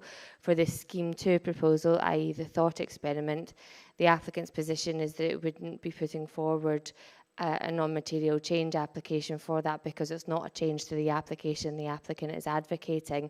It's a reduced scheme within the existing envelope, which it considers that the examining body or Council of Ministers could seek to recommend. We're alive to that. That's great. I just wanted to make sure, because the request that I had earlier was how a non-material change application for Scheme 1 and Scheme 2 could be accommodated. So I just want to be absolutely clear on what I have to prepare for tomorrow. So it sounds like I can prepare the process for a non-material change application for Scheme 1. We would never submit a non-material change application for Scheme 2, because that's not a scheme we're seeking to consent. It's an alternative we've identified within the design envelope, which we consider, for the reasons set out in the hearing submission we made this morning, can be accommodated within the existing process. In terms of the management plans, which I think is perhaps where we were getting to, the applicant has also taken a hearing action to review the list of management plans, which includes the FCLP, and identify and signpost on the basis of the thought experiment where changes may or may not have to occur. And we've taken that hearing action for Monday. So I think that addresses the point that we were just discussing now. Thank you. Just a couple of points of clarification. The applicant is referring to a potential change request as a non-material change request. So it's just worth clarifying that the materiality of any change request is not determined and is to be determined later on. The question, just in terms of your preparation, you have said that you're not proposing to put forward a change request if we were to seek one for the thought experiment. Let's come to that tomorrow, because I'm not yet convinced that if a change request, or if requested for Scheme 1 is on the table, why would it not be for the thought experiment? But I don't want to detract from the hearing today, so we can come to that tomorrow and have that discussion then. The important thing for the purposes of today, and the reason why I was flagging it, is simply because there is a possibility of consequential flow-on effect in the interests of the parties assembled here today, and the best position that we can suggest they follow is to follow this, see what emerges tomorrow, and then look at what emerges in the written question process with a view to, if they need to, engaging on this. But I think, with the starting proposition that if this does what the applicant has indicated to us it will do, then it ought reduce extents and effects as distinct from increasing them. So that would be the framework within which it ought to operate, if it operates at all, because it may not. Okay, should we move on then? Yeah. Move on to the next agenda item then, which is ornithology. And the first bird on the agenda is the great black-backed gull and the cumulative assessment. The applicant undertook the mean max foraging range approach assessment, which was asked for by the examining body. And it was the cumulative assessment, which is the one that shows the impacts. The alone assessment, project alone assessment does not. The foraging range assessment had slightly higher results than the alternative reference population one. So the alternative reference population one, is it right? It's a 33% increase of baseline mortality, and the foraging distance is a 46.6 decline. I don't know if those are exact figures, but there is an increase. I think that's probably the most important point to make. I hope DEFRA welcome the fact that the foraging range assessment was done. I think that's definitely helpful to understand the full scope. As I said, it does show worse effects. So there's two issues, I think. One is that the applicant doesn't favour the foraging range approach, and the applicant set out 4 reasons why they don't favour it. I'll summarise the reasons, and we could go through why DEFRA thinks those reasons are not valid, but I think we'd be bouncing around the table for the next 5 hours working out who thinks what to whom. But I think it's suffice to say that the applicant has 4 reasons why the foraging range shouldn't be used, and DEFRA feel it should and can explain why those reasons are not relevant. Is that fair? Is that fair, DEFRA? Richard Selman for DEFRA. I think it's worth pointing out that the results as I see it are that a cumulative effect is shown, as we suggested, and a site-only effect is not shown. And maybe that's a better point to move from, is it? Yes, and I agree. I did say at the beginning, yes. Site-only is not shown. Cumulative with other wind projects is shown. I agree, yes. That's what I've explained, not very well. Clearly, sorry about that. And that the foraging range approach shows an increased effect, quite a marked increased effect. But the applicant and DEFRA are in conflict over whether the foraging range is appropriate. I think that's where we are. Is that a fair assumption? Ryan, as for the applicant, I don't know if we're in conflict. Okay. I think, if you want some details of the assessment approach, I can bring in Mr. Freddie Leith, our ornithologist. I think our position remains that there may be a disagreement over where the line is drawn between whether it's a cumulative effect at a significant effect at a cumulative level, but regardless, it's agreed between the parties that the contribution of the project to that cumulative effect is very small. That's what I was getting to. So I didn't want to go into the detail of whether the foraging range is appropriate or not. It was done. It shows a worse effect, but the contribution of the gull is small. Okay, so I think if we move on from the foraging range approach to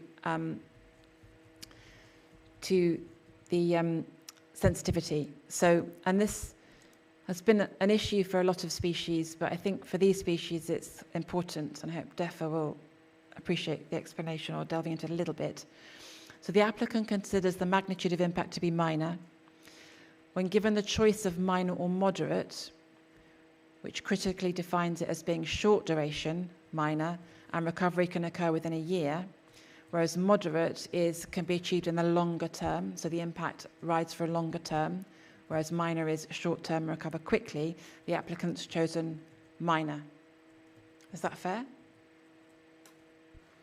Ryan, as for the applicant, yes, that's correct. Okay. I think we covered this at a previous hearing, this exact point. That's true. But I think DEFRA's point is that the effect will be longer term and that it should be moderate. I think that's what DEFRA said in their responses.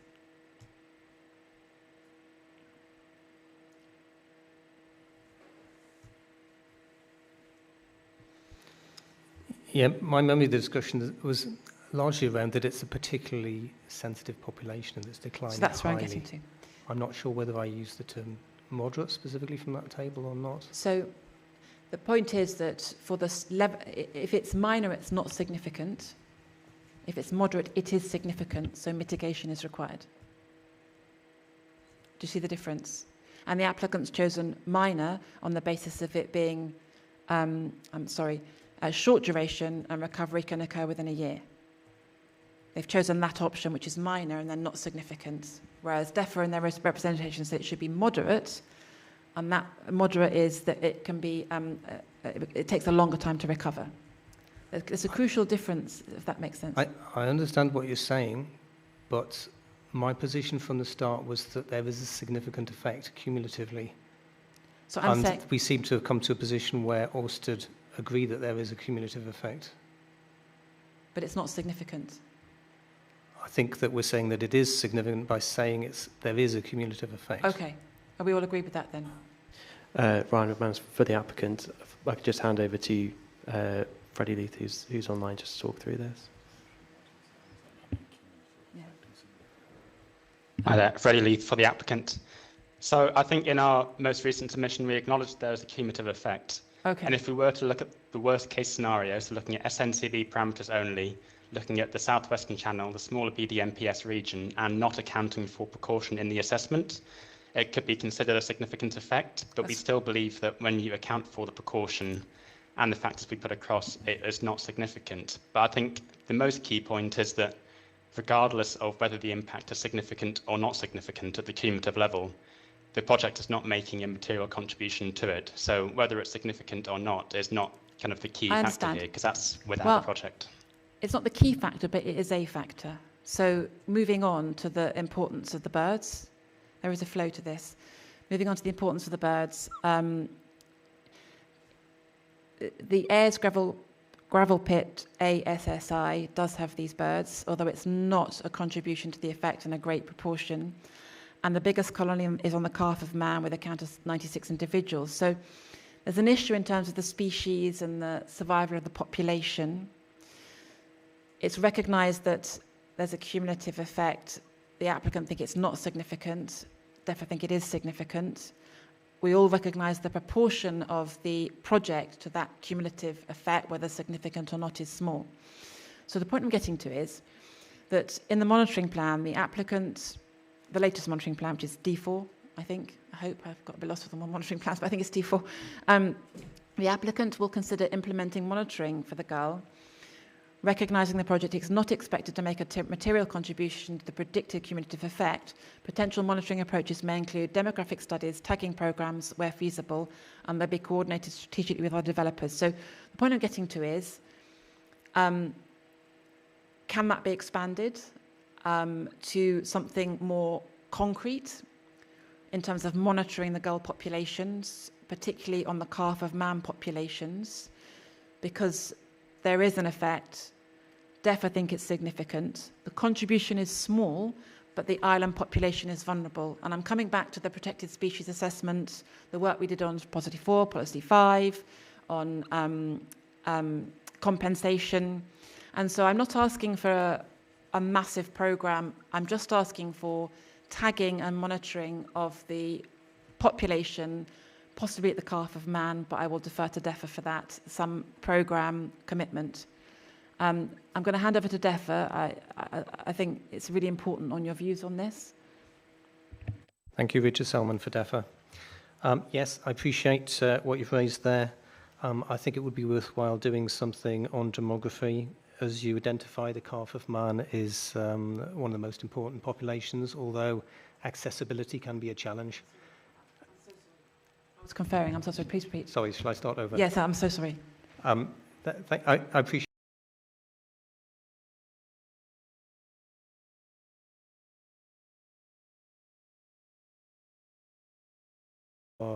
key areas of population of this species, but accessibility can be challenging, getting on and off. So it might be needed to look at other sites or in combination perhaps, but the Calf is a key place to look at. My view would be ideally a study could look at the relative impacts on great black-backed gull of different kinds of impacts, looking at productivity and key foraging sites, and I think that kind of falls within what you're saying. I'm keen to keep it proportionate, yes, if at all it happens, enough, yeah. if that makes sense. Just a proportionate step to contributing to information available on the populations through some kind of tagging process. So proportionate, small steps, with an acknowledgement of the issues, the relevance of the population, the impact on the population, the fact that DEFRA think it's a significant effect. I'm going to hand to the applicant. We're talking about reasonable measures and proportionate measures here. I'm so sorry. I keep missing your hand. I do apologise. David Bellamy, Manx Wildlife Trust. Manx Wildlife Trust operate the Calf of Man Bird Observatory on behalf of the landowner, the Manx Museum and National Trust. That site, the Bird Observatory, the scientific station, has been running since 1959, so we have daily counts of the population of great black-backed gull. We also have annual productivity monitoring and bird ringing, so both metal tags and also more recently plastic, much more easily read in the field, leg tags are now added to a large number of the breeding population there. So we have got a very, very good understanding of the long-term decline of the Calf of Man population. One area that we aren't currently operating with that specific species is satellite monitoring, which can give a much better, because with colour rings you only know where the birds are when you ring them, and then any time they're visually seen or found dead. Whereas satellite monitoring, of course, shows you where the bird is at all times when it's foraging, and particularly when it's offshore. So that's one area that isn't currently in use. It sounds like then that there's no requirement for tagging and monitoring. Is that what we're saying? No, there's very much a requirement, okay. but we're already doing it, but only at one site on the island, not at any of these other colonies. But there's certainly more scientific work that could be done in that regard. Is the applicant open to contributing a small proportion of work to the scientific knowledge of great backpack gull within this context?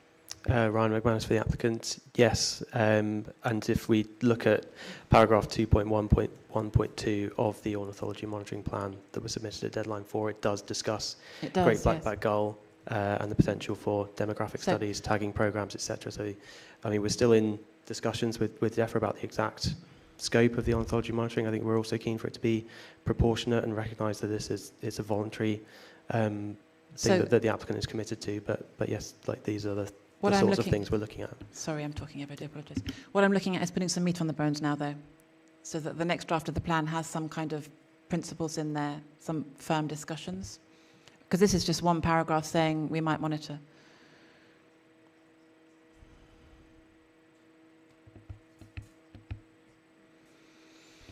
Hannah Tanner-Rota on behalf of the applicant.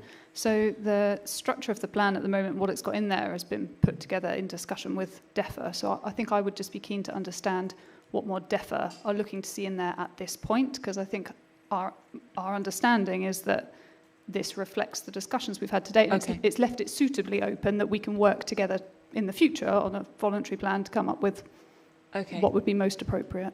From the examining body's point of view, this is about the gull.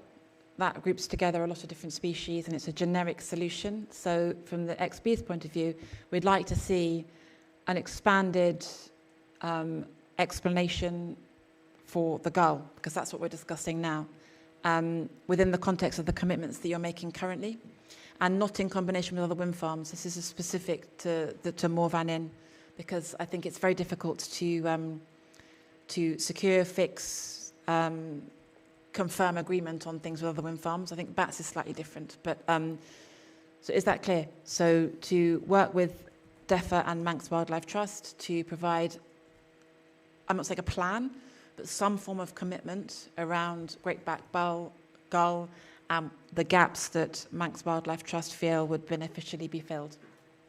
Dr. Kerr, on behalf of the applicant, yeah, really happy to do that, and we've already started that process. I think we will wait until the conversation on all species that are to be included and all forms of monitoring, and then we will draw up the final plan in relation, because it's not an exhaustive that everything can go in there. So once we have sight of all of the key principal species and the monitoring requirements, then we'll come to an agreement. We'll set out more specification in the plan. Perfect. Is DEFRA comfortable with that? Yes, thank you. Okay. So we'll move on to Kittiwake then. So this is where we have the SNCB versus the evidence-led approach for the Kittiwake. And one approach has a higher impact than the other.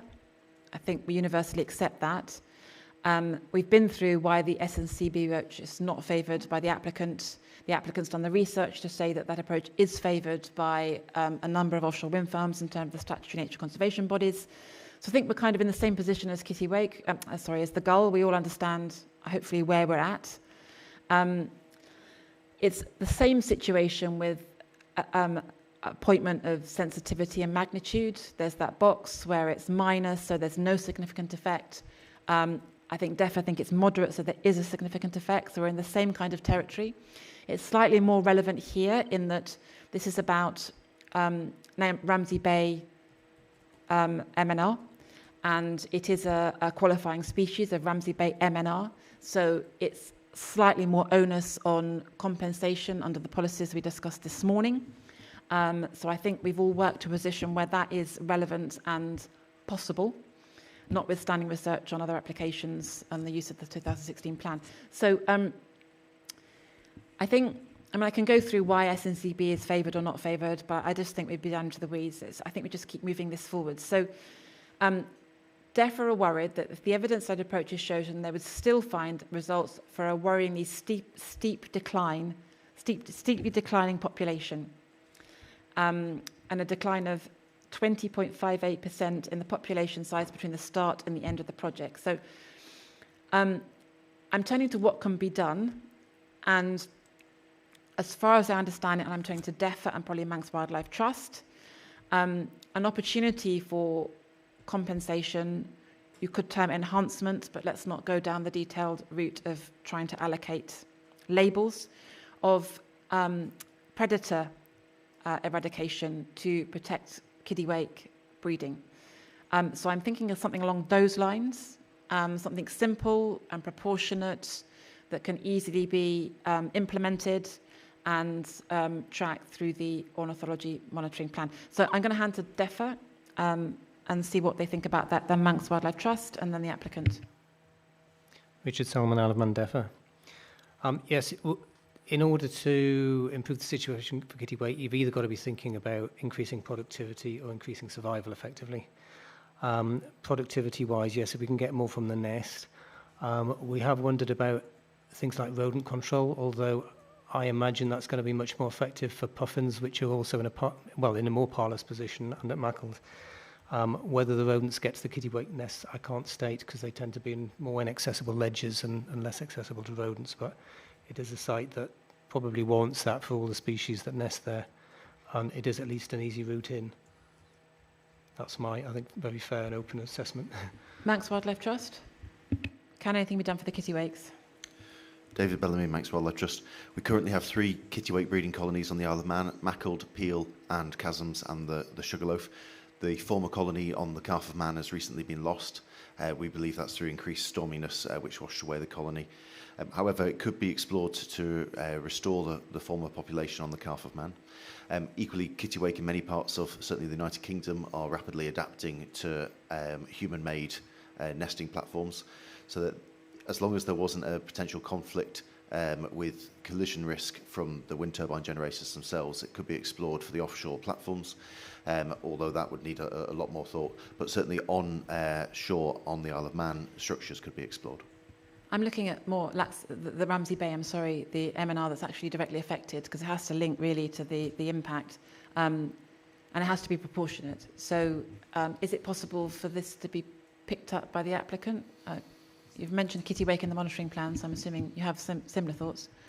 Dr. Keogh, on behalf of the applicant, we're very happy to explore these things. Okay. Some things that are appropriate for the ornithological monitoring plan, like census data, like tagging, things that would be more like predator eradication or long-term enhancement management would be probably more appropriate as projects that could be considered as part of our biodiversity strategy, where the project aims to deliver net positive impact. So it's definitely something that we're happy to explore, but whether the most appropriate place for it is in the OMP, we can have that discussion with Manx Wildlife Trust and DEFRA, but definitely very keen to explore it. Okay, I'll hand over to DEFRA. Richard Salmon, Isle of Man, DEFRA. It would be very valuable in considering the conservation of kittiwake to have some data on what fish species they're bringing in and where the key foraging sites actually are. So some tagging and monitoring at the nest, if that's possible, maybe cameras would be really useful. Okay, so I think it has to be proportionate, because DEFRA think there's a significant effect on kittiwake. So this is a bit more elevated than the gulls, I think. So it has to be proportionate, but it also has to be proportionate for the applicant. I don't think we're talking about building kittiwake houses at sea here. So can I leave you to discuss that? And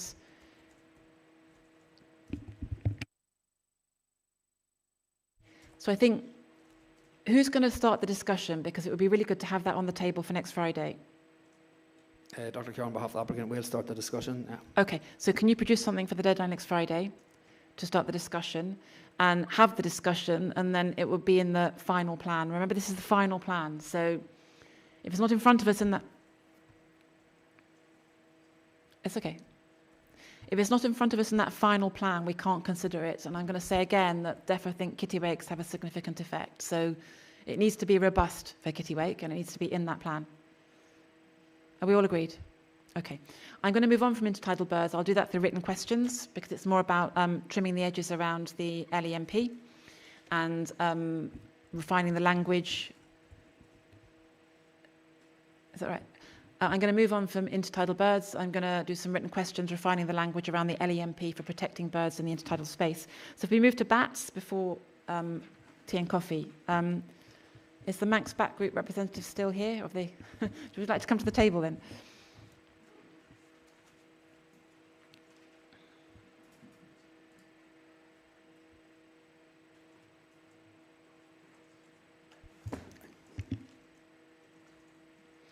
So there's two issues. There's onshore and offshore. We talked a lot about onshore last time, so if we take that first, and looking at the LEMP and the measures in the LMP, we talked all that through. So is the applicant going to give us some progress on bats monitoring, mitigation, construction for the LEMP?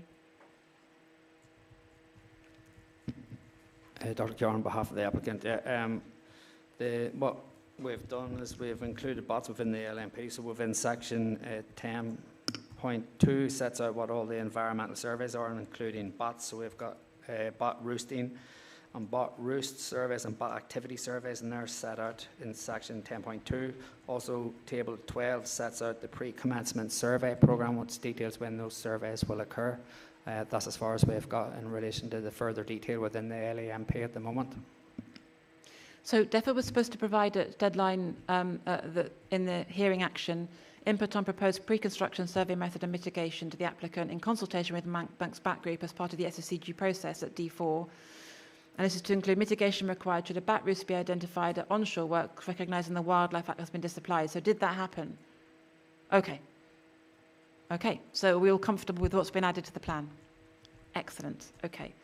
Is there anything else for the onshore bat monitoring, construction management and mitigation that is required? DEFRA?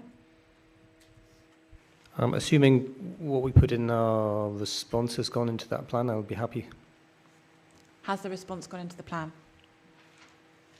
Dr. Keoghan, on behalf of the applicant, I'm not sure if the response has gone into the plan specifically, but we have we've set out what the bat surveys are, so we've set them, they're secured on the survey programs there. I don't know word for word verbatim if we've addressed everything, but my assumption is yes. Okay, we're moving quite fast here, so for Friday next week, can DEFRA check what's in that plan? If not everything that you want is in that plan is not in that plan, then can you tell the applicant, please? After that deadline, and so it needs to be in that plan and agreed by the deadline 7. So, Manx Bat, could you do the same? Yes. Recognise that we're not doing new stuff here. We're not expanding the scope. We're just discussing what we discussed last time and making the changes that you've suggested, which are proportionate and reasonable. Okay, so both review it before Friday. The applicant can deal with it after Friday for deadline 7. Okay, if we go to offshore. Is this the plan that fell in the gaps? Yes. Whoops. Okay. So we don't have that plan yet. That plan's coming at the next deadline. Is there anything we can do to discuss on this right now? We're not having another hearing on it, so I'm a bit nervous. Is there any progress on monitoring with other wind farms? Because that was part of the anatomy of it.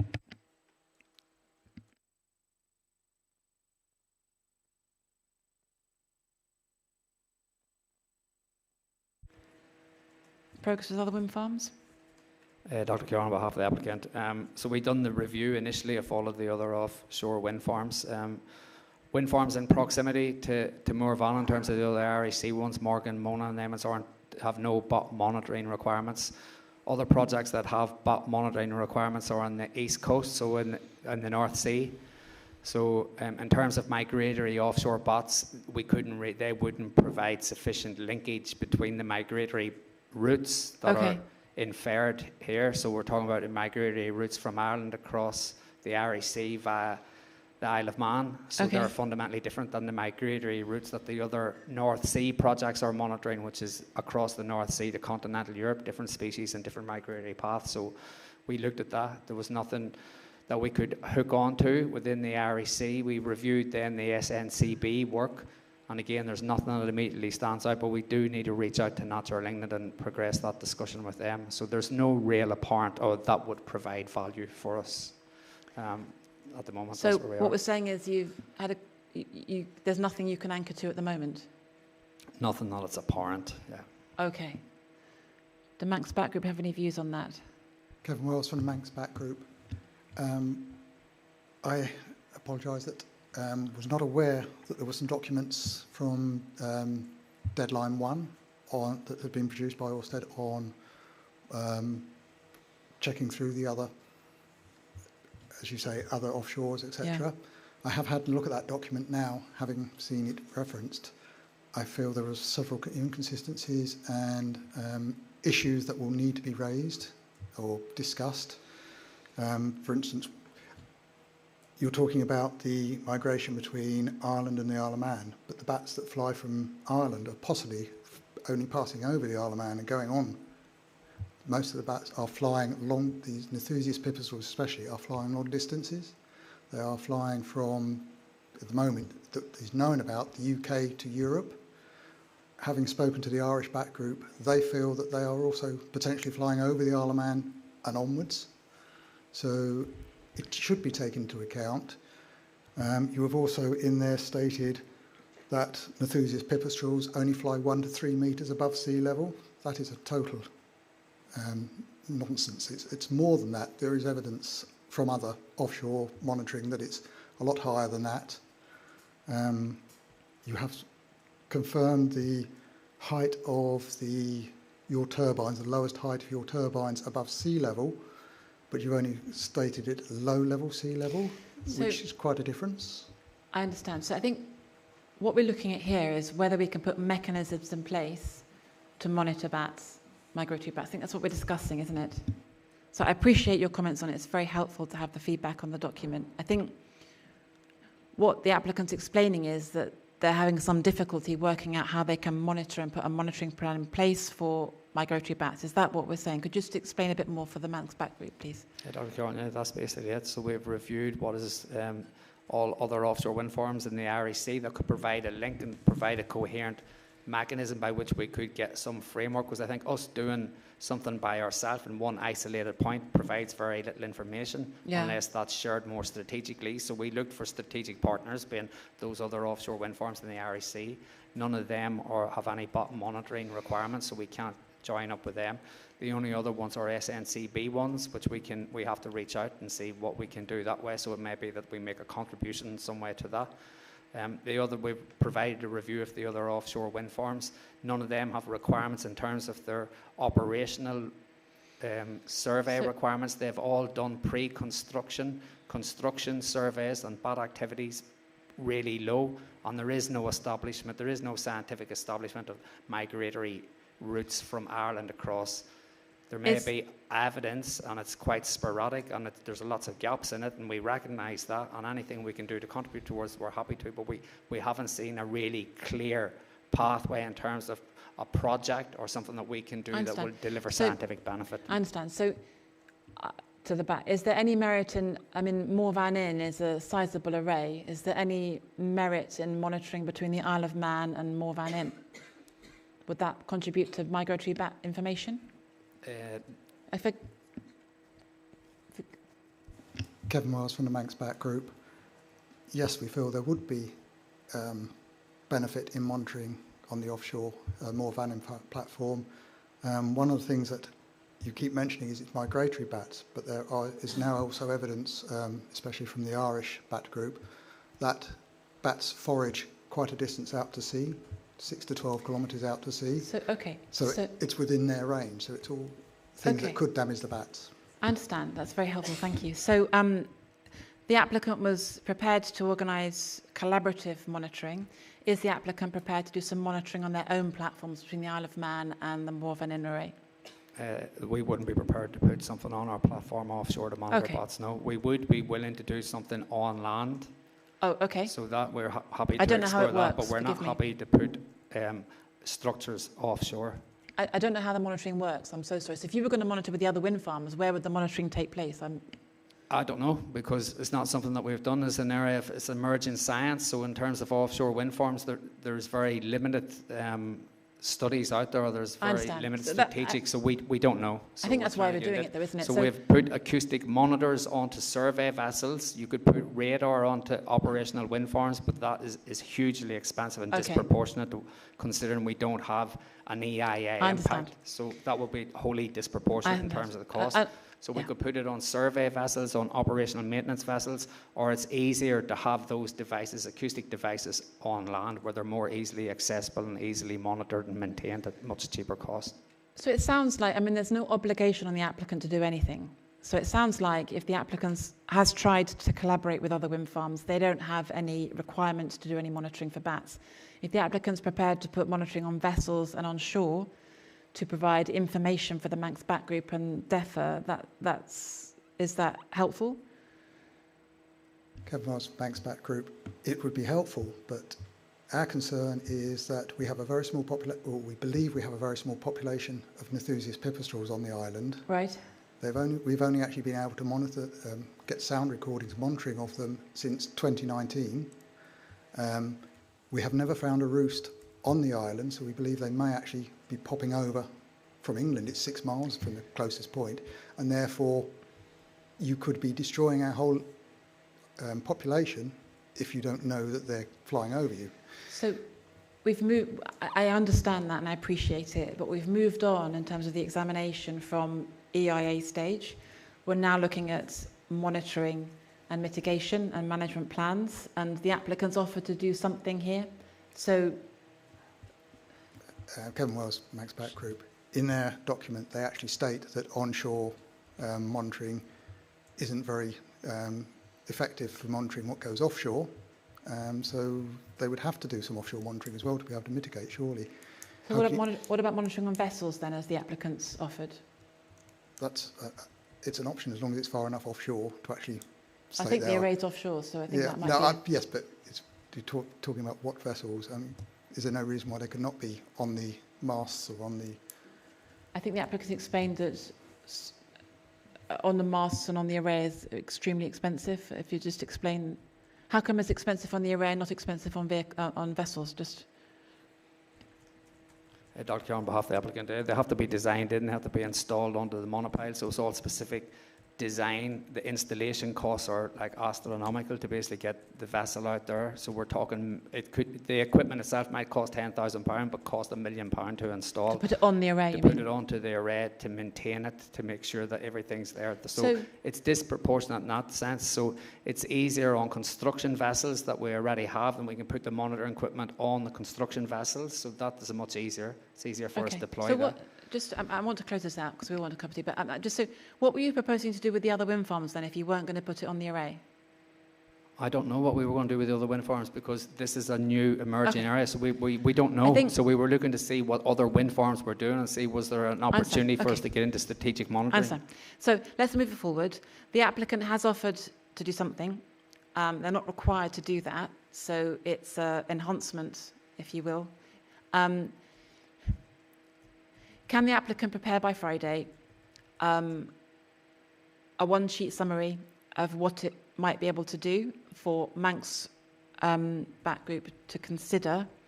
The problem is it has to go into the monitoring plan by deadline 7, so I don't know how you're going to manage that process. Could you both liaise, if the applicant produces it by the next Friday, and then both parties liaise after that once you've had a chance to review it, with DEFRA as well? Who in DEFRA would be responsible for that? That'd be yourself. Richard Selman, DEFRA. Yeah, we'd like to be part of that discussion. And it is my belief that static bat monitoring has been done at wind farms elsewhere. So they must have found it practical and proportionate. I'm not thinking about radar. I'm thinking about normal bat monitoring.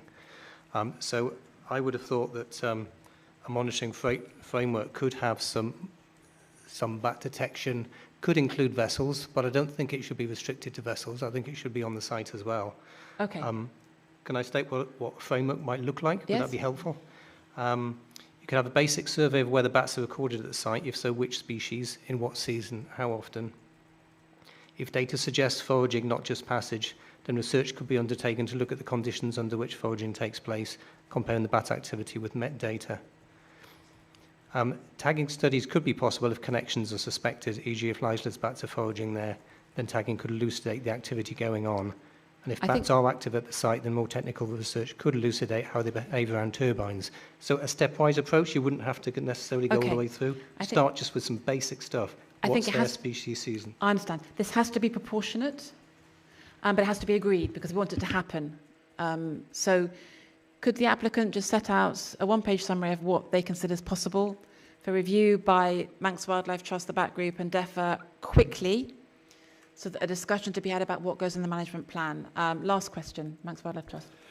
Thank you. I've just looked at the Bellwind offshore wind farm, the English Channel, and that contains what's called Motus receivers, which are passive receivers. They cost less than £100. Okay, we've installed one on the Calf of Man, and they also detect tagged bats. If it means putting low-cost receivers on, just have a look at it. Could you have a think? Put it in this one-page summary. A question for the applicant. How can we guarantee it will happen, given it's voluntary and not tied to anything in management plans? Dr. Kieran, in relation to, I accept the fact that the receivers are cheap, so they're £100. They cost tens of thousands of pounds to install, tens of thousands of pounds to maintain. So it's not a proportionate use of the funds. So just to put them out there for a few weeks could cost, say, in excess of 50,000. That money we feel will be better spent elsewhere. I understand, and I keep saying it's got to be proportionate. So the applicant's going to produce something proportionate. Last question, but very quick, please, because we're all gasping for a cup of tea, I think, now. Kevin Wells from Manx BAT Group, not actually a question. I did actually provide a document from the Netherlands Ecology Group, which was produced for the Dutch DEFRA, which stated they are monitoring offshore wind farms and the effect of that. So it is there. If it's in the examination, the applicant will have it. Just one quick question for the applicant in terms of how you can guarantee it's going to happen. Can you produce a signed letter, some kind of corporate?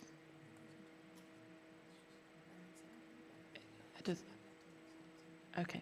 It's something we've used on other projects. Dr. Kerr, on behalf of the applicant, we could add it, or we could put it as a sub-part of the ornithological monitoring plan. Okay, that's what I was asking. Okay, thanks very much. I think we'll close now for tea. It's 52. What time would you like to come back? 53. We'll come back at 10 past. Thanks very much.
If everyone's ready, should we start? Okay. So, the last item on the agenda is marine mammals. And I shall start with explaining where I think we're at in terms of documents, but I'm going to turn to the applicant to help me out. So, the applicant was requested to submit updates to the marine mammals, fish and fisheries at the last deadline, but they weren't submitted due to identification of an error in the noise modelling outputs identified at D4, I think, to do with the noise abatement system, but I might be wrong with that. You sent a correspondence into the case officer saying, for clarification, we've made the updates to the dose response level B bottlenose dolphin cumulative assessments that were originally intended to go in D6.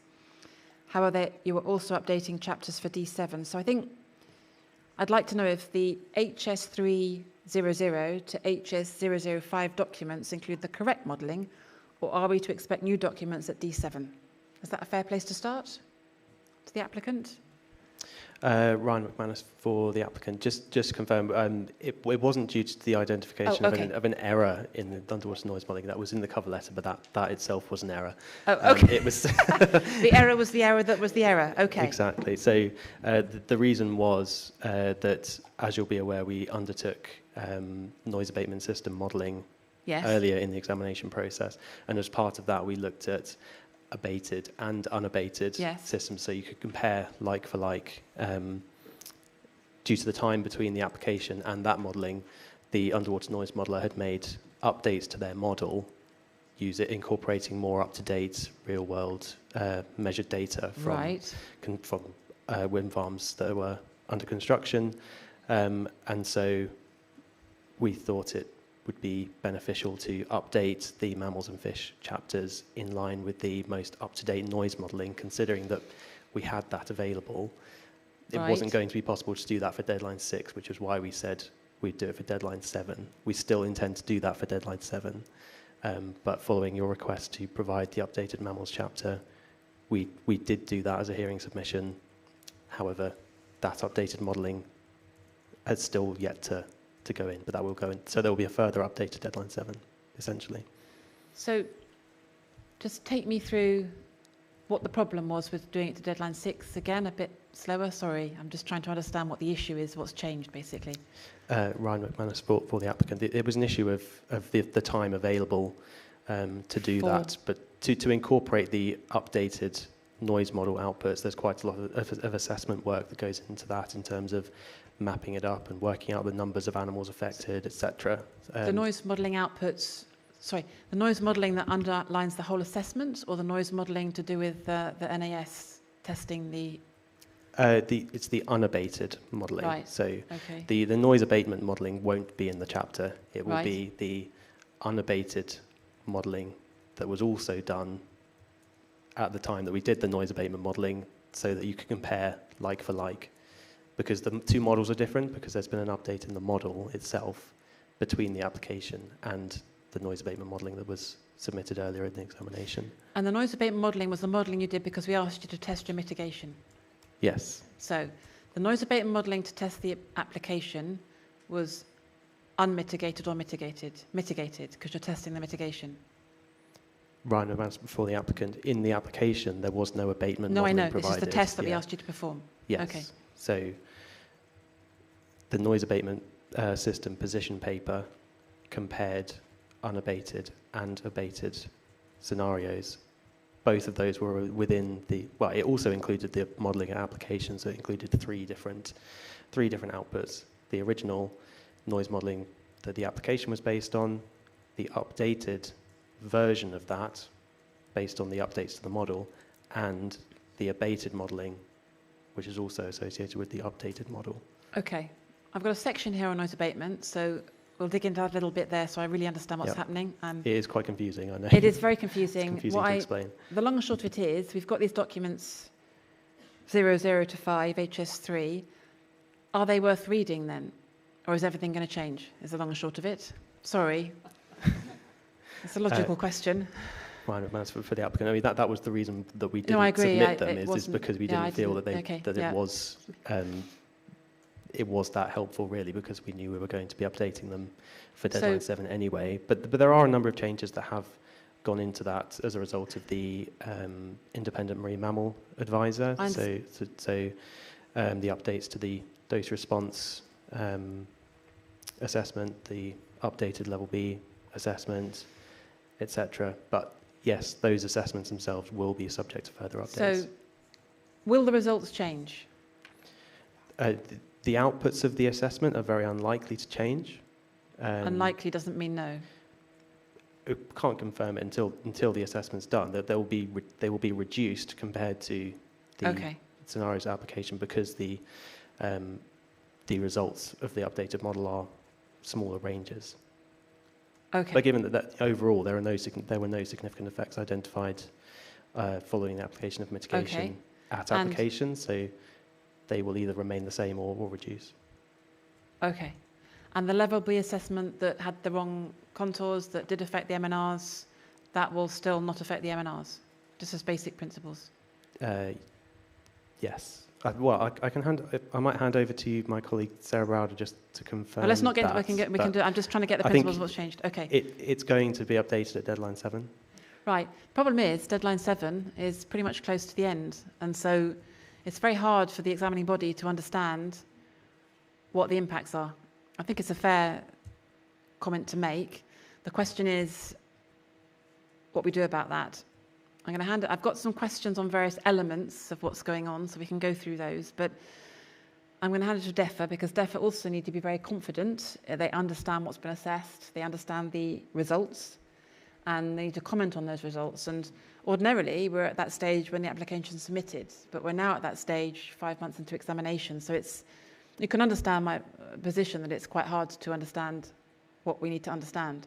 So I'm going to pass it to DEFA for comment before I move through what I do know, if that makes sense. Peter Duncan on behalf of DEFA. I'm not sure what you'd like us to comment on. No, yeah, I agree. I mean, I think we made that note that exactly what you've just been discussing, that it's not entirely complete. So I guess we would say that we'd like to see a complete version. I think what we will need, I think, now is a short summary of the journey we've been on with the marine mammals assessment, just setting out where we started, what we did. We asked you to test using noise abatement, the mitigation would work, the level B assessment, that was changed, the changes you're making now, why, just a simple flow of the journey. I think that would be really helpful by Friday, so that I think at least we can understand what we don't know, if that makes sense. I think what we do at deadline 7, because we will need time to digest it, I can't remember how close deadline 7 are to deadline 8. There's no more written questions, so I think we'll just have to see what happens when that comes in. But that note, I think, by Friday would certainly help with what we don't know. And then we'll just have to look at what comes in when it comes in. Is that okay with DEFA, Manx Wildlife Trust? I don't think we can do anything else, really. Is there anything else you want to add to the note that I've asked for? Peter Duncan on behalf of DEFA. I don't know that there'll be anything. I think that's an interesting point, because we've been discussing that with the additions, we're not certain, that may be too strong a word, that the flow of the process is not as clear as it used to be. Well, that's what I'm horribly confused. So I can understand how it's got to this point, and there are some comments that we would have on some of the additional components, but it is a little bit difficult to follow as a process now, so I think we would agree with that. We follow the process. I think it's logical to ask for the process, what's been done, what's been redone, and where we're at. So we'll put that one to bed.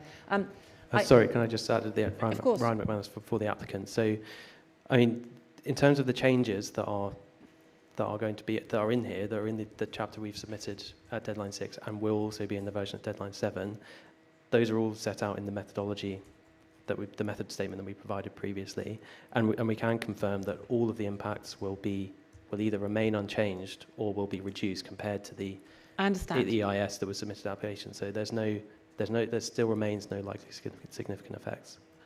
I understand that, but in order to examine marine mammals, we have to have a marine mammals chapter that's complete and finished. So I appreciate you're saying there's no significant effects, but I think we have to have the chapter before we can actually examine it. And I appreciate you've written notes on this, but I just want a very simple summary of the journey to where we are now. I think it doesn't have to be complicated or technical, just a simple summary. So I've got some issues that we can talk through. I'll go through them, and then if they're not relevant because they've been addressed by the updated documents, then please do stop me, and we can move on to the next one, if that's all right with everybody. So starting with, I can find a place. The Manx Territorial Seas Assessment. That you have submitted. Yes, okay. DEFRA, you've got that. Have you read that? Have you not had a chance yet? It's D6, so possibly not. No, we have read that one. You have? Yes. Okay. So this came out of the SHMU advice, which the applicant very kindly got on board. So it provided an assessment at D6, D601, which considered the Isle of Man scale and seasonality, and they added in the IMMA scale, as recommended by the expert in response to DEFRA's concerns. So that's progress with DEFRA. DEFRA's comfortable that happened. Okay. The cover letter to the assessment states it's been concluded on old model outputs and an update to model outputs will be submitted at deadline 7. So that if it's on old model outputs, does that mean that the overseas assessment is going to be resubmitted as well? Or have I got that very confusing?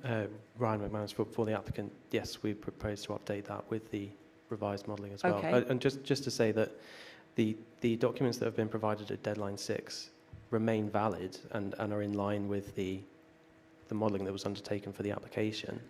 The update is is an update to the model that presents a realistic real world scenario based on updated data. So the documents that were submitted at deadline 6 that are before you, they remain valid. I'm not saying not valid, but they're not complete. So they are complete. It's just that there is a further iteration of them based on refined underwater noise modelling that shows a reduction in the impact. I understand, but you have to review the final document. You can't review the first step before the final. I think that's a logical conclusion. I think DEFRA would agree. So this will need to be updated, the territorial seas assessment. The assessment essentially says that if you don't mitigate, then the impact to the Isle of Man waters as a whole, as well as several OMNRs, will overlap. But if they do mitigate, it either won't overlap at all or won't exceed various thresholds they've used. So assuming mitigation is accurate, then there's no significant effects. Is that right? Okay. So I think, is it worth DEFRA reading that next week to give their feedback on it by Friday? Is that something that DEFRA would want to do? DEFRA, Peter Duncan on behalf of DEFRA. As I said, we have read it, and our assessment, our understanding of the assessment is that it does indicate impacts across multiple species under abated or mitigated conditions, albeit at the territorial sea level. I thought it said that there's no significant effects, assuming mitigation is accurate. Have I misunderstood? Ryan McManus for the applicant. I could just hand over to my colleague Sarah Browder online, who did the assessment and will know the detail of the assessment a lot more than I do.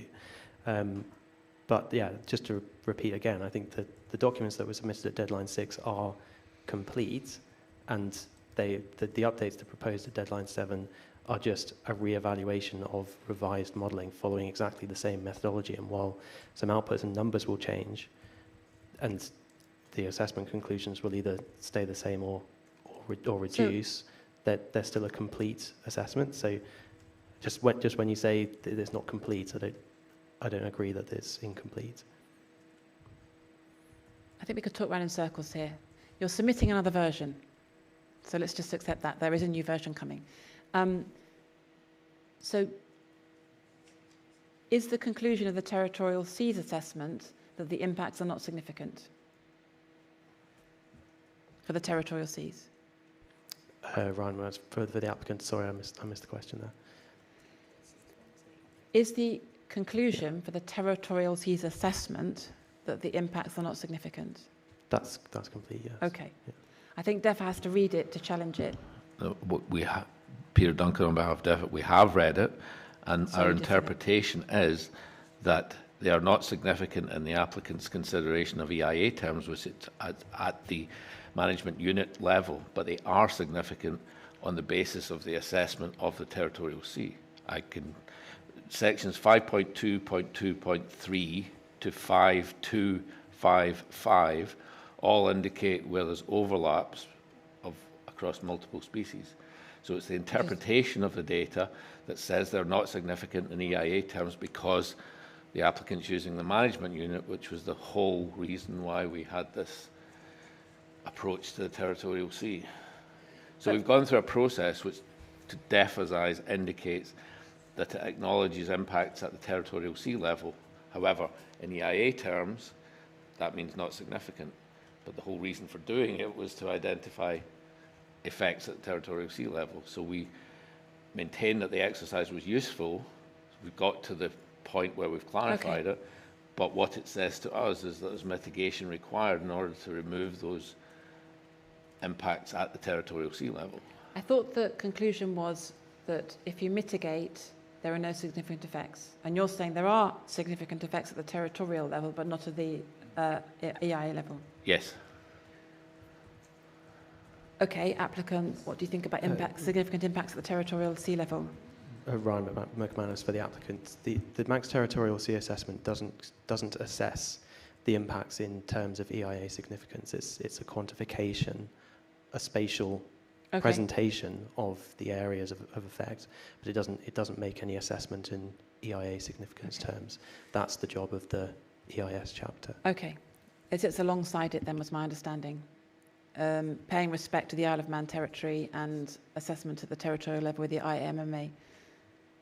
It's a quantification of the spatial overlap. It does. Yeah, I think if I pass over to Sarah Browder, if she is there, then she can talk through the outcomes of the territorial sea assessment.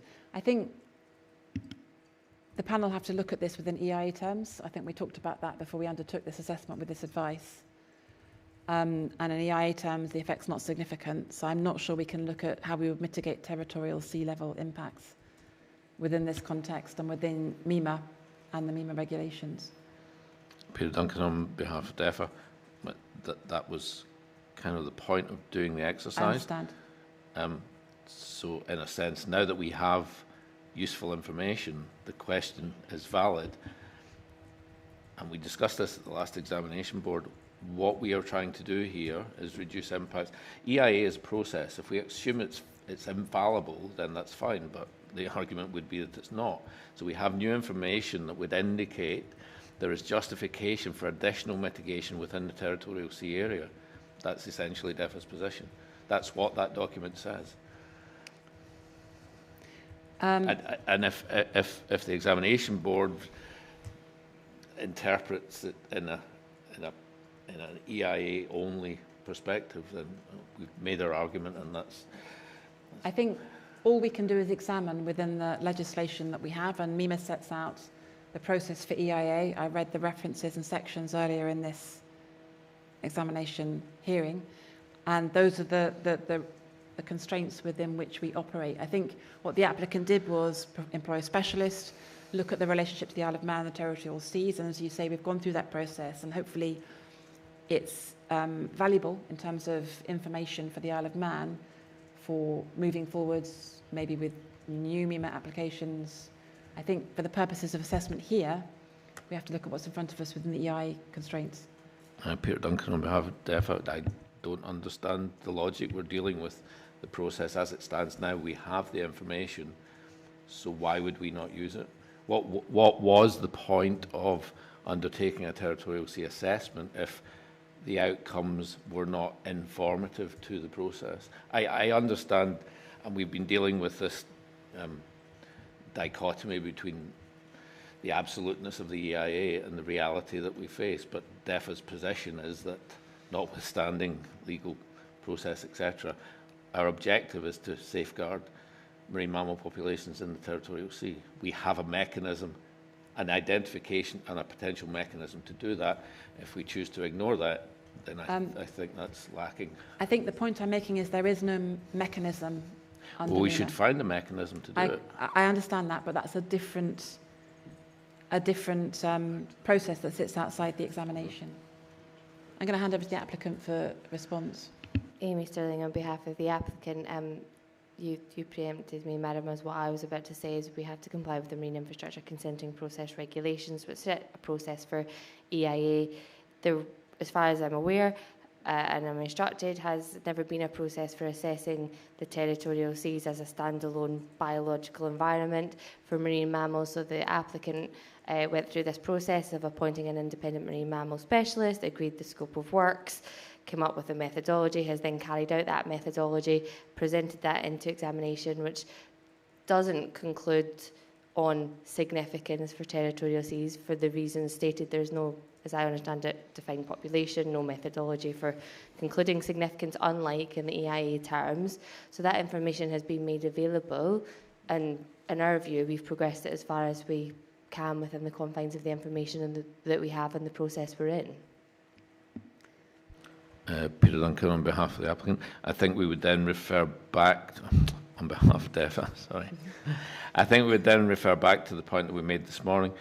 Marine mammals are protected absolutely within Manx waters, both MNRs and outside. The applicant in Volume A 1.2 Legislation, Policy and Guidance that was read out this morning noted that even though Wildlife Act is disapplied, it's still required to fulfil the licensing requirements of those relevant consents or licenses.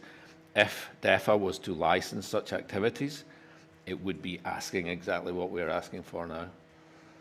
We wouldn't license it on the basis of impacts at a management unit. We would be licensing it, if at all, on the basis of impacts on local marine mammal populations.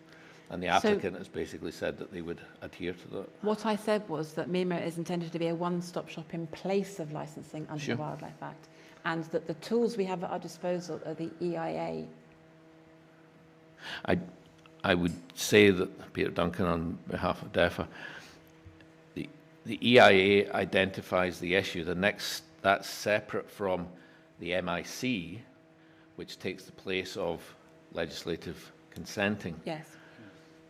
So if we were to consent the activity, regardless of whether it was considered significant in EIA terms or significant in what DEFA interprets the legislation to be, we would not consent it on an EIA term. We would consent it on our interpretation of disturbance to marine mammals. Sorry, that was a little bit.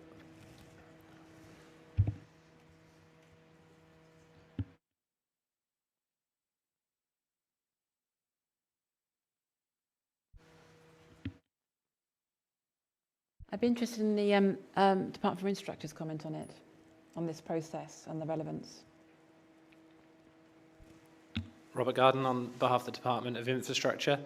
I think effectively the process is supposed to operate as a one-stop shop. You do have the regulations which set out how the EIA process should apply, and that is what's been followed. You've obviously got the disapplication of the Wildlife Act, and not in its place, but effectively a different consenting regime that is there and that is regulated through the EIA process.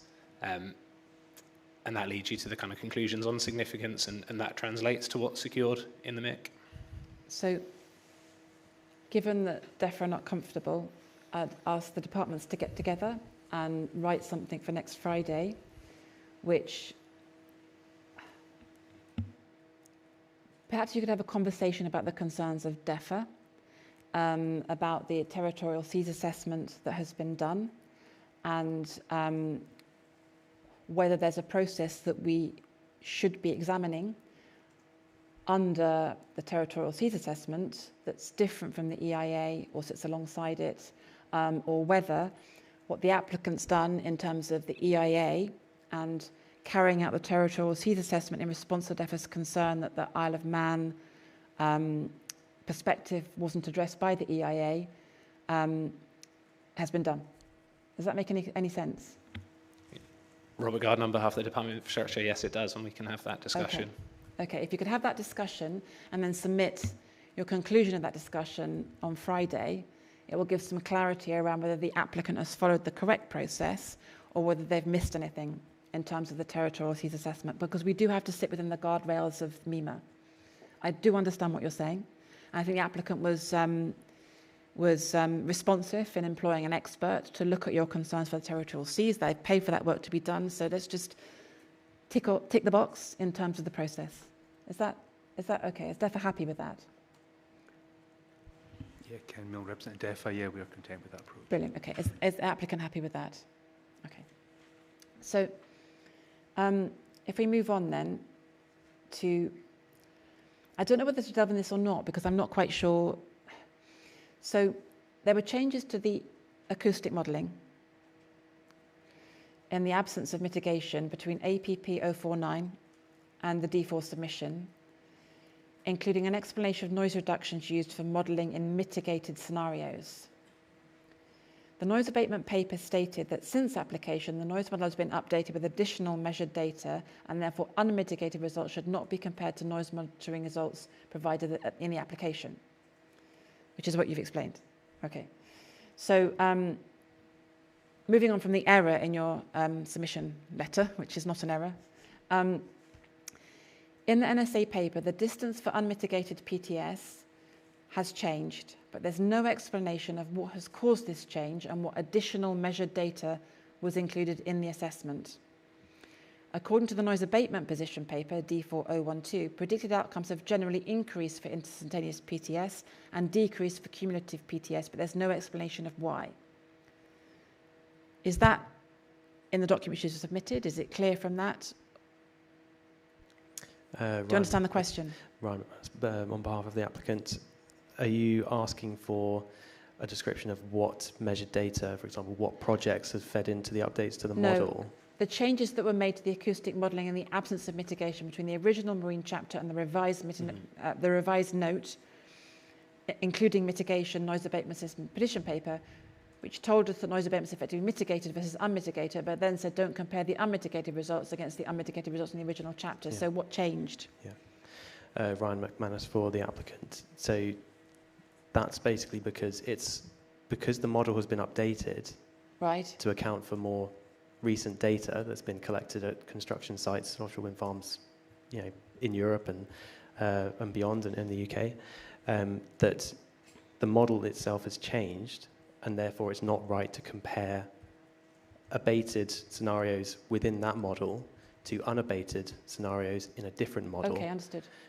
It's better to update both, and so you're comparing like for like. Otherwise, you'd be overstating the potential reductions that could be achieved by noise abatement if you're comparing a new model with an old model. Okay. I do have a question. Why is the modelling updated in the middle of an examination? What's so important about updating the modelling now? Why wasn't that all sorted before submission? I've never really experienced at this stage of an examination updated modelling. So what made that happen? Is that reasonable? Brian McManus for the applicant. It was updated at the request of the JNCC, who asked to see evidence of what reductions could be achieved through noise abatement systems. So we were asked to demonstrate the efficacy of those systems, and that required modelling. Dr. Carr, on behalf of the applicant, so our model provider, ITAP, is the company that does the modelling for us. Whenever we went back to get the remodelling, they had updated the model with all of the noise monitoring from the various offshore wind farm construction projects. So the model then is a more realistic view. So that's why the model changed. We had to do some additional modelling. So when they took our old model off the shelf, it needed to be updated with a more real world situation. That's why it occurred. It wasn't on our request. It was because of the model provider inherently has those updates, and it's continually updated with each construction project. So it's always changing. sorry, there's two issues here. I don't know whether it's even worth... So I don't understand why you're updating a complete environmental assessment for mammals based on something that the JNCC have said, rather than doing something separate alongside the complete update of the chapter. That seems a very dramatic response to a... Dr. Carr, on behalf of the applicant, we had to update, we had to do the abated, we had to provide so we had the non-abated part that was in the original application. JNCC asked for a demonstration of the abatement so that we could achieve non-significant levels. We then went back to our provider, asked for that model update. They said the model has now been updated with industry standard data. They redone the model so that unabated distances were smaller than the distances previously. So that then we become aware that then in the that's what. So there was the new data was different. Okay. Do you understand? But we're just moving on because I'm a little quite confused. Important. No, I understand. I understand what you're explaining, and that will be in your note that you're doing for Friday. I don't want to dwell on it much longer. I'm just, I'm surprised. But okay, no, I understand it. It will be in your note. We've asked for the note, so let's just move on. Is that all right with everybody? Yeah, I'm just trying to make sense of it, if that makes any kind of sense, because it is very late in the day. So the next one is the applicant applies an 11 dB reduction in noise levels within the application of the NAS. And as you said, it's stated that this is based on the JNCC 2026 D6. But I'm just curious about the use of the JNCC guidance and the 11 decibels. So if I could just... So the Manx Territorial Sea Assessment states the JNCC 2025 guidance, maybe that's what's triggered this, for abated piling scenarios assumes the standard 11 dB reduction in noise levels. But that's not what the JNCC guidance says. It actually says an effective deterrent range of 10 to 15 kilometres would assume a reduction in broadband, blah, blah, blah, approximately 10 dB or more resulting from noise abatement. Developers must therefore achieve evidence of proposed noise abatement and the use of 11 kilometres EDR. So how do you justify using the 11 decibels against the JNCC guidance? It doesn't mean an application of a blanket threshold for an 11 dB reduction. It says you must achieve a minimum of less or greater than 10 dB reduction to justify the use of 11 kilometres effective deterrent range. Does that make sense? Do you understand the question? Ryan McManus for the applicant. I'll have to defer to our marine mammal specialist on that. Okay. Who'll be more familiar with the JNCC guidance. Because that level is critical, isn't it? The 11 dB is critical to underpin everything. Yes, okay. So I'm just asking why 11 dB against the JNCC guidance? Is a specialist there? Can we just wait for Sarah to... Okay. So the 11 dB is based on the JNCC 2025 guidance. This is standardised across within the guidance, so it's standard for all mitigation. And then the 11 kilometres is the effective deterrent range that is based off that. But it's standard, so it's not... I guess in this instance, it's not project specific. Okay. Okay, thank you for that. Is DEFRA comfortable with that? I'm not sure I understand the interpretation. It's not what I understood, but would you be able to consider that and come back at Friday? Yes. As an action. Do that way. Thank you. If you could consider the, if you could just take action. If you could consider the use of 11 dB and the JNCC guidance, because that's a critical figure. So I've only got a couple more questions. So are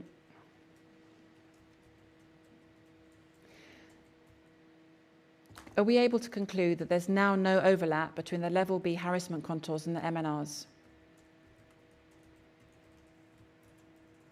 Ryan, for the applicant, if I can just ask Sarah to talk through that assessment. Sure. I don't have it. I think it's the conclusion that we'd like to get to, because there was an overlap, then there wasn't an overlap, so I just want to know whether there is an overlap. Sarah Page on behalf of the applicant. Could I just confirm if this is referring to the chapter or to the Manx Territorial Seas assessment? The chapter. Chapter. So in terms of the chapter, there is an overlap for the level B harassment with Douglas Bay, Little Ness, Laxey Bay, Langus Bay and Bulgan Bay and Mackles. So these are considered the MNOs where there is an overlap based on the chapter and the level B harassment threshold. I'm really confused now, because there was an overlap. You used the wrong contour, so you used the correct contour on there. Have I got it the wrong way around? There wasn't an overlap. With the corrected. Yeah, there wasn't an overlap in the submitted application because you used the wrong contours. I thought then there was an overlap, but then that disappeared because you've redone it. Ryan for the applicant. So the chapter that was submitted at deadline 6 will show that overlap. There is an overlap now with the level B harassment and the contour and the MNRs. Yes.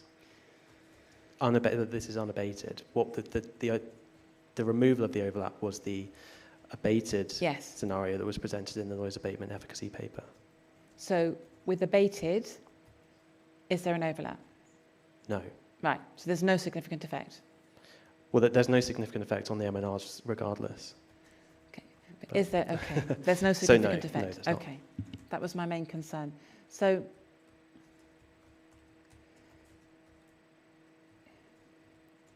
Given the proximity of some of the MNRs to the boundary of the site, I'm sorry, should I just turn to FDev? Are you comfortable with the fact there's no overlap? It's kind of hard to tell when you haven't got the assessment, but... Peter Duncan on behalf of DEFA. I'd just like to point out, as we have before, that there is no difference in terms of level of protection between MNRs and not MNRs. The protection is absolute. Okay. So the noise modelling shows no overlap of the level B harassment mitigated with the MNRs. I'm just trying to understand whether there's an element of risk where the noise will hit the boundary of any of the MNRs. I'm not sure how confident I am at the moment that that's not the case. I turn to DEFA. Peter Duncan on behalf of DEFA. As we pointed out earlier in relation to the territorial sea assessment, we're not comfortable with the apparent levels of impact as they currently stand. So that would encompass MNRs as well.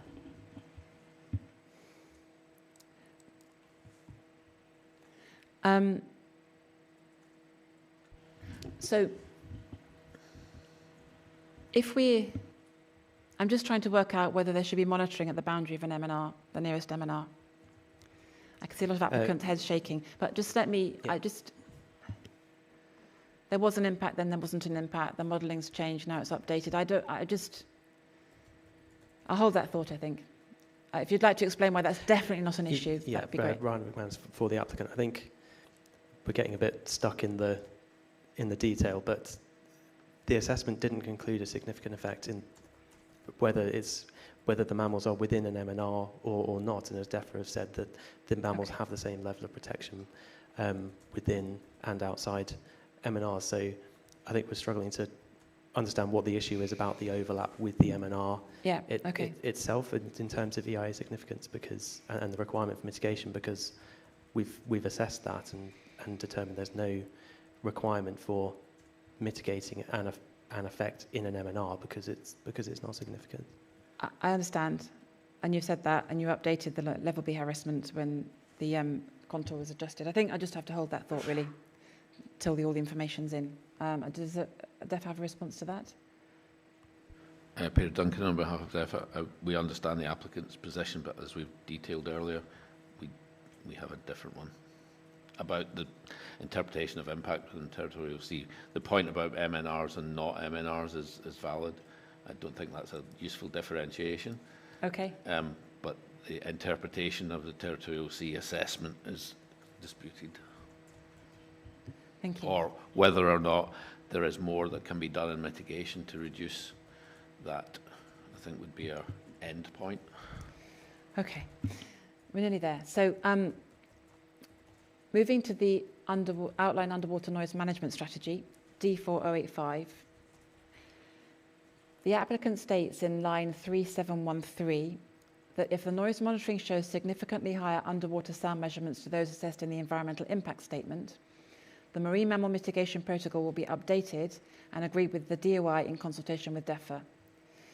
But the OUNMS provides no indication of how significantly higher underwater sound is defined, or who will be responsible for determining this, or the potential consequences, for example, stockpiling or increased mitigation. So, to the applicant, how is significantly higher noise defined?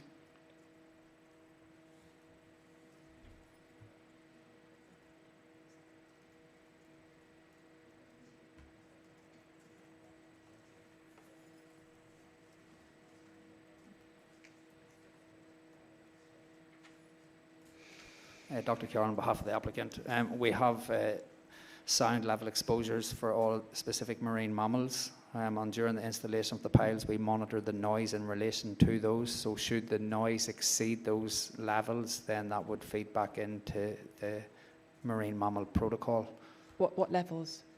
I don't know what they're specific for each species, and they're set out within the underwater noise mitigation strategy. Okay. So those, I don't know what they are off the top of my head, but we can get them. Yeah. As a limit to exceedance. They're the so limit.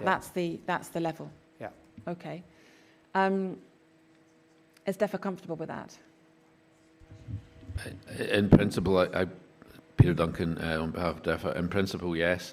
I suppose we would also note that adaptive monitoring would be a reasonable component of that, unless you measure it. So I'm not sure that that's not there, to be honest, but it would be reasonable to measure it to determine whether it was exceeding, rather than it being modelled. The applicant has explained it's adaptive, though, haven't you, with the piles, the first 4 piles? Ryan McManus for the applicant. So, yeah, as set out in the outline underwater noise management strategy, once we have the final design, final pile sizes and hammer energies, etc., there would be updated underwater noise modelling at that time to determine the zone requiring mitigation, and depending on the size of that mitigation zone, we would determine the most appropriate mitigation at the time, and that could include any range of the measures that are included within the outline underwater noise management strategy. And there's monitoring of the underwater noise during construction itself of the first 4 piled foundations to ensure that the actual measured noise emissions from piling are within the parameters of that updated modelling, and therefore you can ensure, or you can be confident that the mitigation you've employed is what is appropriate and works. So Morgan has in their in-principle monitoring plan a more detailed outline, is that such a thing, description of how that process works. I can read it out to you, but this is for Morgan, and it's a DCO and it's a demarine license, but I wonder whether it's something that might be relevant here. So the results of the initial underwater sound measurements will be provided to the MMO within 6 weeks of installation of the monitored piles. The assessment of the report by the MMO will determine whether any further underwater sound monitoring is required, or indeed if any further mitigation is required, as controlled through condition in the DML. If, in the reasonable opinion of the MMO, in consultation with the relevant statutory nature conservation body, the assessment shows significantly different underwater sound monitoring results to those assessed in the EIA, or fails in mitigation, all piling activity must cease until an update to the marine mammal mitigation protocol and further monitoring requirements have been agreed. So, DOI, do you have any views on that in terms of integrating that into the MIC and the plan?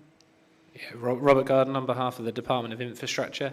I think we had proposed some substantially similar wording in response to the most recent round of written questions. Okay. As a potential way through this, I think the alternative way, because that suggests more monitoring. I think what the applicant is suggesting is you don't undertake further monitoring, you move straight into into mitigation measures, and I do think that is an alternative way of dealing with this, rather than going through further monitoring to go straight to that mitigation piece.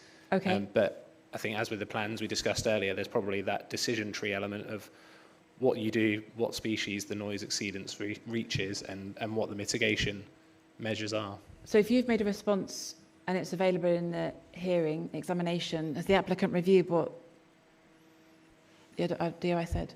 Amy Sterling on behalf of the applicant. Yes, I do want, just to be clear, the applicant does have a similar, not the same wording, paragraph within the outline underwater noise management strategy. It's paragraph 3713. If the noise monitoring shows significantly higher underwater noise measurements to those assessed in the environmental impact assessment, the marine mammal mitigation protocol will be updated, agreed with the DOI in consultation with DEFA. It doesn't then go on to specify the piling will then cease, but it does provide a process for agreeing mitigation, not further monitoring if the EIA is significantly expanded. If what's been proposed is, some extra wording around that, we could consider it, but we have already made that commitment to mitigate if there's an exceedance of the EIA. Perfect. So if the DOI, DEFA and the applicant could just review that and agree and add whatever is appropriate to the next draft, that would be fantastic. Yeah. So is that okay on that? We move on. I think it's the last one of the day. So the outline dolphin monitoring framework, D5009, given Manx Wildlife Trust's concerns over minke whale foraging and seasonality, D1196, and response to question 11323, can the applicant explain why the proposed monitoring framework applies to dolphins but not minke whales, harbour porpoise and seal, and would it be a big leap to include those species? Hannah Towner-Rota on behalf of the applicant. Yep, I can talk you through that. So the outline dolphin monitoring framework has been proposed by the applicant based on the advice from SMRU, so the Independent Marine Mammal Advisor. And it's been suggested to fill scientific data gaps. So this is a bit like the sand eel monitoring that we were talking about earlier. So we haven't concluded a significant effect. But we recognise that DEFA are still uncomfortable, and therefore we've said, how about this monitoring? And SMRU suggested dolphin would be the appropriate species group to look at. And that reflects the fact that there isn't as much information on bottlenose dolphin or Rizos as there is on, say, harbour porpoise. So yeah, that's our stance. Thank you very much. That's helped with the clarification. I think I go to Manx Wildlife Trust, seeing as they've raised the issue. David Bellamy, Manx Wildlife Trust. In the absence of my colleague, Dr. Lara Howe, I've got no further comments to make, but if on Lara's return she has any, we'll get those to the applicant as soon as possible. Is that all right? If it's not a big stretch to add the other species, then maybe they can be added, but I think I'll leave that for a conversation between the two of you. Hannah Towner-Rota on behalf of the applicant. I guess I will just add that the monitoring that's proposed in there at the moment, so specifically the land-based monitoring, actually you will be able to collect data on all of the species because it's a generic monitoring approach. So data will be collected. The passive acoustic monitoring is specific for dolphins, and you would need a different sort of monitoring because of the nature of the mammal. Okay, that really helps. Thank you so much. Does DEFA have any response to that? Peter Duncan on behalf of DEFA. I think that last point is useful, that PAM, passive acoustic monitoring, might be better targeted, but our view, and we consulted with other stakeholders, that really the standard survey should incorporate species, all relevant species which are protected. I think that's useful and informative, and as also pointed out, it would be done at the same time anyway, so I don't see any additional. Okay.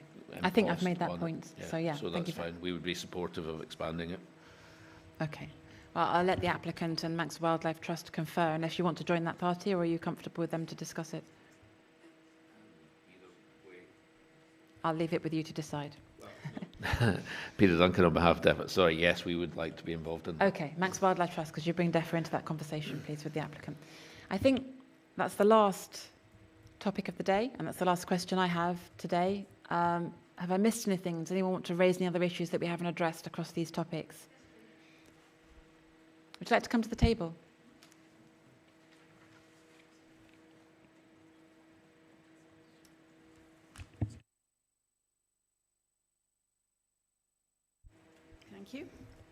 Just a good afternoon, Georgina O'Sullivan, not for IOM, resident of Garth. Not an expert, but we were very delighted to hear recently that the government had extended protected status to the common thresher shark, and just wondered whether or not, since that's recently happened, is the existing EIA, had that taken account of anything to do with the thresher shark? I suspect if it's just been recently added, the answer would be no, but I'll hand to the applicant for a response. Ryan McManus for the applicant. So this was raised by Manx Wildlife Trust at deadline 5, where they submitted that designation document. Right, yes, I'm sorry. Which we provided a response to in deadline 6, acknowledging that the order protecting thresher shark, we don't consider it necessary to produce an addendum to the EIA in relation to thresher shark specifically. It's not the identification of a new species within the Isle of Man territorial sea, it's a change in its designation. And the Fish and Fisheries chapter has assessed impacts to all elasmobranchs, including viviparous elasmobranchs, which would include thresher shark. So it's not specifically mentioned as a species within the EIA, but it is covered within that group of viviparous elasmobranchs that are assessed. Okay, thank you so much. Is that okay? So, not an expert in sharks at all, but our understanding of protected status is that they can't be harmed or disturbed. And seeing as they're recognised as feeding in the east, off the east coast of the island, we just thought that seemed to be something that needed to be taken account of. But thank you. Thank you for raising it. It's very helpful. I think the applicants responded, so thank you very much. Right, that's the last agenda item, so I'll hand it back to... is it a very quick one, I think? Thank you, David Bellamy, Manx Wildlife Trust. In response to the examination body's first written questions, there was a question for all principal stakeholders to suggest any sites for accompanied site inspections. Manx Wildlife Trust, in our written response to that, suggested 5 sites should be visited, and ideally by small boats. These were the seabird colonies during the seabird nesting season, in order to allow the EXB to understand the context of those sites which can't be seen by land. I haven't yet seen a response to this. Could I ask, given we suggested it should be done by the end of July, and that is rapidly approaching, is there an opportunity for the EXB to visit these seabird colonies by boat? I'll hand over to the chair. Thank you. So we did our accompanied site inspection on Tuesday, and our rationale for selection was very much based on a range of concerns, a range of criteria.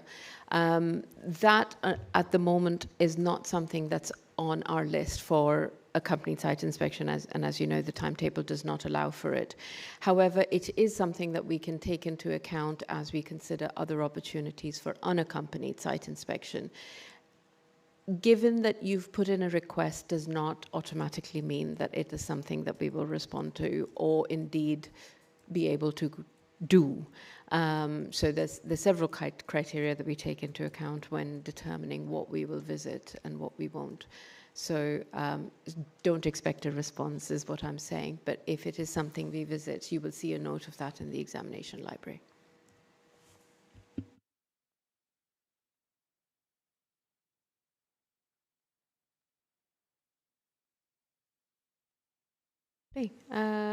Okay, just looking around the room, if there are any further comments, or if everything's understood.